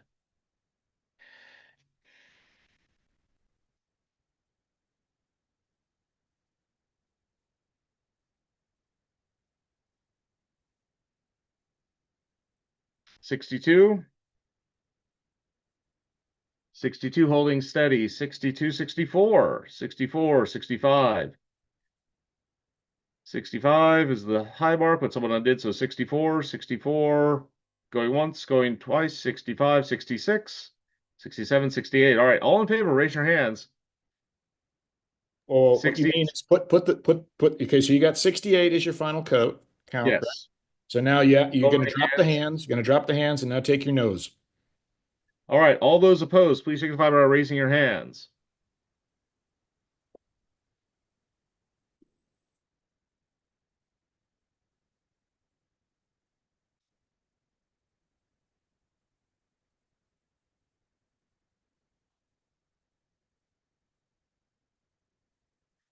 I'm seeing 4.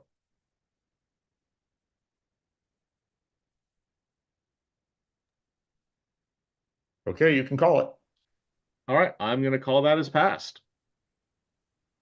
Lower all hands. All right. Ted, I'm starting to lose focus. What's next? We voting on this? It's done. It's adopted. The body adopted that resolution. It's adopted. Marissa, Are there and now any you can more call. resolutions? There you go. Any more? And if not, then we move back to the agenda and announcements. All right, Jeffrey, what's up?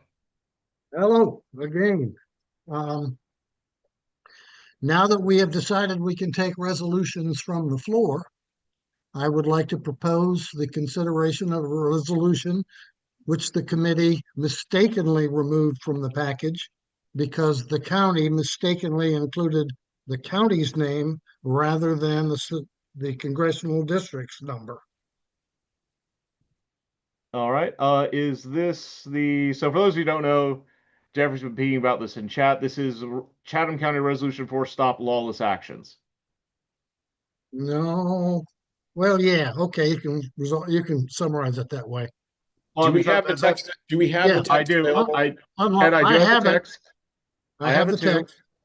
Okay. But it's Resolution for Stop Lawless Actions. It says West Williams. Well, that's who proposed it to the county. West Williams was our precinct. The county adopted it as its own. Okay, so I'm going to move down and put this as the standard practice. We're putting this as 6.3. So, to summarize. Can you throw it on screen so it can be seen, Ryan? If you can share the resolution. Sorry, everyone. I apologize if I'm short-tempered with people. This is a lot going on. So I apologize. Or you can just read it to the group if it's too much. I can, but if someone would share the resolution screen, and go down to the very bottom. This is. I'm sharing. Can you see it? Can everyone see the screen? Not yet. Not yet. No. Let me do some quick formatting. Jeffrey, type it into the chat. Well, no, it's way too. I'm not that quick. All right, I'm going to. I'm sharing my screen. Are you seeing it? We are not seeing it. Okay, let me stop my share then. So what happened here is a county did not edit the resolution to apply to the state and left it as applying to the county. I'm going to assume you want me to remove Chatham County. Correct. And insert either the state of North Carolina or Congressional District 4, whichever you think is more appropriate. Well, if you want to go to the state, hold on. Okay, we are seeing this on the screen now. Thank you. Thank you. So,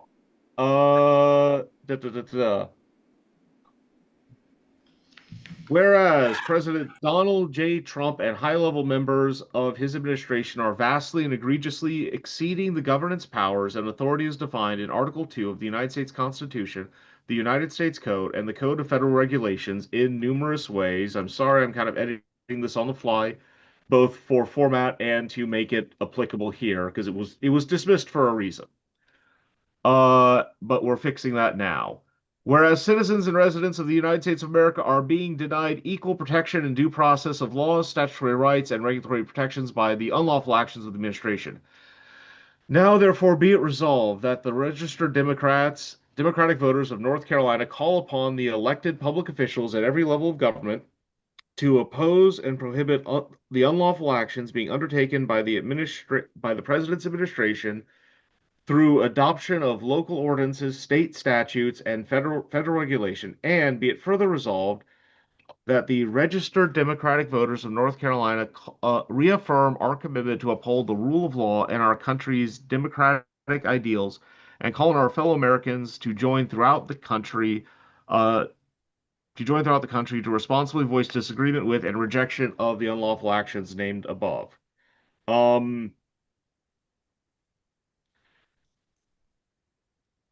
Hold on. The correct way to put this would be the North Carolina Democratic Party calls upon.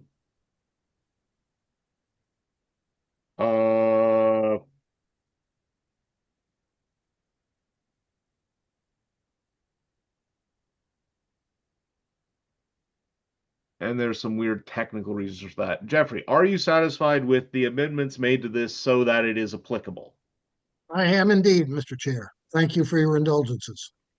Just call me Ryan. I'm not someone important. I'm just a dude. I've been speaking to too many legislative committees. Fair enough. Sorry, well, this is kind of bolding. This is just kind of force of habit for me. And I get kind of OCD. So this has been proposed from the floor. It was removed because Chatham County specified it as Chatham County, not a NCDP resolution. As it has been rewritten to be the North Carolina Democratic Party, it is now in order to be to be heard by the 4th Congressional District. Is there a second to adding this to the packet? And I'm very sorry for everyone in chat. I have not been able to see anything. So there's been a second by Susan. I do not know how to pronounce your last name. Would you mind coming off mute? Ochepsky. Ochepsky of Durham County. So the motion has been made and seconded. Is there any debate? Let me get my little pad out for keeping track of speakers and time.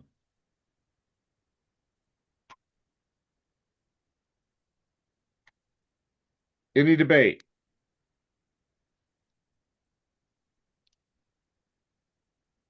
All right. If there is no debate, you can move ahead to the vote. We will. Yeah, I was just sorry. We are going to move ahead to the vote. All those in favor of adding this, please signify now by raising your hands.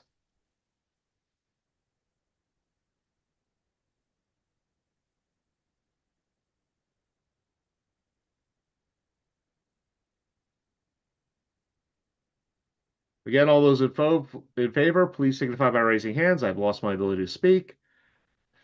That is 55 was the high point. Please keep your hands up. Please don't lower them.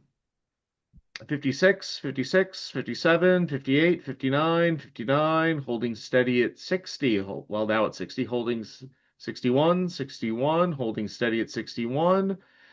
Going once, going twice, going thrice, lowering all hands. All those opposed to adding this, please raise your hands now. All those opposed, please raise your hands now. All those opposed. So, by a margin of infinity, because it's 0 opposed, the motion passes. The bill is added. Congratulations, Jeffrey Barker. And again, I'm sorry there was confusion under that, but yeah. I understand we're humans. We sometimes get confused, particularly myself. And I thank everybody for their indulgence and support.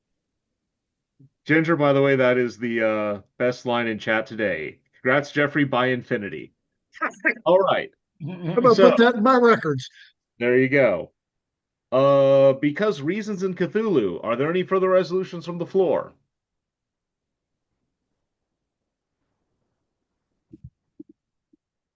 Are there any further resolutions to the floor? Are there any further resolutions to the floor? All right.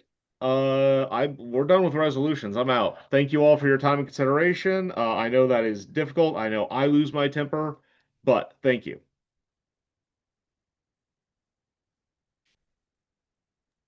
Okay, one moment. Let me get my screen back up. Okay, and now we move on to announcements. You can see them on your screen. We have a victory party, long overdue, for Justice Riggs and actually our entire everyone who won in November. May 20th at State Party headquarters. There's a link on the agenda for Unite for Justice that's live across North Carolina. It'll be in 30 different locations all at the same time. Should be fun. If you are a state executive committee member, there's a welcome and training online on May 22nd. There is a Juneteenth celebration to come on June 18th. I don't have the information link for that yet, but we'll provide it on our social media as soon as we get it. State Executive Committee, June 28th in Asheville or online, but Asheville's lovely this time of year, so I encourage you to go. And then we have the Unity Dinner in Raleigh. They have a guest speaker. They just haven't told us who it is yet. So, but we'll let you know as soon as we get that information.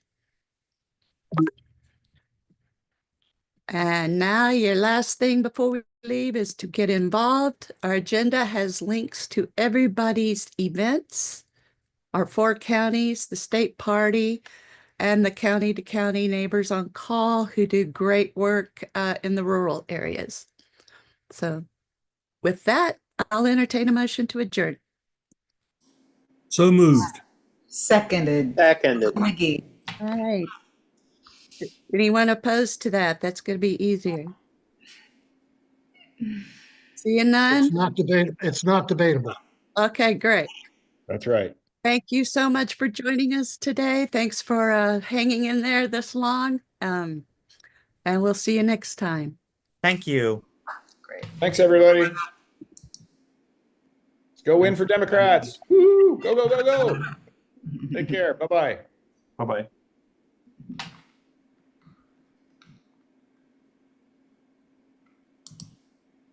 I assume we're all hanging out a bit after for the leadership team.